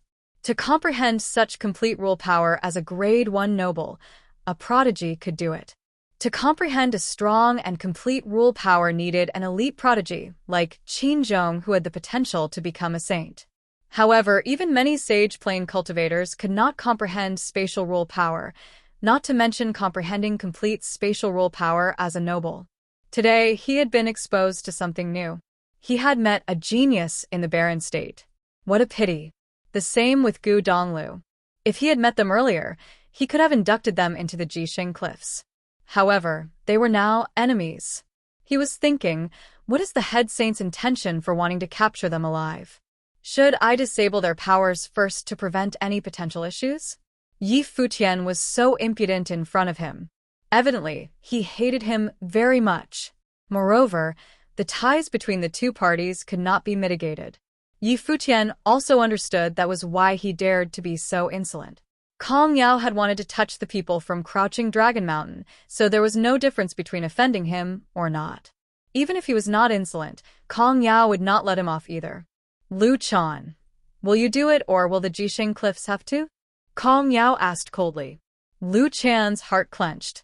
At that moment, he was extremely troubled. He had expelled Yi Futian personally. Now, outside the Holy Ji Palace, Yi Futian had shown his potential to the entire barren state. As a grade 1 noble, he had comprehended multiple rule powers as well as the starry laws and spatial rule power. He had managed to do what countless sage plane figures had failed to. He wanted to prove that he was more outstanding than Bai Luli. In a sense, he had done it, although Bai Luli had also comprehended complete rule power as a grade 1 noble. The spatial rule power was enough to wipe out all his accomplishments. Had he been wrong? Gu Donglu had questioned him. Yi Futian had questioned him. Now, doubts appeared in his mind. Lu Chan, I want to see the battle between the two most outstanding teens in the barren state. Since Yi Futian wants to challenge Bai Luli, the palace should grant him this wish. The sovereign family's Huang Shi also chipped in. Although Yi Futian had revealed such exceptional potential, it was theoretically impossible for him to defeat Bai Luli. However, since he had said that he was the one who killed Zhang Xiao, this meant that Yi Futian still had a trump card up his sleeve. What was this trump card of his? Lu Chan, the Holy Ji Palace claims to have a single will for the barren state to have a saint. Now, there is a person with the potential to become a saint in front of you. I want to see if the palace will practice what they preach, Yu Qi said coolly. They were already at a point where Yi Futian's potential was undisputed. If Qin Zhong and Bai Luli could do it, Yi Futian should also be able to. A glint appeared in Kong Yao's eyes. These people had all come today to attempt to sway the Holy Ji Palace? They were courting death. Take them down. Kill whoever attempts to stop us, Kong Yao declared abruptly in an overbearing yet ruthless tone. His words weighed down on everyone as the experts from Jisheng Cliffs stepped forward. Lu Chan raised his head and looked in the direction of Jisheng Cliffs. He naturally knew how strong the Jisheng Cliffs experts were. After Zhang Zhao's death, there were people who had returned to the Jisheng Cliffs to report the matter. Kong Yao did not go back, but afterward, in the group of experts that had come from the Jisheng Cliffs, 2 of them were experts on the sage ranking. There were 81 sages on the 9 states' sage ranking. Among them, 8 were from the Yu state, and the Jisheng Cliffs had sent 3 here. Moreover, Kong Yao had previously been at a disadvantage because of Zhuge Qingfeng and Yuan Hong's saint ritual implements, and one of their 9 warriors, Zhang Xiao, had died in the barren state. The Jisheng Cliffs would definitely return prepared. This time, Kong Yao had entered the palace with an even more dominant might and was more confident. Zhuge Qingfeng, Yuan Hong and Sage Dozhan all around Yi Futian, shielding him in the middle.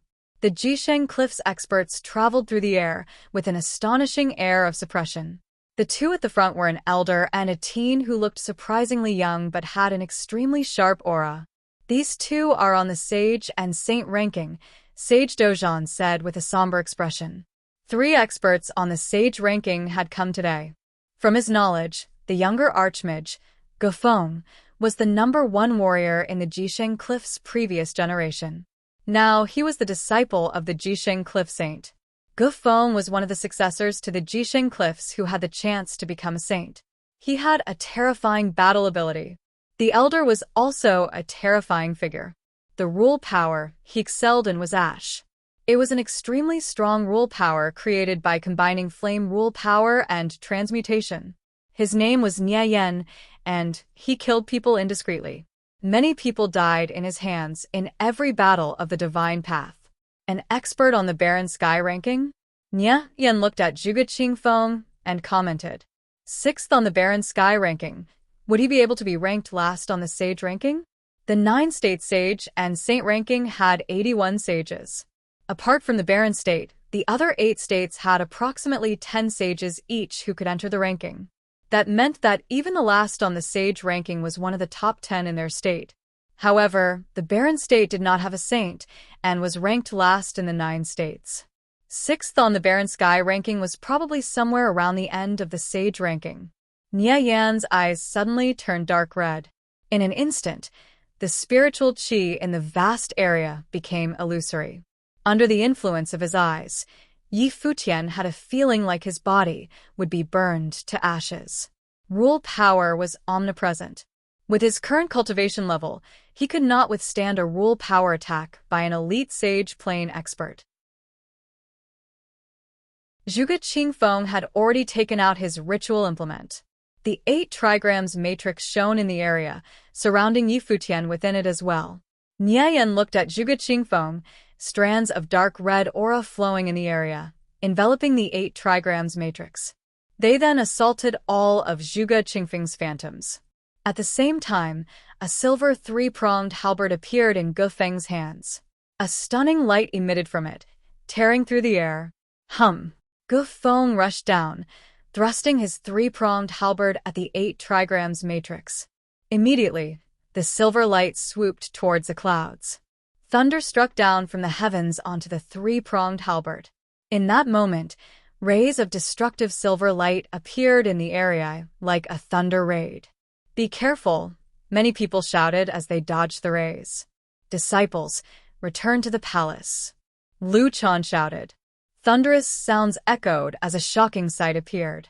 The ground outside the palace split apart, and cracks appeared. The land had been torn apart. Cracks were also appearing in the 8 trigrams matrix. Saint-level ritual implement. Many people looked at the 3-pronged halberd in Ge Feng's hands and commented. Even the barren state had multiple saint-level ritual implements. Yu state would naturally have them too. However, Jisheng Cliff's saint-level ritual implements were all controlled by saints. Those under the saint plane were not worthy of having saint ritual implements, and Jisheng Cliffs would only loan them out under special circumstances, such as today. Crash.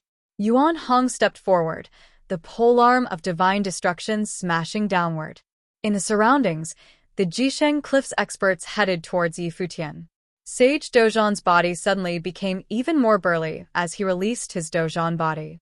Horrifying rays penetrated his body, and in an instant, an exceedingly terrifying force erupted from his body. Stepping forward, his Dozhan body crushed down like a battle god, and the Jisheng Cliffs experts immediately retreated. Dozhan. Lu Chan looked at Sage Dozhan. Wanxiang had predicted that the palace would meet a calamity today. Dozhan going into battle with Jisheng Cliffs would undoubtedly put the palace in peril. Lu Chan, since you can't even control the palace's people, I will help you do it, Kong Yao said coldly and stepped forward as well. With just one step, a terrifying giant elephant appeared in the skies, crushing down on everything.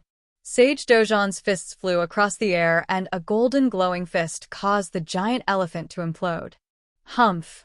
Kong Yao humphed coldly and looked at Yi Futian, who was protected by Dozhan. He said coldly, I said that whoever dares to stop Jisheng Cliffs will be killed. What makes you think that you can protect him? As his voice landed, he stepped forward. Multiple giant elephants crushed down on them, and Sage Dozhan's body emitted brilliant light, his Dozhan body keeping them at bay. Master. Yi Futian raised his head and looked at Sage Dozhan, then turned to look at Lu Chan with a frigid expression, saying, Is this the path that you have insisted on following? Lu Chan fell silent. At that moment, the other experts from the Jisheng Cliffs walked towards Yi Futian, releasing their rule power. Little brother. A voice sounded, and Yi Futian was stunned. He then lowered his head and looked in the direction of the voice. He saw a person dressed in simple clothing walking towards him.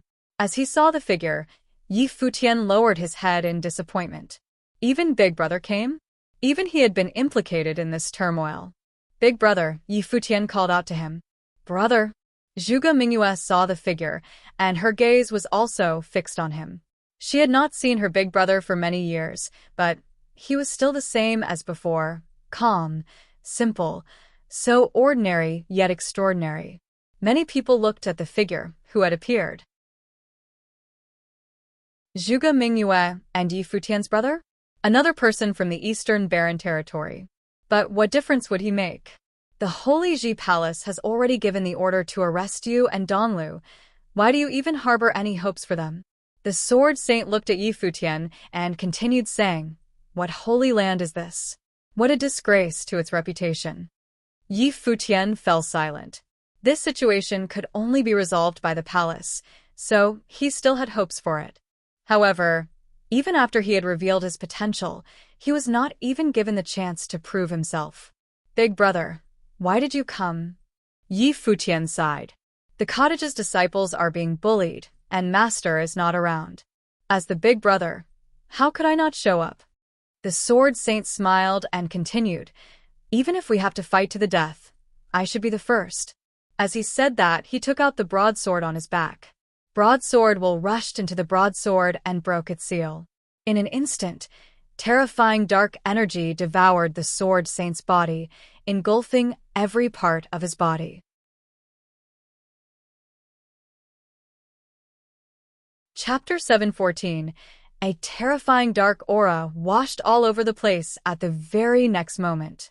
Dark flowing light filled the space with the Sword Saint at the center, every streak of light containing fearsome blade will.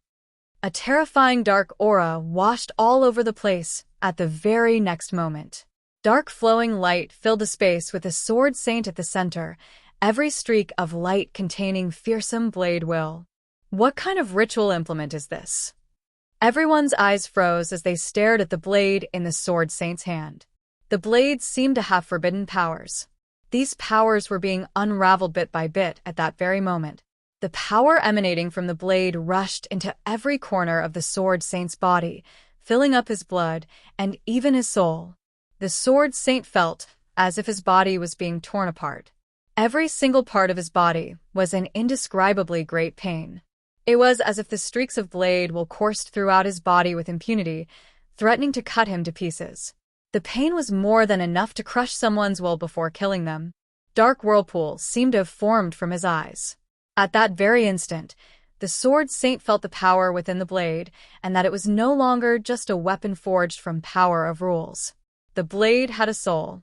The Sword Saint seemed to see many demonic projections within the blade. The demonic spirits manifested as terrifying devouring whirlpool. The dark aura emanating from the blade connected the heavens and the earth, causing boundless power to flow in reverse, devoured by the darkness of the demonic blade. The Sword Saint felt as if he was on the verge of being devoured by the power of that very blade.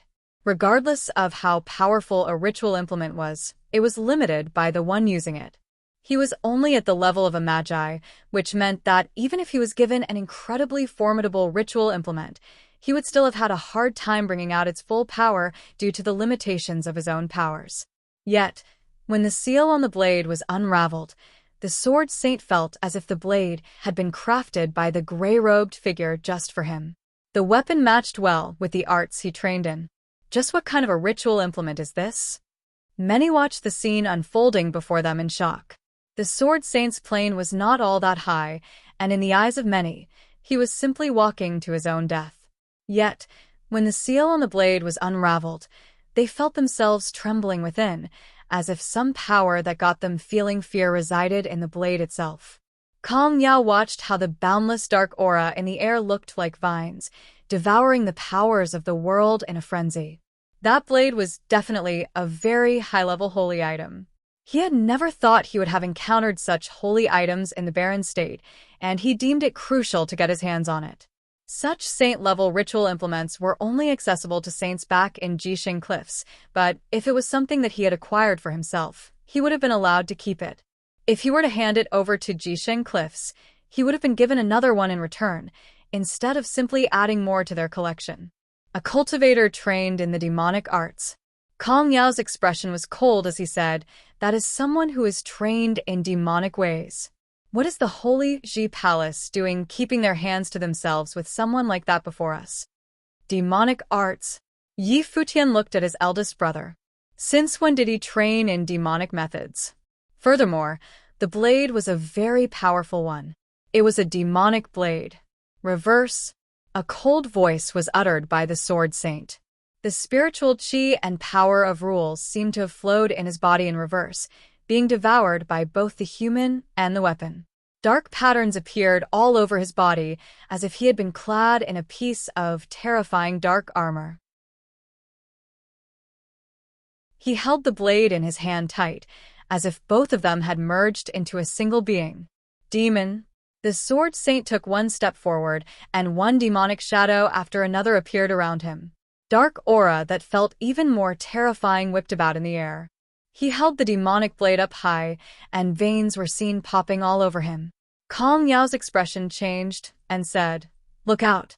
He sensed a sliver of danger. Kill. The blade was brought down as soon as he finished talking. The streaks of dark aura all materialized into curved blades and lashed out.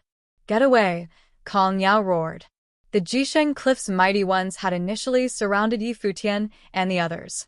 When the blade was brought down, everyone was within range of the blade's attack. Retreat. Everyone from the major forces all backed away and evaded the dark blade as it swooped through the air as they went down. PFFTT.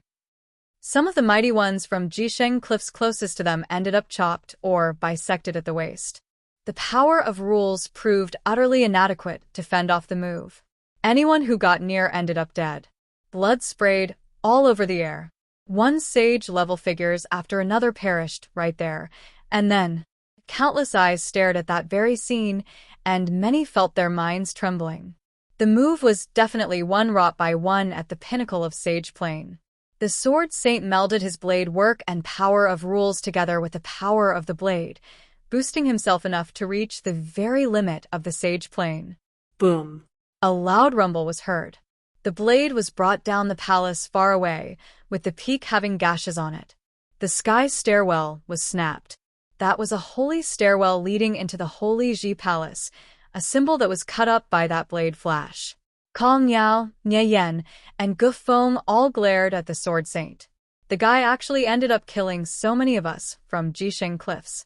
One slash ended up killing over a dozen mighty ones. What are we going to tell Jisheng Cliffs when we return? Kong Yao's body trembled slightly at the thought. His face turned incredibly grim. The two previous battles did not end up achieving their goals, but Jisheng Cliffs did not suffer many losses. However, despite having gathered more mighty ones from Jisheng Cliffs, they ended up losing more instead. He deemed such a result simply unacceptable. "You all will die," Kong Yao said coldly. A beam of holy light burst before him as soon as he finished. It was a very, very tall bronze holy cauldron, looking regal and elegant as it hovered in the air. Streaks of holy light emanated from it. Everyone in the boundless space felt themselves being suppressed by a very terrifying power of rules, so much so that they found it difficult to breathe and incapable of moving. Yi Futian felt that precisely. At that moment, he felt impossible just to move his leg. Such terrifying holy item. The minds of many trembled. Yu Qi of Alchemy City stared at that bronze holy cauldron. Alchemy City was unable to produce a holy item of such level. It seemed that Jisheng Cliffs was determined to get their hands on it by allowing a holy item of such a level to be used by Kong Yao. That made Kong Yao almost invincible at his plane. "Open," Kong Yao said.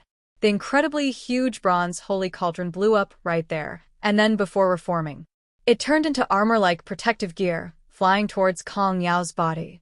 Kong Yao's arms, legs, chest, and back were all clad in bronze armor in an instant. A boundlessly huge divine elephant-life spirit appeared. The same type of armor appeared on all four legs of that massive divine elephant. It can transform. Many people's eyes froze in place. Kong Yao stepped on the air below, and the divine elephant shadow did the same as well. Incredible power radiated and suppressed all below it. Many were heard grunting, and Sage Dojan's battle form protected Yi Futian within it as well, preventing him from being affected. That one step vaguely cracked his battle form, a testament of how terrifying Kong Yao was when borrowing the power of holy items. He ranked 9th on the Sage ranking and was invincible throughout the entire barren state. Now that he had one such super powerful holy item with him, there was simply no one below Saint Plain capable of getting his way. "I'll go take care of him," the Sword Saint said calmly, looking at Kong Yao. Terrifying dark light whooshed about him still. His body seemed to have grown quite a bit and took a demon form. The demonic blade was filled with boundless blade will, enlarging it and turned it into a 100-meter-long demonic blade. Streaks of dark aura burst from the demonic blade in a frenzy. The Sword Saint then took to the air, holding the demonic blade high in the air. "All who had a part in this will die," Kong Yao said coldly. His murderous intent was brimming as he stepped down.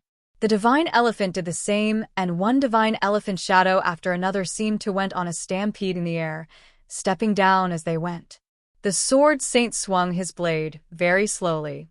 Dark aura gathered in a frenzy, enlarging the blade gleaming with overbearing force, lashing out at the air. Sharp noises were heard, and the divine elephant shadow was cut open by the demonic blade in the middle. The blade kept cutting at the air and headed for Kong Yao. Kong Yao's expression was ice cold. "A magi-level figure actually came at me with a ritual implement?"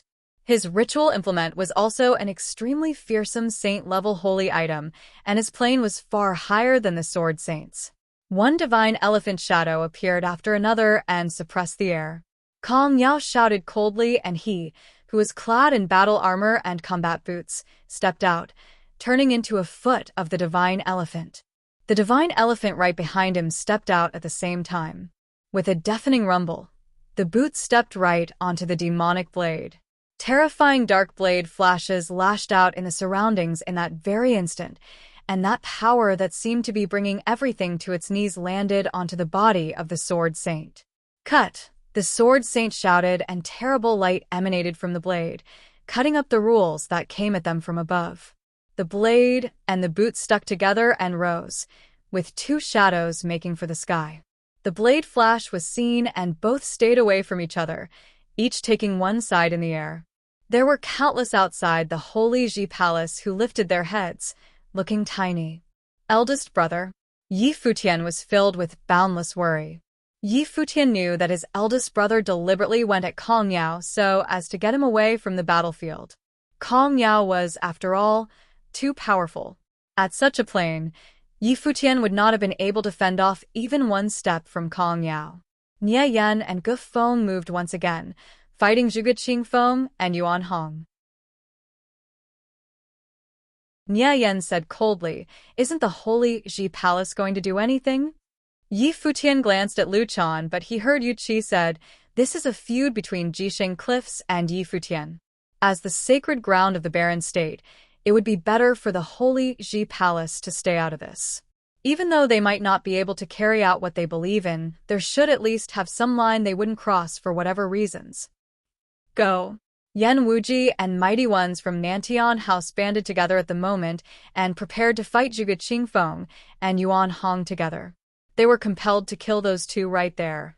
And then, Di Kai, who gave you the permission to do anything? Yu Qi glanced at someone, appearing right before Di Kai of the Emperor family in Alchemy City. "This has nothing to do with you," Di Kai said coldly. "I'm the city lord of Alchemy City. If you dare do anything funny, I'd have no choice but to make my move," Yu Qi said coldly as well. Su Shang got in the way of Yan Wuji at the same time and said plainly, "It is better for the barren state forces to simply watch from the sidelines." "Are you going to become Jisheng Cliff's enemies then?" The city lord of White Cloud City stepped out and said coldly, deeming them to be on the opposite side of Jisheng Cliffs. "No," Di Kai said plainly and added, "but the Zhuge family and Tang Mountain are both barren state forces. As such, it is best for other forces from barren state to stay out of this." He stood across by Gu as soon as he finished. They promised to come, but they would have never asked for a fight with Jisheng Cliffs, as doing so would have given Jisheng Cliffs a reason to wage a war against them. But if Yi Futian and the others were able to get in Jisheng Cliffs' way, they were not beneath helping out a little. Although Jisheng Cliffs had saints, all 9 states were the orthodoxy of Emperor Xia, which meant that Jisheng Cliffs could not simply go about as they pleased.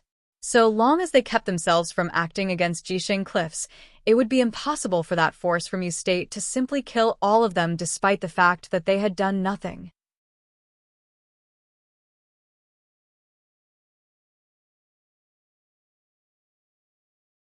Chapter 715.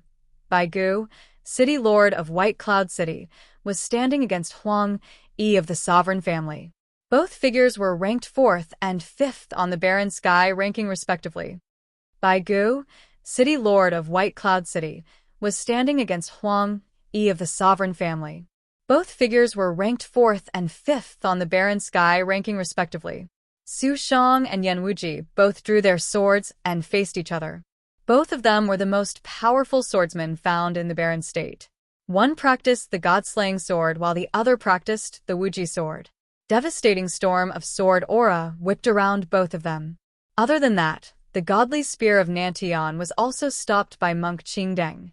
Chun Yuan, Mu Chuan, and Long Ao got in the way of the head of the sacred fire sect.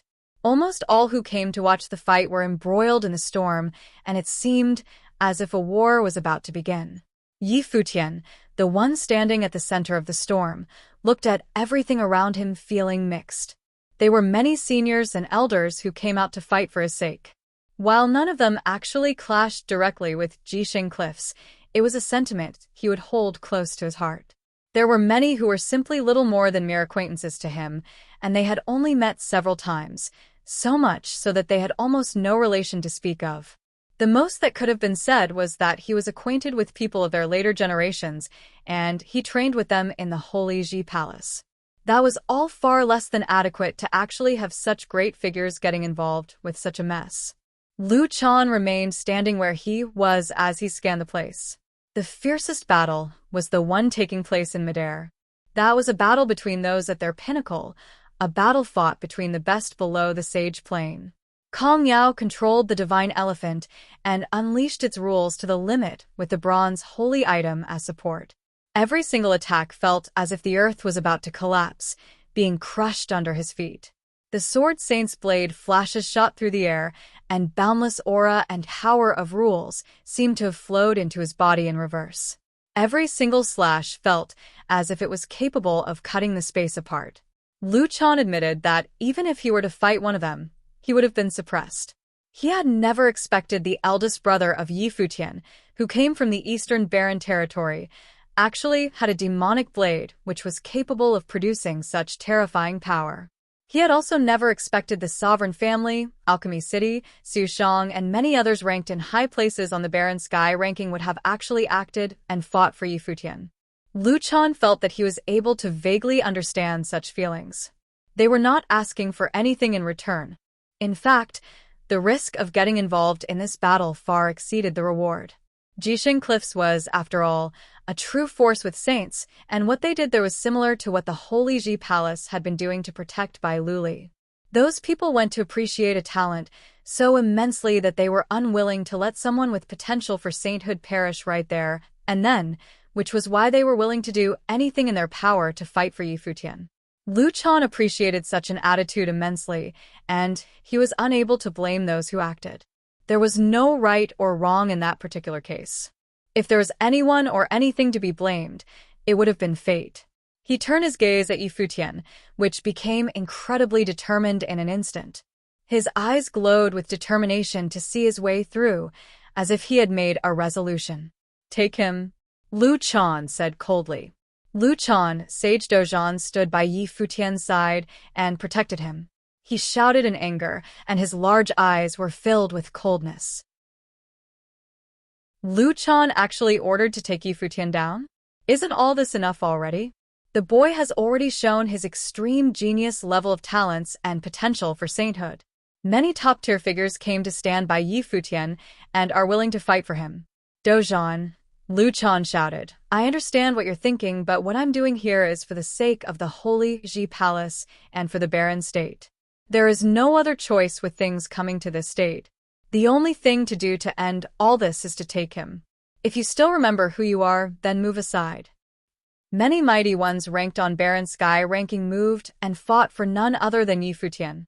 Almost all who ranked top 10 seemed to have gotten themselves involved in this mess, and Jisheng Cliffs was adamant to take him. If things were to escalate any further, it would be anyone's guess what would become of the barren state and how many forces would be in jeopardy. It would have been a catastrophe involving all of the barren state. The end had long been decided, and it was up to Lu Chan to end it all. For the Holy Ji Palace, for barren state. Sage Dozhan turned his eyes to look at the Holy Ji Palace and said, "I've said it once. The Holy Ji Palace has rotted, and so it should be reconfigured. There is no construction without destruction, yet you remained attached to how the place is now, Lu Chan. If that is the case, there is no hope for the Holy Ji Palace's restoration. Having the barren state be great again is all but a delusion. You have no courage to face it all, and yet you want to create a saint. But just think about it. Are those legendary figures something you can just simply create? Dozhan, the barren state is already a mess, and I don't want to see the Holy Ji Palace splintering. I don't want to fight you," Lu Chan said, looking at Sage Dozhan. "Then I guess I'll have to see for myself what you're capable of, Palace Lord." Sage Dozhan took a step forward, and his Dozhan body stood regal and tall in the air, looking immensely solemn and imposing. "Brother." Sage Jingying looked at that scene and did not know how to feel. Lu Chan kept his eyes still at Sage Dozhan and went silent for a moment. He then said, "Tianqing." Sage Tianqing walked up just as soon as Lu Chan, a sword appearing in his hand. The sword looked to be the sword of punishment, shining bright with light of punishment and pulsing with devastating flashes. Sage Dozhan looked at the scene and said, very disappointed, "I take it that you even got the holy item prepared then?" "Dozhan, you know the sword. It is the sword of punishment left behind by the previous saint. He who holds this sword will be in charge of all punishments going on in the Holy Ji Palace. One could advise with the sword in hand even if the Palace Lord were to turn their back on the will of the Holy Ji Palace. Are you sure you want to turn your back on the will of the Holy Ji Palace?" Sage Tianqing said while staring at Sage Dozhan. "Teacher, just let it be." Yi Futian was seen with immense disappointment. He had come with the intention of getting even just to get an opportunity to fight Bai Luli, to prove to the Holy Ji Palace that they were wrong. However, things happened just as he had expected. The Holy Ji Palace never even gave him a chance. Lu Chan remained fixated at his own will even though he had gone showcasing his talents. The Holy Ji Palace was now determined to take him down. As such, it would have changed nothing even if his eldest brother was to participate in all that. Just as Lu Chan put it himself, the end had already been decided and there was simply no need for more unnecessary sacrifices, getting so many seniors and elders into the mess by fighting for his sake. He looked at Lu Chan and felt immensely disappointed. He was disappointed at the place that he used to train in. "Futian, this is more than just your fight now. It is now my fight too." Sage Dozhan said, "This concerns my beliefs. I've always thought that my ordeal would take place during the path to attaining sainthood, but I never thought it'd happen right inside the Holy Ji Palace. What irony indeed." Sage Dozhan walked out as soon as he finished. Limitless power burst, and dazzling golden lights permeated through his body. Dozhan. "You're a really stubborn one indeed," Sage Tianqing said coldly. He took one step, and terrifying power of rules permeated the air around them. He gathered aura with his hand and lashed out with the sword. The light of punishment took the form of crosses and hashtags, crisscrossing with each other as they cut the air before them. Boom. Sage Dozhan stepped out, and his body seemed divine. His tan skin burst with dazzling golden light. He stood still when the attack came, letting the light cut on his physical body. However, they left only gashes and were unable to break him open. Sage Dozhan, the #1 body refiner in the barren state. His body had been refined to the limits of refinement. He lifted his fist and threw out a punch. An incredibly huge golden arm appeared in the air, lifting its fist high and bringing it down on Sage Tianqing. Sage Tianqing's expression was incredibly cold. Such was the boundless power of Sage Dozhan, Lord of Battle Sage Palace of the Holy Ji Palace, and the one who ranked 7th on the Barren Sky ranking. His rules were power itself. extreme forces capable of shaking anything and everything. Sage Tianqing continued lashing out with his sword, a huge golden net appearing before them, formed by countless light of punishment in cross form, covering the incoming overbearing punch and cutting it up right there and then. Boundless light glimmered, and that huge fist of power was torn apart, yet the extremely overbearing fist will continued its path. Sage Tianqing slashed with his sword. Only then was he able to stop the attack. His body was thrown backward, and he looked incredibly distressed. He was still a lord of the Tianqing Pavilion of the Holy Ji Palace, after all. Yet, he was still thrown back in a fight despite being armed with a ritual implement. Sage Tianqing held the sword tight, and another even more terrifying power burst from his body. His beaming eyes looked at the air above, and beams of light appeared. Countless streaks of light of punishment appeared and formed the word of punishment, circling around Sage Dozhan's body, and went on to cover everything in it. Sage Tianqing stood in the center of all that, as if he was the master of punishment. Dozhan, stand back. Your physical body might be powerful, but you cannot do anything facing the sword of punishment, Sage Tianqing said coldly, and sword aura flowed into the countless light of punishment around them, ready to unleash terrifying killing moves anytime. Tianqing, you might still be in charge of punishments in the Holy Ji Palace, but you have lost your beliefs, Sage Dozhan said, and even more powerful light burst out of his body.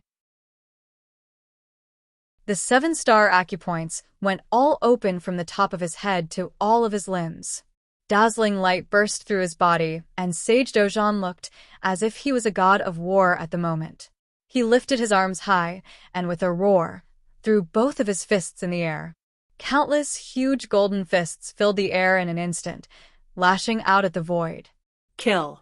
Sage Tianqing yelled coldly. Countless killing beams emanating from the word of punishment clashed with the golden fists punching through the air, exploding violently. Sage Tianqing's body broke out like a bolt of lightning and lashed out with his sword, throwing punishment of light, intending to pierce the Dozhan body. Break! Sage Tianqing roared, and boundless light of punishment exploded with that sword move. Sage Dozhan's body was immensely formidable, yet there was no stopping the sword of a saint. Sage Dozhan clenched his fist, and his battle form looked like an indestructible god of war. Boundless light shone, breaking up that invincible body bit by bit. The sword arrived as cracks formed. Countless beams of light pierced through, yet at the same time, Sage Dozhan's arm lashed out, and his battle form threw out an overbearing punch at Sage Tianqing as well. Devastating light whipped around the surrounding air. The battle form exploded and was destroyed. Sage Dozhan's physical body was pierced, and streaks of blood were seen. But at the same time, Sage Tianqing was sent flying with one punch. The bones all over his body were shattered. If Sage Dozhan had not been pulling punches, refraining from going all out, Sage Tianqing would have died.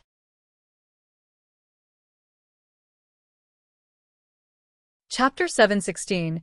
Lu Chan and the others from the Holy Ji Palace were practically frozen at the scene, staring at Sage Dozhan feeling speechless. Lu Chan and the others from the Holy Ji Palace were practically frozen at the scene, staring at Sage Dozhan feeling speechless.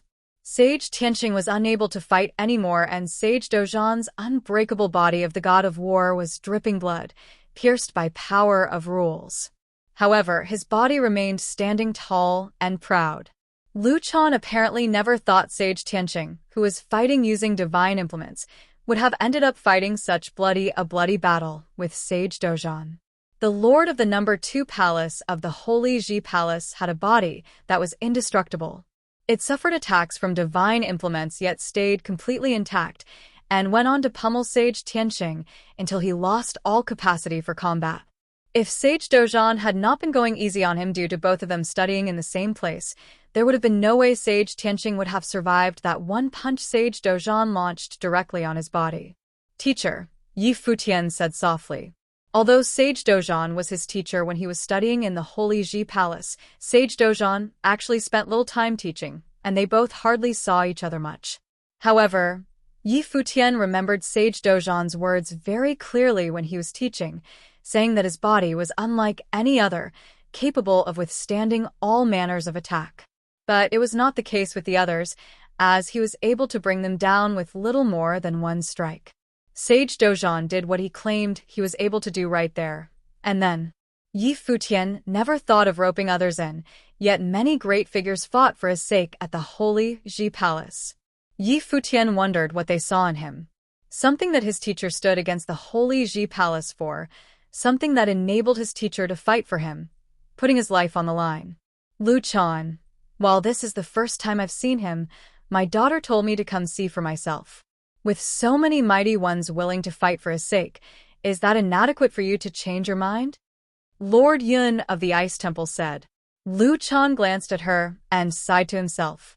The very moment he saw Yi Futian unleash his talent, there was simply no way he would have stayed unmoved. He too questioned himself, but with things having come so far, there was simply no turning back. I have gathered all 6 palaces and pavilions to discuss you, and we granted you permission to enter the Sage Hall. Even with the incident in Crouching Dragon Mountain, I remained steadfast in the decision to allow you to return to the palace and enter the Sage Hall. The only thing I asked was that you stop interfering with what was happening in Crouching Dragon Mountain. If you had agreed to it, none of this would have happened. Lu Chan looked at Yi Futian and said, to have my second sister married to Bai Luli, paving his path to sainthood, yet my third brother would be taken away by Jixing Cliffs.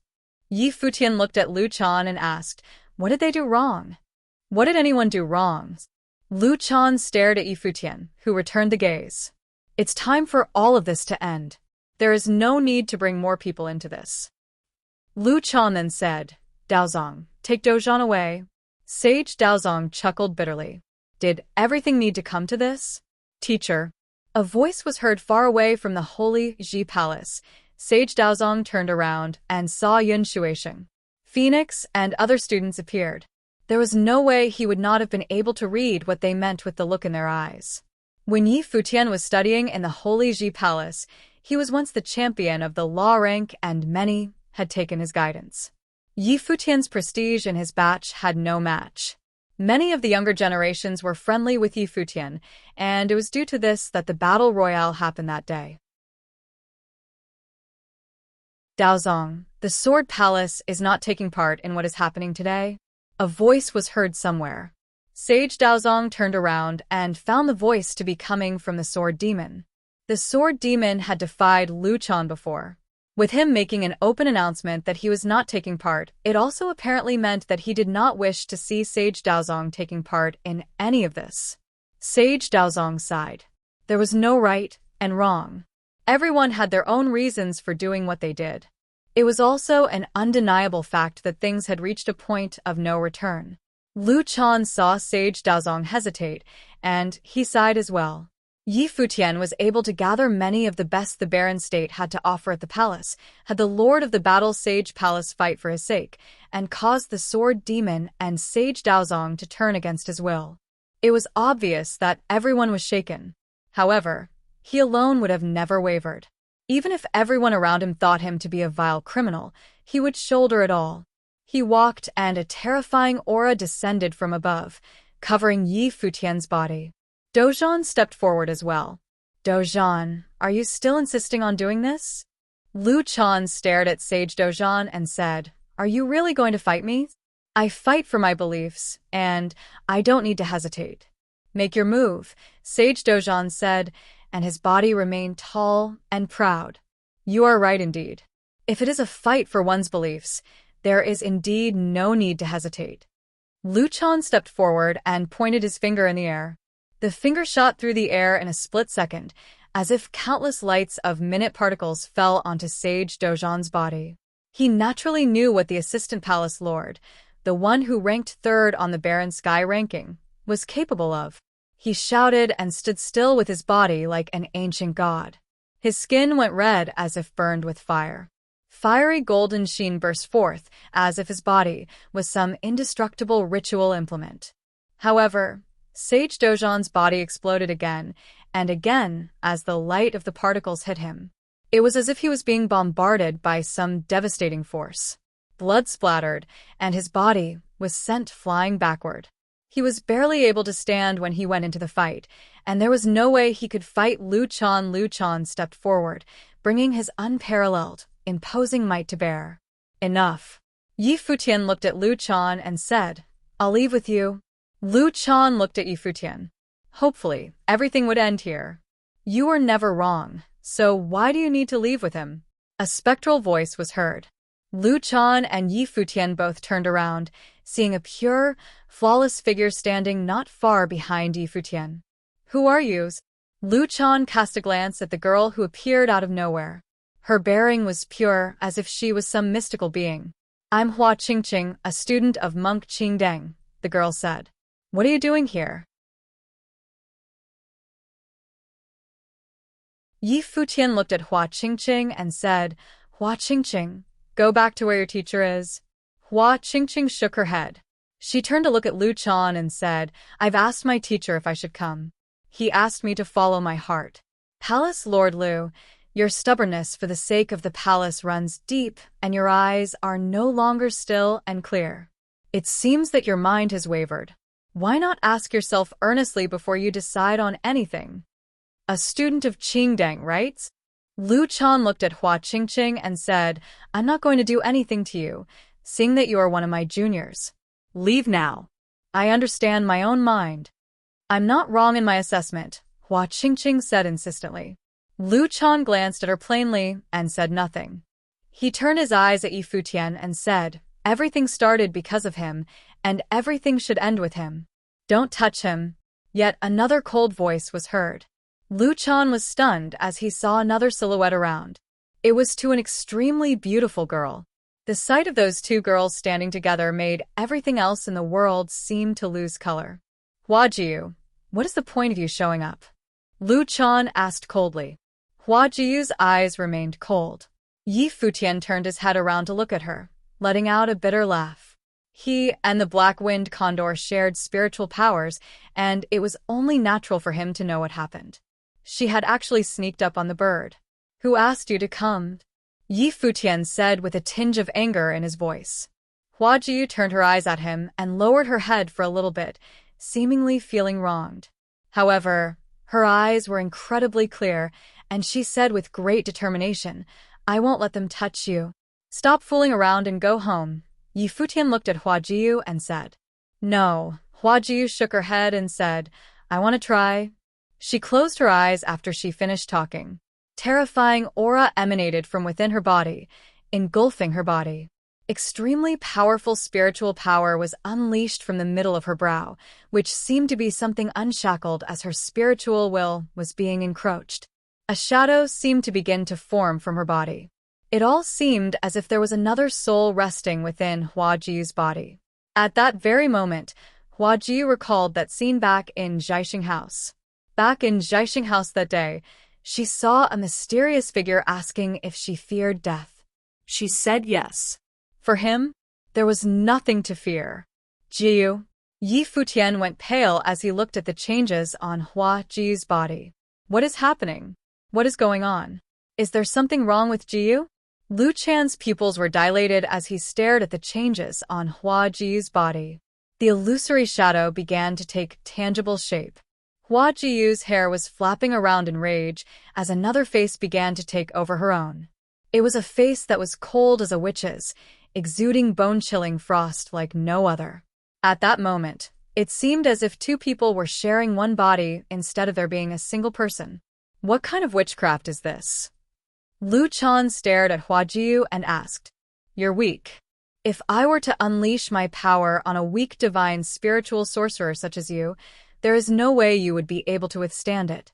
Your spiritual will would simply dissipate and you would die, a voice said in Hua Jiu's mind, a voice that was bone-chilling. It doesn't matter. Just unleash your power to the limit, Hua Jiu answered. As you wish, a voice answered. At the very next moment, Hua Jiu's body shook violently as if her spiritual will was forcefully taken away from her body. The power spread through the air as an extremely overbearing will melded with her spiritual will, controlling the powers of her surroundings. She bit her lip and blood dripped from her mouth. Her long hair and her clothes flapped around wildly in the air. The power of the pearl in her mind was cranked to max, which served to diminish the pain she was experiencing. Boom. Her spiritual will seemed to have completely blown apart as unending pain emerged. Terrifying spiritual willpower shot out to her surroundings. At the very moment, everything seemed crystal clear, and everything seemed to be put under her control. Lu Chan looked at Hua Jiu. He felt somehow that he was watching some godly figure before him. That fearsome figure standing in the air, a witch of near-limitless power, with her jet-black hair flapping about. He was able to sense that if that girl was not living within Hua Jiu and had instead possessed her own body, there was no way he would have been a match for her. That figure was probably someone of the Saint Plane. He was puzzled as to why a being of such power existed within Hua Jiu. "I'll handle her, you all take Yi Futian," Lu Chan ordered the people of the Holy Ji Palace. Incredibly divine light burst from Hua Qingqing as well. Her figure floated before Yi Futian, and the divine light seemed to be burning her body up. She turned into a lotus lamp. The light emanated from the middle of the lamp was incredibly bright, emanating light onto her surroundings. Tremendously powerful spiritual power emerged from within, and the lotus lamp floated lightly towards Yi Futian.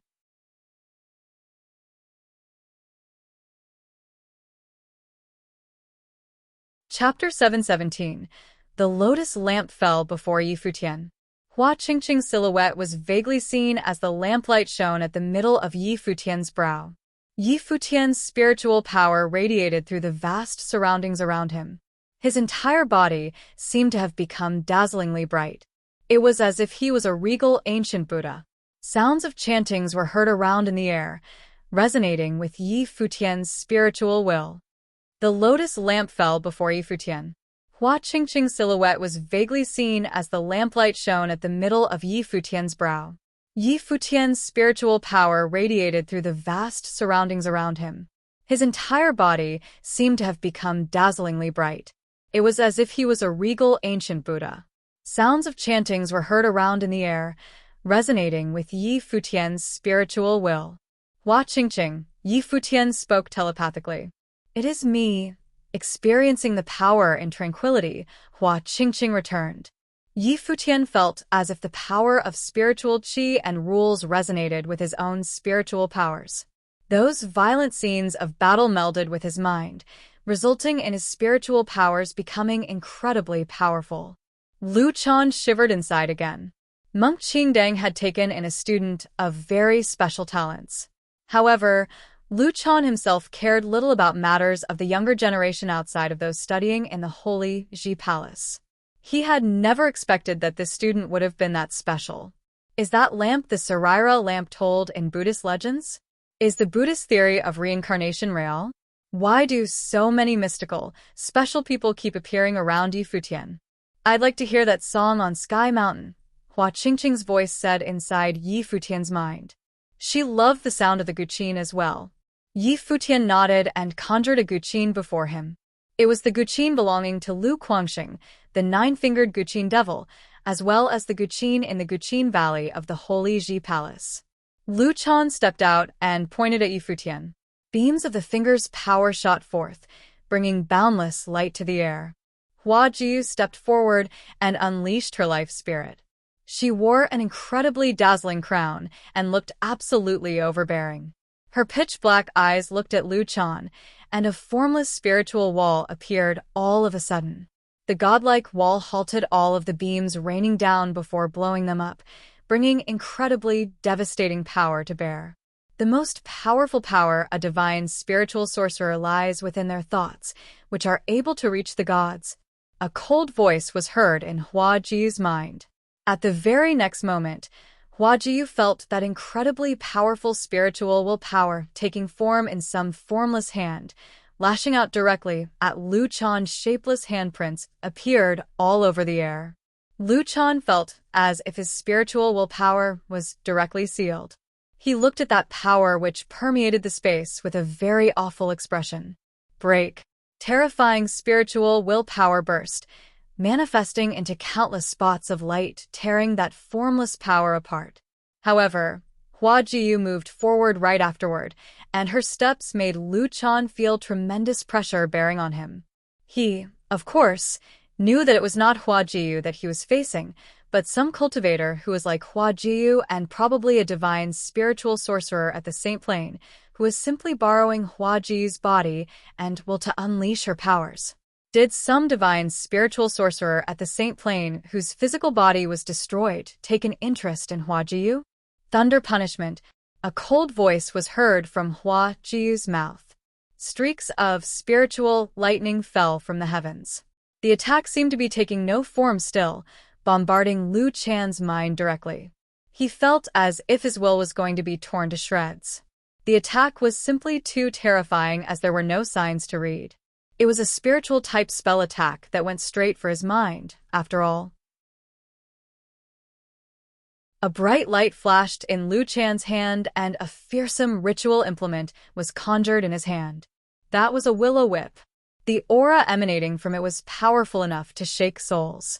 It was also a fearsome, offensive ritual implement passed down through the generations in the Holy Ji Palace, the god-beating whip. Lu Chan flicked his arm and swung the whip around, tearing that formless attack apart in no time. Hua Ji grunted. Her attacks were unleashed from her spiritual will, and any attacks she suffered would also directly hurt her mind. Music was heard in the air from another direction, while they were still facing off.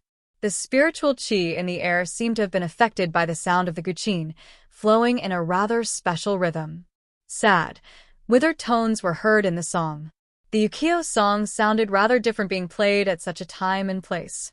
Many who were fighting turned their attention to Futian.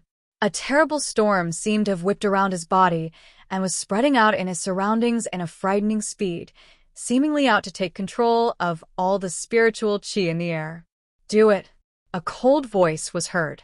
It was Ning Xian of the Ning clan. He led a group of mighty ones from Tianqing Pavilion and went for Yi Futian.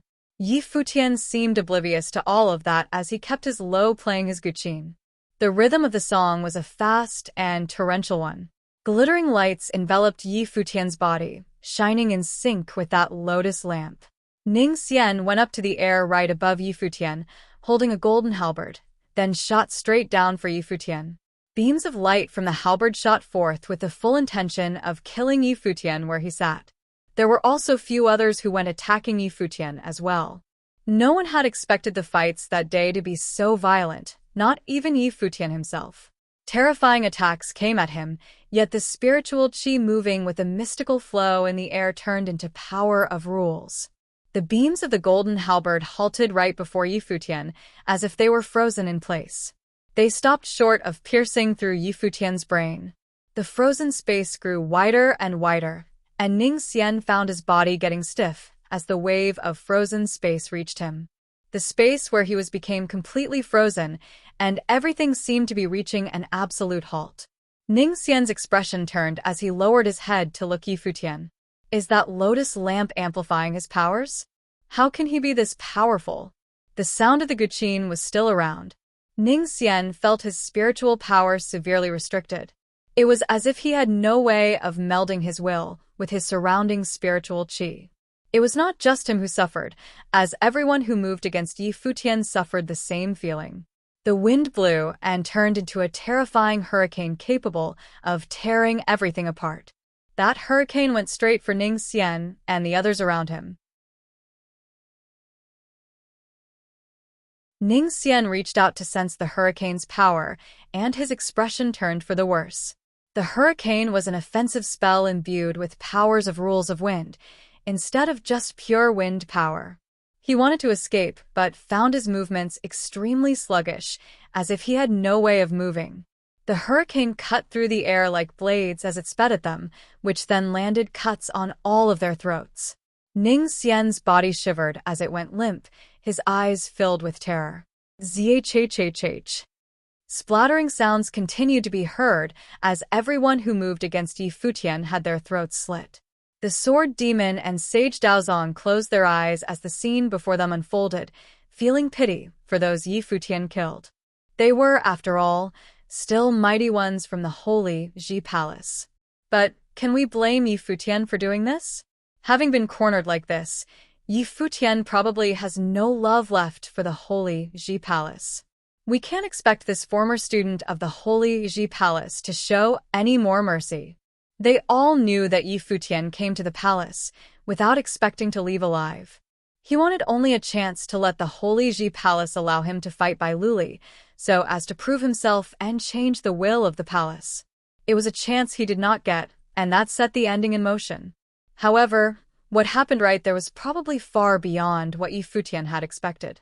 There were many who did not want him dead, and that included many of the great figures in Barren State. Sage Tianqing's face turned incredibly sour as he witnessed that very scene.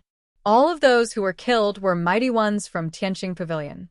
Spiritual will burst from his trembling body. The divine sword of punishment shot out to the air.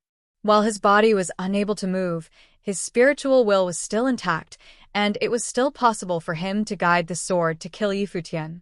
Extremely cold, murderous intent was seen in Sage Tianqing's eyes. Light of punishment glittered as the sword got closer to kill Yi Futian. Stop. Hua Jiu turned around. Her terrifying spiritual thought ordered the sword to stop right there and then. However, Lu Chan's god-beating whip struck and she grunted, spewing blood, and her face turned ashen. Kill. Yi Futian shouted in rage. His voice was extremely cold. Sage Tianqing, who was standing far away, was able to feel the power of rules which enabled the space to be frozen. That instant was followed by golden vines going straight for him, like blades. Sage Tianqing's pupils dilated as he attempted to resist by trying to control the power of rules, but quickly found all such powers around him were rendered unusable. PFFTTT. Cold vines landed right on him, piercing his brow, throat, and heart, nailing his body to a cliff in the palace. No. Lu Chan in rage. The lord of Tianqing Pavilion had been killed right before the Holy Ji Palace. He turned his eyes to Sage Dozhan and then at the sword demon and Sage Daozong. He found a ridiculous feeling welling inside him. So this is where the true ordeal of the Holy Ji Palace is?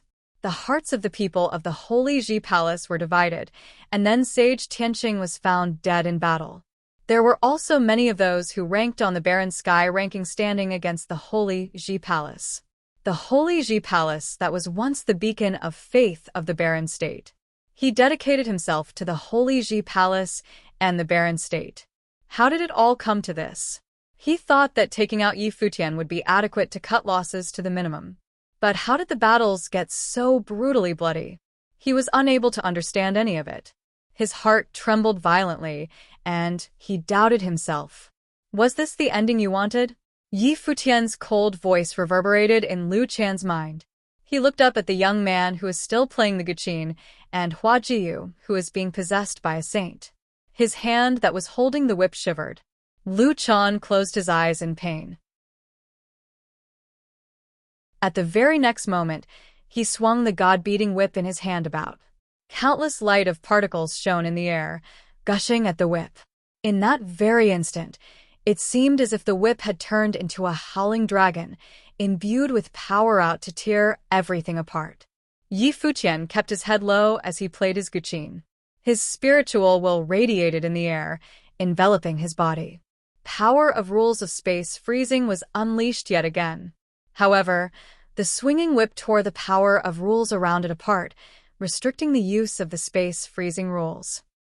Sage Wanxiang, in the Wanxiang Pavilion within the palace, looked at the Holy Ji Palace completely submerged in the light of the ordeal.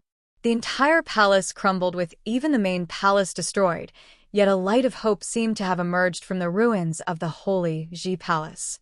Sage Wanxiang trembled violently within. How did things turn out this way? Was Dozhan really right about it all?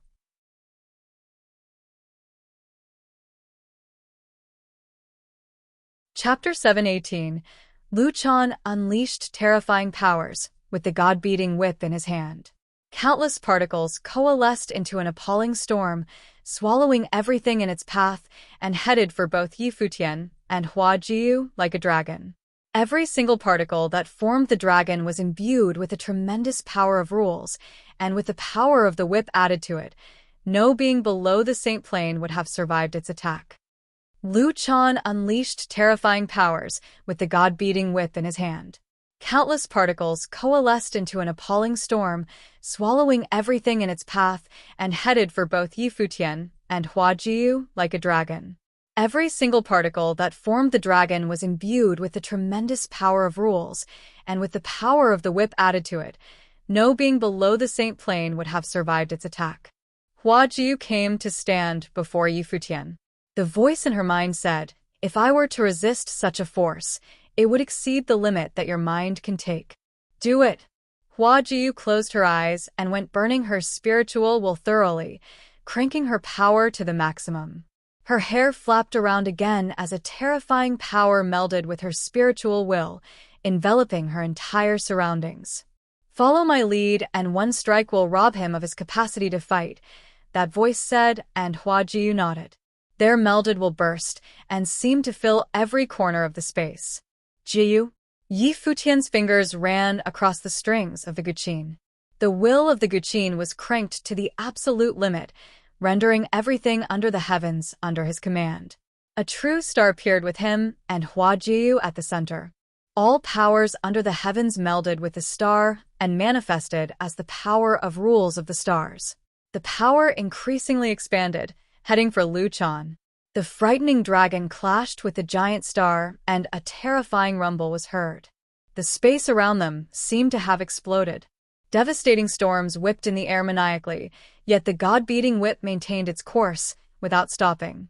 At that very moment, the wills of Hua Jiyu and the being within her enveloped the entire space, invading Lu Chan's spiritual will. Lu Chan seemed to have witnessed a saint walking in his direction, intending to enter his mind. With one's thoughts as a catalyst, with the gods as a sacrifice, a voice that sounded like two people speaking said. The words spoken by the compounded voice resounded with a powerful impact. "Forbidden spell, judgment," that voice said once again in an imposing manner that shook the hearts of all within earshot.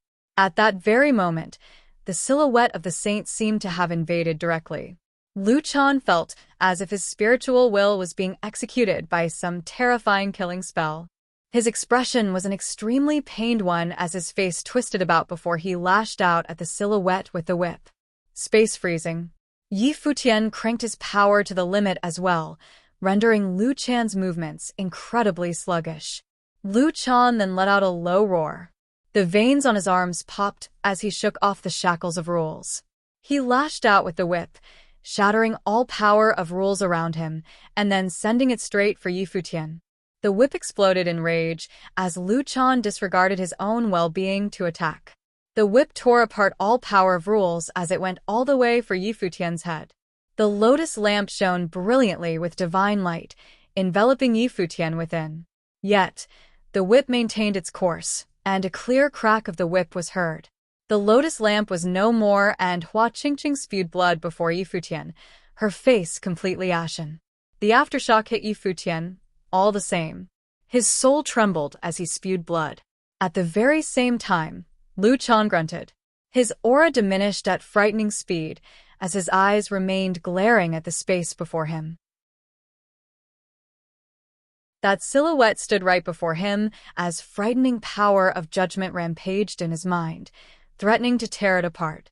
He cranked his spiritual power to the max. His robe billowed wildly as blood dripped continuously from the corner of his mouth. Lu Chan grunted again after a while. His aura diminished as if he had used up all the power in him. At the same time, Hua Jiyu spewed blood from her mouth as she wobbled about, making it seem almost impossible for her to stand. "Who are you?" Lu Chan asked coldly. It was apparent that the being within Hua Jiyu was a saint. There was no response. Yi Futian then glanced at Hua Qingqing. "I'm all right. See to her." A smile was seen on Hua Qingqing's ashen face. It was as pure and flawless as ever, with a tinge of sadness in it. Yi Futian smiled a rather pitiful smile himself. He walked towards Hua Jiyu without saying much to Hua Qingqing. He then shouted, "Jiyu." Hua Jiyu's body fell backward. Yi Futian cradled her while he was trembling deep within. He felt extremely terrified inside. "Jiyu." Yi Futian extended his shaking hand and touched his face, feeling tears at the corner of his eye. Idiot! Why are you crying? Tears were found at Hua Jiu's eyes as she looked at Yi Futian. She then said to him gently, I'm feeling rather tired. Futian, do you think I'll die? No, Jiu. Promise me you'll be fine. Yi Futian held her tight in his arms. Yeah. Hua Jiu nodded and said, Futian, look at Hua Qingqing. She's just like a fairy. Lulan is a good girl too. She'll take care of you. Tears rolled from the corner of her eyes. Don't say anything, Jiu. You'll be fine. You will definitely will be, Yi Futian said with a trembling voice. A few people came to them. They were Phoenix, Yun Shuisheng, Mu Jiqiu, and the others, all from the Holy Ji Palace. Phoenix took out a pill and fed it to Hua Jiu, saying, Your mind suffered massive damage. Don't say anything anymore. Take the pill and rest. You'll be fine. Yeah. Hua Jiu nodded at Phoenix and swallowed the pill after looking at Yi Futian with a smile. She then closed her eyes slowly. Lu Chan, Yi Futian's voice went extremely cold as he glared at Lu Chan. I never thought of hurting her. Lu Chan sighed. He then looked at Yi Futian and said, All that I did was to end all of this. You still to refuse to admit you were wrong. Even at this very moment, Yi Futian smirked sarcastically and sorrowfully. Lu Chan, a voice was heard from the Holy Ji Palace. Lu Chan turned around and saw a few people walking in his direction. The one who took the lead looked incredibly withered and old. His aura was wilting, and he looked as if he could die at any minute. There were two others by his side, Sage Wanxiang and Bai Luli. Assistant Palace Lord, Sage Wanxiang could not help but utter, seeing Lu Chan so incredibly weak. Senior, why are you out here? Lu Chan looked at the withered-looking old man. It was none other than the Palace Lord of the Holy Ji Palace, the one who ranked first on the Barren Sky ranking, Sage Chunyang. Sage Chunyang turned his eyes at Yi Futian, and Sage Wanxiang did the same, before turning their eyes at the ones beside him, as well as Sage Dozhan.